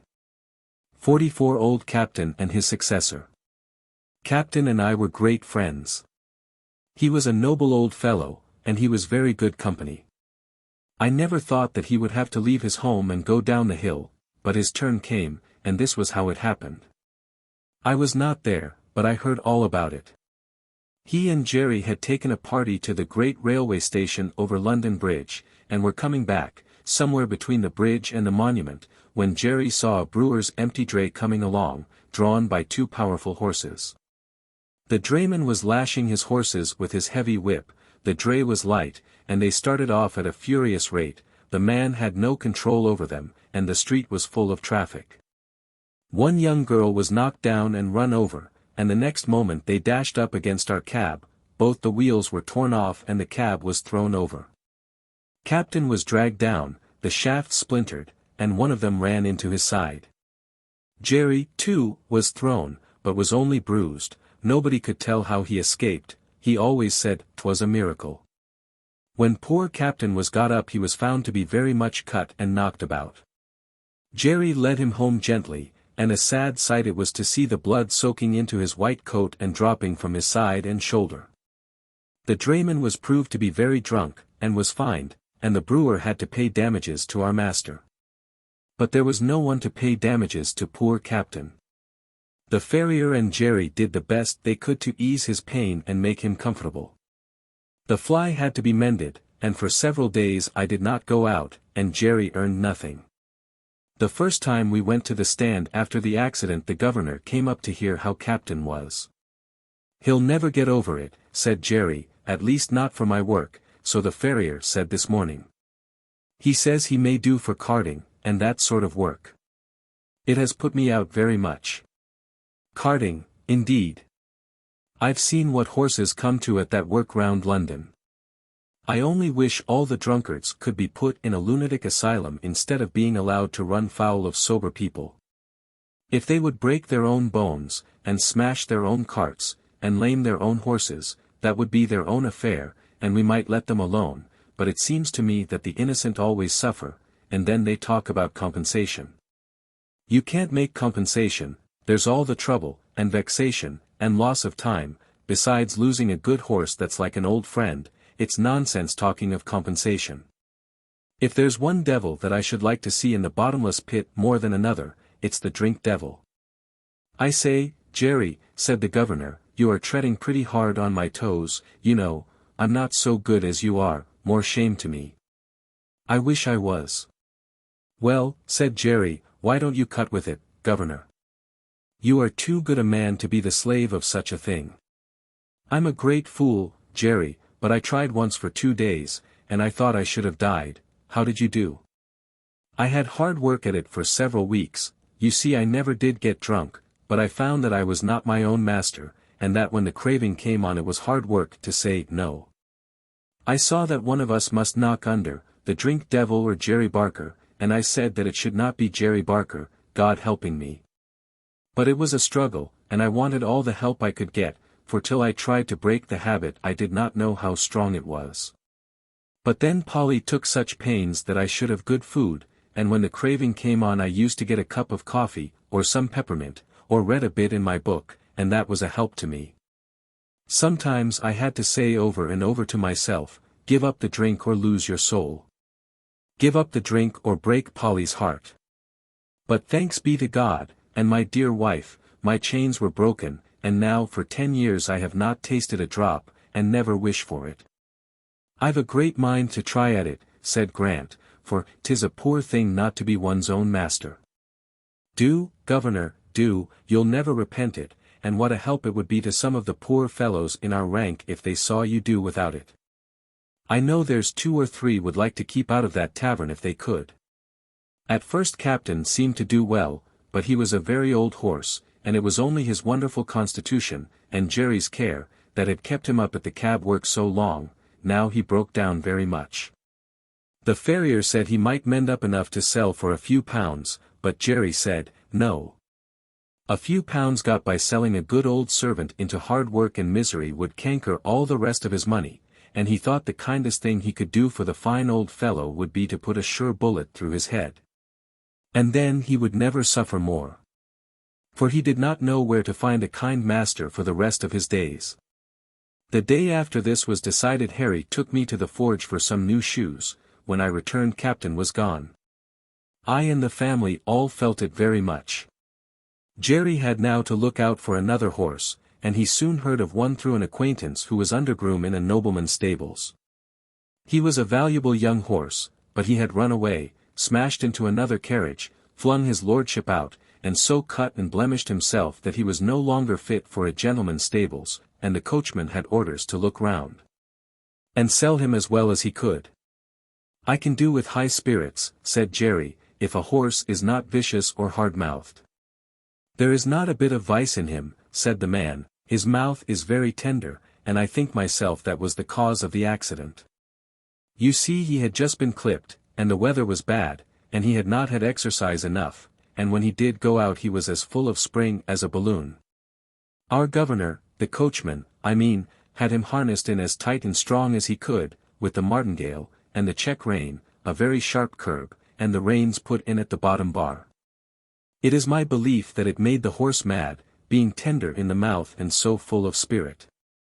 "Likely enough, I'll come and see him," said Jerry. The next day Hotspur, that was his name, came home.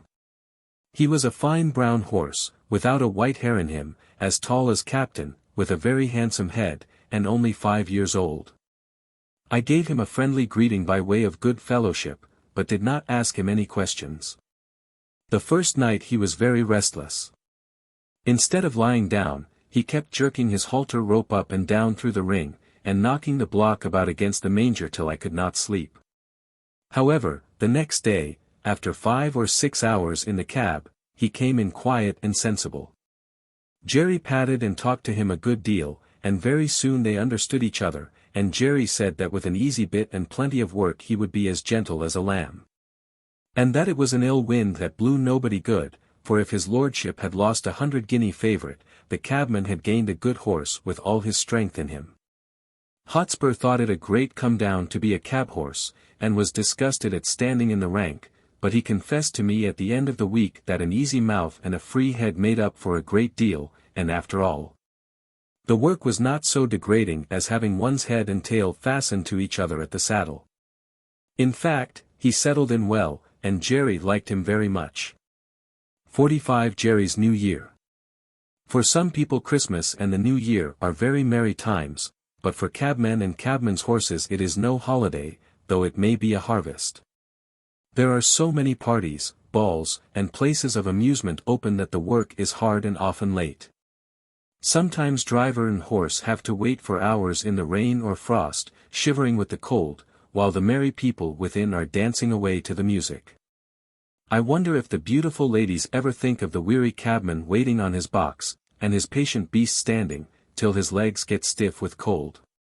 I had now most of the evening work, as I was well accustomed to standing, and Jerry was also more afraid of Hotspur taking cold. We had a great deal of late work in the Christmas week, and Jerry's cough was bad. But however late we were, Polly sat up for him, and came out with a lantern to meet him, looking anxious and troubled. On the evening of the New Year we had to take 2 gentlemen to a house in one of the West End squares. We set them down at 9 o'clock and were told to come again at 11, but, said one, as it is a card party, you may have to wait a few minutes, but don't be late. As the clock struck 11 we were at the door, for Jerry was always punctual. The clock chimed the quarters, 1, 2, 3, and then struck 12, but the door did not open. The wind had been very changeable, with squalls of rain during the day, but now it came on sharp, driving sleet, which seemed to come all the way round. It was very cold, and there was no shelter. Jerry got off his box and came and pulled one of my cloths a little more over my neck, then he took a turn or two up and down, stamping his feet, then he began to beat his arms, but that set him off coughing. So he opened the cab door and sat at the bottom with his feet on the pavement, and was a little sheltered. Still the clock chimed the quarters, and no one came. At 12:30 he rang the bell and asked the servant if he would be wanted that night. "Oh, yes, you'll be wanted safe enough," said the man. "You must not go, it will soon be over," and again Jerry sat down, but his voice was so hoarse I could hardly hear him. At 1:15 the door opened, and the two gentlemen came out. They got into the cab without a word, and told Jerry where to drive. That was nearly 2 miles. My legs were numb with cold, and I thought I should have stumbled. When the men got out they never said they were sorry to have kept us waiting so long, but were angry at the charge. However, as Jerry never charged more than was his due, so he never took less, and they had to pay for the 2 hours and a quarter waiting, but it was hard-earned money to Jerry. At last we got home. He could hardly speak, and his cough was dreadful. Polly asked no questions, but opened the door and held the lantern for him. "Can't I do something?" she said. "Yes, get Jack something warm, and then boil me some gruel." This was said in a hoarse whisper.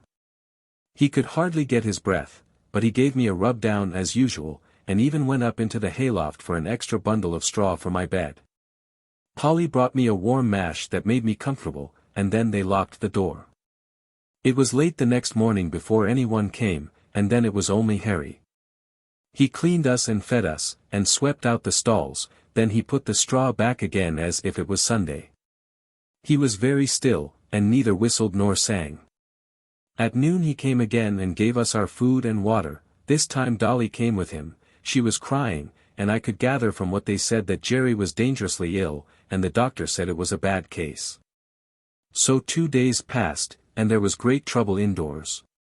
We only saw Harry, and sometimes Dolly. I think she came for company, for Polly was always with Jerry, and he had to be kept very quiet. On the 3rd day, while Harry was in the stable, a tap came at the door, and Governor Grant came in.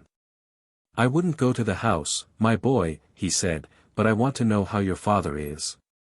"He is very bad," said Harry, "he can't be much worse. They call it bronchitis, the doctor thinks it will turn one way or another tonight." "That's bad, very bad," said Grant, shaking his head. "I know 2 men who died of that last week. It takes 'em off in no time. But while there's life there's hope, so you must keep up your spirits." "Yes," said Harry quickly, "and the doctor said that father had a better chance than most men, because he didn't drink. He said yesterday the fever was so high that if father had been a drinking man it would have burned him up like a piece of paper, but I believe he thinks he will get over it. Don't you think he will, Mr. Grant?" The governor looked puzzled. "If there's any rule that good men should get over these things, I'm sure he will, my boy. He's the best man I know. I'll look in early tomorrow." Early next morning he was there. "Well," said he. "Father is better," said Harry. "Mother hopes he will get over it." "Thank God," said the governor, "and now you must keep him warm, and keep his mind easy, and that brings me to the horses. You see Jack will be all the better for the rest of a week or 2 in a warm stable, and you can easily take him a turn up and down the street to stretch his legs. But this young one, if he does not get work, he will soon be all up on end, as you may say, and will be rather too much for you, and when he does go out there'll be an accident." "It is like that now," said Harry. "I have kept him short of corn, but he's so full of spirit I don't know what to do with him." "Just so," said Grant. "Now look here, will you tell your mother that if she is agreeable I will come for him every day till something is arranged, and take him for a good spell of work, and whatever he earns, I'll bring your mother half of it. And that will help with the horses' feed. Your father is in a good club, I know, but that won't keep the horses, and they'll be eating their heads off all this time. I'll come at noon and hear what she says," and without waiting for Harry's thanks he was gone. At noon I think he went and saw Polly, for he and Harry came to the stable together, harnessed Hotspur, and took him out. For a week or more he came for Hotspur, and when Harry thanked him or said anything about his kindness, he laughed it off, saying it was all good luck for him, for his horses were wanting a little rest which they would not otherwise have had. Jerry grew better steadily, but the doctor said that he must never go back to the cab work again if he wished to be an old man. The children had many consultations together about what father and mother would do, and how they could help to earn money. One afternoon Hotspur was brought in very wet and dirty. "The streets are nothing but slush," said the governor. "It will give you a good warming, my boy, to get him clean and dry. "All right, governor," said Harry, "I shall not leave him till he is, you know I have been trained by my father." "I wish all the boys had been trained like you," said the governor. While Harry was sponging off the mud from Hotspur's body and legs, Dolly came in, looking very full of something. "Who lives at Fairstowe, Harry?" "Mother has got a letter from Fairstowe," she seemed so glad, and ran upstairs to father with it. "Don't you know?" "Why, it is the name of Mrs. Fowler's place, mother's old mistress, you know, the lady that father met last summer, who sent you and me 5 shillings each." "Oh. Mrs. Fowler. Of course, I know all about her. I wonder what she is writing to mother about." "Mother wrote to her last week," said Harry. "You know she told father if ever he gave up the cab work she would like to know. I wonder what she says. Run in and see, Dolly." Harry scrubbed away at Hotspur with a Hewish. Hewish. Like any old hostler. In a few minutes Dolly came dancing into the stable. "Oh, Harry, there never was anything so beautiful. Mrs. Fowler says we are all to go and live near her. There is a cottage now empty that will just suit us, with a garden and a henhouse, and apple trees, and everything. And her coachman is going away in the spring, and then she will want father in his place. And there are good families round, where you can get a place in the garden or the stable, or as a page boy, and there's a good school for me, and mother is laughing and crying by turns, and father does look so happy." "That's uncommon jolly," said Harry, "and just the right thing, I should say. It will suit father and mother both, but I don't intend to be a page boy with tight clothes and rows of buttons. I'll be a groom or a gardener." It was quickly settled that as soon as Jerry was well enough they should remove to the country, and that the cab and horses should be sold as soon as possible. This was heavy news for me, for I was not young now, and could not look for any improvement in my condition. Since I left Birtwick I had never been so happy as with my dear Master Jerry. But 3 years of cab work, even under the best conditions, will tell on one's strength, and I felt that I was not the horse that I had been. Grant said at once that he would take Hotspur, and there were men on the stand who would have bought me. But Jerry said I should not go to cab work again with just anybody, and the governor promised to find a place for me where I should be comfortable. The day came for going away. Jerry had not been allowed to go out yet, and I never saw him after that New Year's Eve. Polly and the children came to bid me good-bye. "Poor old Jack. Dear old Jack. I wish we could take you with us," she said, and then laying her hand on my mane she put her face close to my neck and kissed me. Dolly was crying and kissed me too. Harry stroked me a great deal, but said nothing, only he seemed very sad, and so I was led away to my new place. Part 4. 46 Jakes and the Lady. I was sold to a corn dealer and baker, whom Jerry knew, and with him he thought I should have good food and fair work. In the first he was quite right, and if my master had always been on the premises I do not think I should have been overloaded, but there was a foreman who was always hurrying and driving every one. And frequently when I had quite a full load he would order something else to be taken on. My carter, whose name was Jakes, often said it was more than I ought to take, but the other always overruled him. 'Twas no use going twice when once would do, and he chose to get business forward. Jakes, like the other carters, always had the check rein up, which prevented me from drawing easily, and by the time I had been there 3 or 4 months I found the work telling very much on my strength. One day I was loaded more than usual, and part of the road was a steep uphill. I used all my strength, but I could not get on, and was obliged continually to stop. This did not please my driver, and he laid his whip on badly. "Get on, you lazy fellow," he said, "or I'll make you." Again I started the heavy load, and struggled on a few yards, again the whip came down, and again I struggled forward. The pain of that great cart whip was sharp, but my mind was hurt quite as much as my poor sides. To be punished and abused when I was doing my very best was so hard it took the heart out of me. A third time he was flogging me cruelly, when a lady stepped quickly up to him, and said in a sweet, earnest voice, "Oh, Pray do not whip your good horse any more, I am sure he is doing all he can, and the road is very steep. I am sure he is doing his best.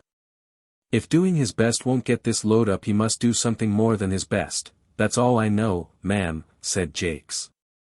But is it not a heavy load, she said. Yes, too heavy, he said. But that's not my fault, the foreman came just as we were starting, and would have 300 weight more put on to save him trouble, and I must get on with it as well as I can. He was raising the whip again, when the lady said. Pray, stop. I think I can help you if you will let me. The man laughed. You see, she said, you do not give him a fair chance, he cannot use all his power with his head held back as it is with that check rein. If you would take it off I am sure he would do better, do try it, she said persuasively, I should be very glad if you would. Well, said Jakes, with a short laugh, anything to please a lady, of course. How far would you wish it down, ma'am? Quite down, give him his head altogether. The rein was taken off, and in a moment I put my head down to my very knees. What a comfort it was! Then I tossed it up and down several times to get the aching stiffness out of my neck. Poor fellow! That is what you wanted, said she, patting and stroking me with her gentle hand. And now if you will speak kindly to him and lead him on I believe he will be able to do better. Jakes took the rein. Come on, Blackie. I put down my head, and threw my whole weight against the collar, I spared no strength. The load moved on, and I pulled it steadily up the hill, and then stopped to take breath. The lady had walked along the footpath, and now came across into the road. She stroked and patted my neck, as I had not been patted for many a long day. You see he was quite willing when you gave him the chance, I am sure he is a fine-tempered creature, and I dare say has known better days. You won't put that rein on again, will you, for he was just going to hitch it up on the old plan.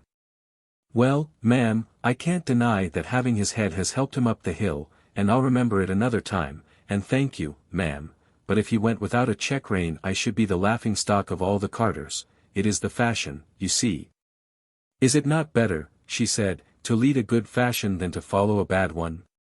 A great many gentlemen do not use check reins now, our carriage horses have not worn them for 15 years, and work with much less fatigue than those who have them.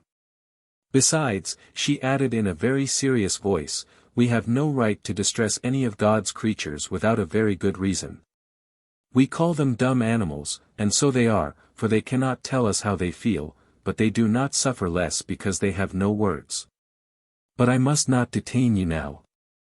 I thank you for trying my plan with your good horse, and I am sure you will find it far better than the whip. Good day, and with another soft pat on my neck she stepped lightly across the path, and I saw her no more. That was a real lady, I'll be bound for it, said Jakes to himself, she spoke just as polite as if I was a gentleman, and I'll try her plan, uphill, at any rate.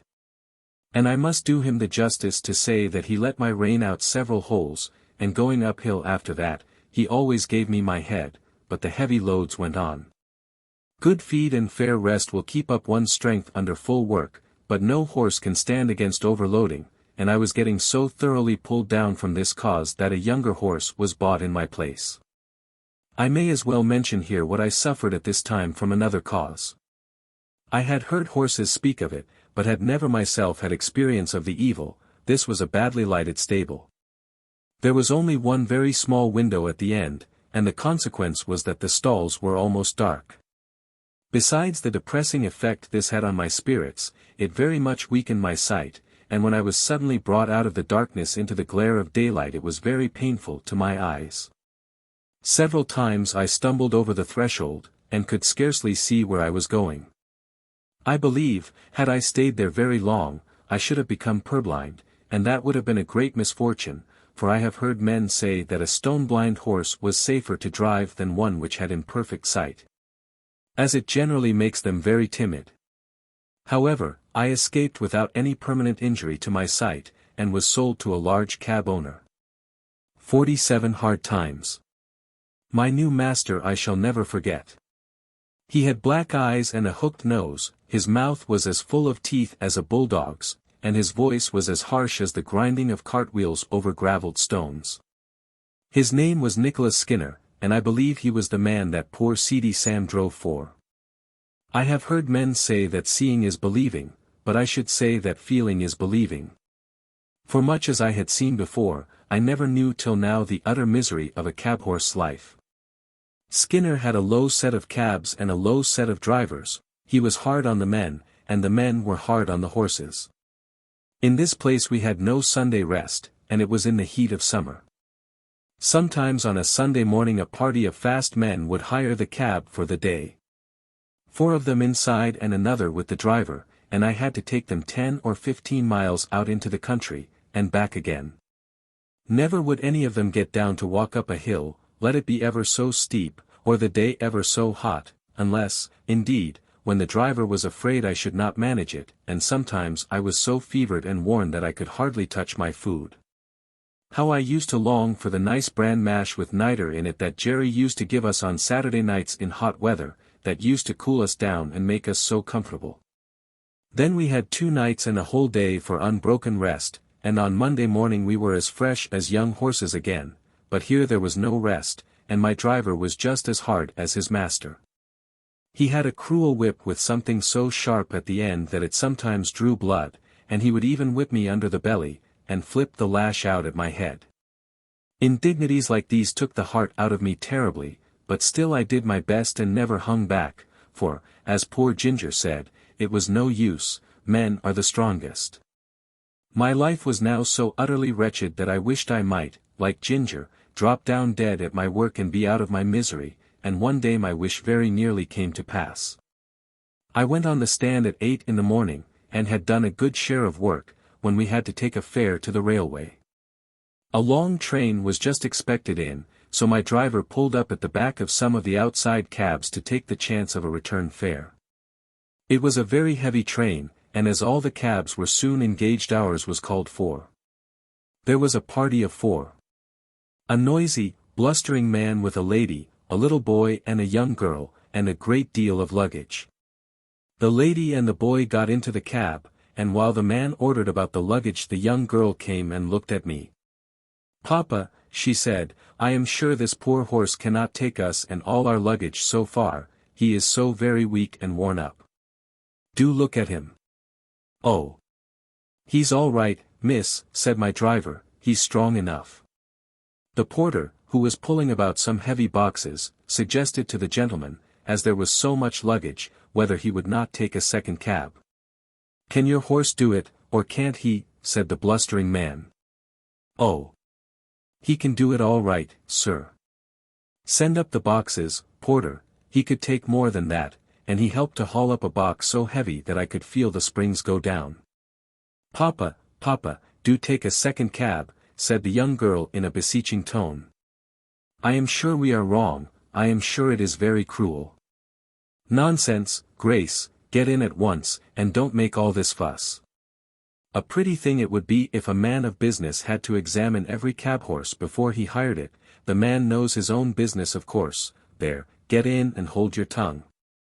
My gentle friend had to obey, and box after box was dragged up and lodged on the top of the cab or settled by the side of the driver.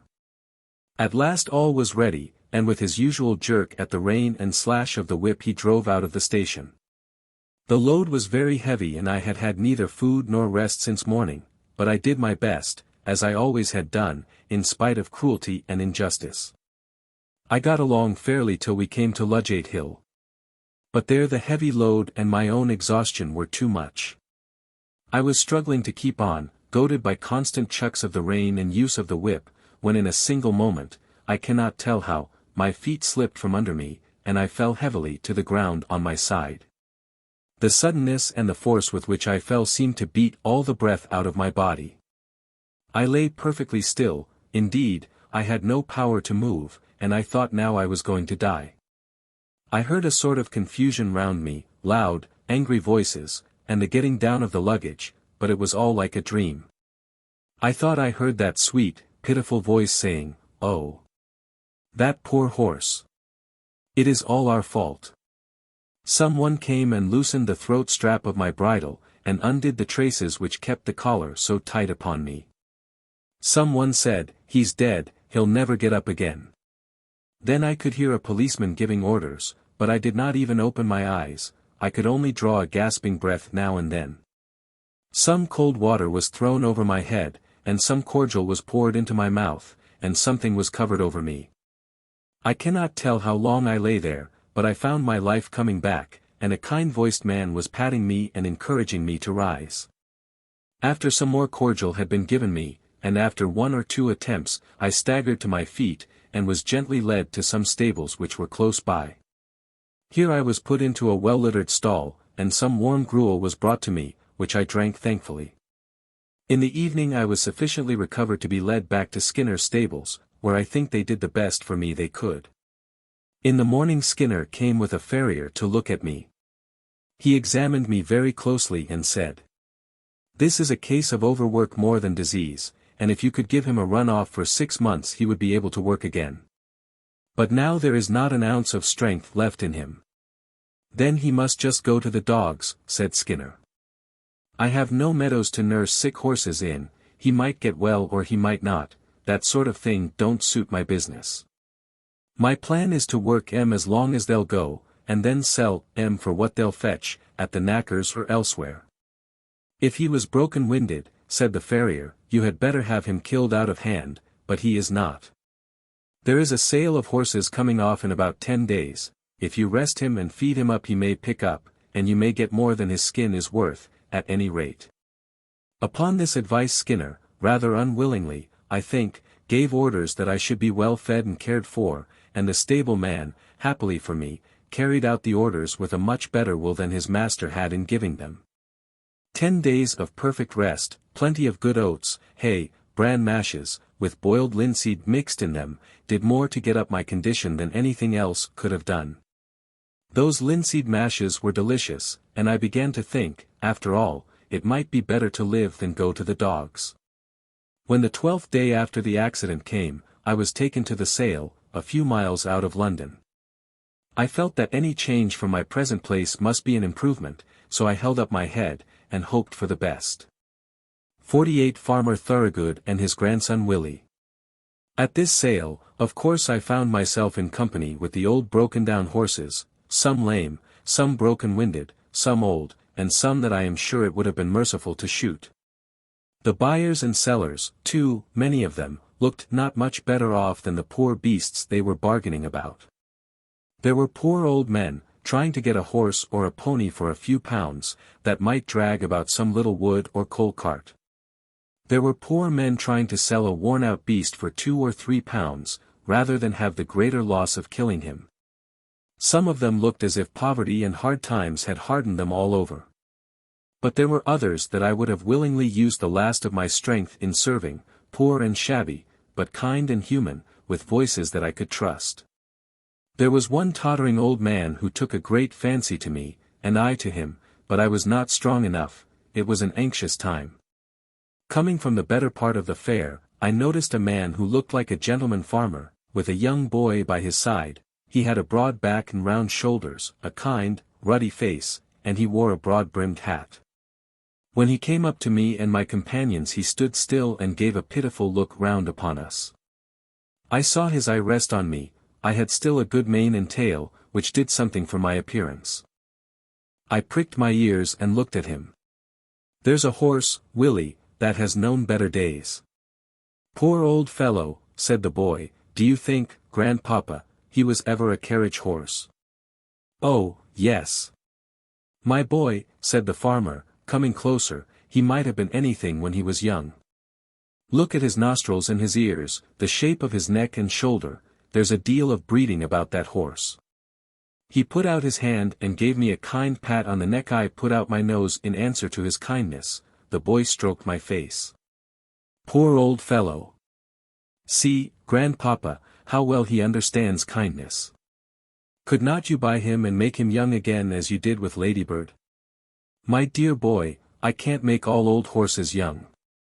Besides, Ladybird was not so very old, as she was run down and badly used." "Well, grandpapa, I don't believe that this one is old, look at his mane and tail." I wish you would look into his mouth, and then you could tell. Though he is so very thin, his eyes are not sunk like some old horses." The old gentleman laughed. "Bless the boy. He is as horsey as his old grandfather. But do look at his mouth, grandpapa, and ask the price. I am sure he would grow young in our meadows." The man who had brought me for sale now put in his word. "The young gentleman's a real knowing one, sir. Now the fact is, this 'ere hoss is just pulled down with overwork in the cabs. He's not an old one, and I heard as how the veterinary should say, that a 6 months run off would set him right up, being as how his wind was not broken. I've had the tending of him these 10 days past, and a gratefuller, pleasanter animal I never met with, and 'twould be worth a gentleman's while to give a £5 note for him, and let him have a chance. I'll be bound he'd be worth £20 next spring." The old gentleman laughed, and the little boy looked up eagerly. "Oh, grandpapa, did you not say the colt sold for £5 more than you expected? You would not be poorer if you did buy this one." The farmer slowly felt my legs, which were much swelled and strained, then he looked at my mouth. 13 or 14, I should say. Just trot him out, will you?" I arched my poor thin neck, raised my tail a little, and threw out my legs as well as I could, for they were very stiff. "What is the lowest you will take for him?" said the farmer as I came back. £5, sir. That was the lowest price my master set. "'Tis a speculation," said the old gentleman, shaking his head, but at the same time slowly drawing out his purse, "quite a speculation. Have you any more business here?" he said, counting the sovereigns into his hand. "No, sir, I can take him for you to the inn, if you please." "Do so, I am now going there." They walked forward, and I was led behind. The boy could hardly control his delight, and the old gentleman seemed to enjoy his pleasure. I had a good feed at the inn, and was then gently ridden home by a servant of my new master's, and turned into a large meadow with a shed in one corner of it. Mr. Thorogood, for that was the name of my benefactor, gave orders that I should have hay and oats every night and morning, and the run of the meadow during the day, and "You, Willie," said he, "must take the oversight of him. I give him in charge to you." The boy was proud of his charge, and undertook it in all seriousness. There was not a day when he did not pay me a visit. Sometimes picking me out from among the other horses, and giving me a bit of carrot, or something good, or sometimes standing by me while I ate my oats. He always came with kind words and caresses, and of course I grew very fond of him. He called me old crony, as I used to come to him in the field and follow him about. Sometimes he brought his grandfather, who always looked closely at my legs. "This is our point, Willie," he would say. "But he is improving so steadily that I think we shall see a change for the better in the spring." The perfect rest, the good food, the soft turf, and gentle exercise, soon began to tell on my condition and my spirits. I had a good constitution from my mother, and I was never strained when I was young, so that I had a better chance than many horses who have been worked before they came to their full strength. During the winter my legs improved so much that I began to feel quite young again.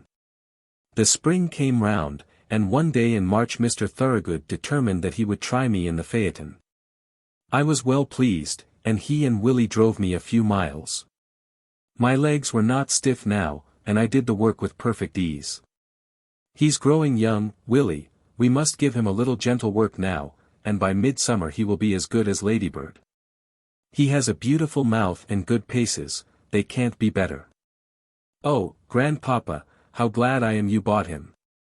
"So am I, my boy, but he has to thank you more than me. We must now be looking out for a quiet, genteel place for him, where he will be valued." 49 My last home. One day during this summer the groom cleaned and dressed me with such extraordinary care that I thought some new change must be at hand. He trimmed my fetlocks and legs, passed the tar-brush over my hoofs, and even parted my forelock. I think the harness had an extra polish. Willie seemed half anxious, half merry, as he got into the chaise with his grandfather. "If the ladies take to him," said the old gentleman, they'll be suited and he'll be suited. We can but try. At the distance of a mile or two from the village we came to a pretty, low house, with a lawn and shrubbery at the front and a drive up to the door. Willie rang the bell, and asked if Miss Blomefield or Miss Ellen was at home. Yes, they were. So, while Willie stayed with me, Mr. Thorogood went into the house. In about 10 minutes he returned, followed by 3 ladies. One tall, pale lady, wrapped in a white shawl, leaned on a younger lady, with dark eyes and a merry face. The other, a very stately-looking person, was Miss Blomefield. They all came and looked at me and asked questions. The younger lady, that was Miss Ellen, took to me very much. She said she was sure she should like me, I had such a good face.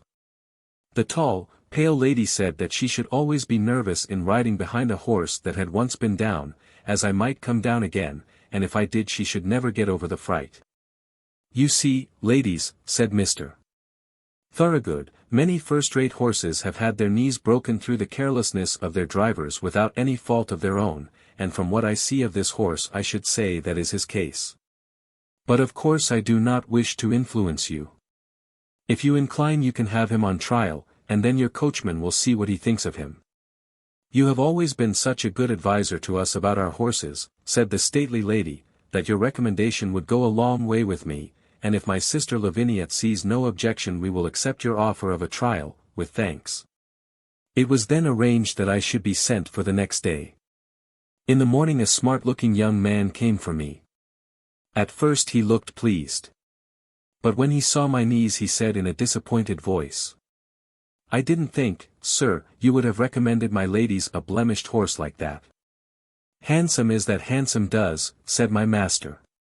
You are only taking him on trial, and I am sure you will do fairly by him, young man. If he is not as safe as any horse you ever drove send him back. I was led to my new home, placed in a comfortable stable, fed, and left to myself. The next day, when the groom was cleaning my face, he said, that is just like the star that Black Beauty had, he is much the same height, too. I wonder where he is now. A little further on he came to the place in my neck where I was bled and where a little knot was left in the skin. He almost started, and began to look me over carefully, talking to himself. White star in the forehead, one white foot on the off side, this little knot just in that place, then looking at the middle of my back, and, as I am alive, there is that little patch of white hair that John used to call Beauty's threepenny bit. It must be Black Beauty. Why, Beauty. Beauty. Do you know me, little Joe Green, that almost killed you? And he began patting me as if he was quite overjoyed. I could not say that I remembered him, for now he was a fine-grown young fellow, with black whiskers and a man's voice, but I was sure he knew me, and that he was Joe Green, and I was very glad. I put my nose up to him, and tried to say that we were friends. I never saw a man so pleased. Give you a fair trial? I should think so indeed. I wonder who the rascal was that broke your knees, my old beauty. You must have been badly served out somewhere. Well, it won't be my fault if you haven't good times of it now. I wish John Manley was here to see you. In the afternoon I was put into a low park chair and brought to the door. Miss Ellen was going to try me, and Green went with her. I soon found that she was a good driver, and she seemed pleased with my paces. I heard Joe telling her about me, and that he was sure I was Squire Gordon's old Black Beauty. When we returned the other sisters came out to hear how I had behaved myself. She told them what she had just heard, and said, I shall certainly write to Mrs. Gordon, and tell her that her favorite horse has come to us. How pleased she will be. After this I was driven every day for a week or so, and as I appeared to be quite safe, Miss Lavinia at last ventured out in the small close carriage. After this it was quite decided to keep me and call me by my old name of Black Beauty. I have now lived in this happy place a whole year. Joe is the best and kindest of grooms. My work is easy and pleasant, and I feel my strength and spirits all coming back again. Mr. Thorogood said to Joe the other day, In your place he will last till he is 20 years old, perhaps more. Willie always speaks to me when he can, and treats me as his special friend. My ladies have promised that I shall never be sold, and so I have nothing to fear, and here my story ends. My troubles are all over, and I am at home. And often before I am quite awake, I fancy I am still in the orchard at Birtwick, standing with my old friends under the apple trees.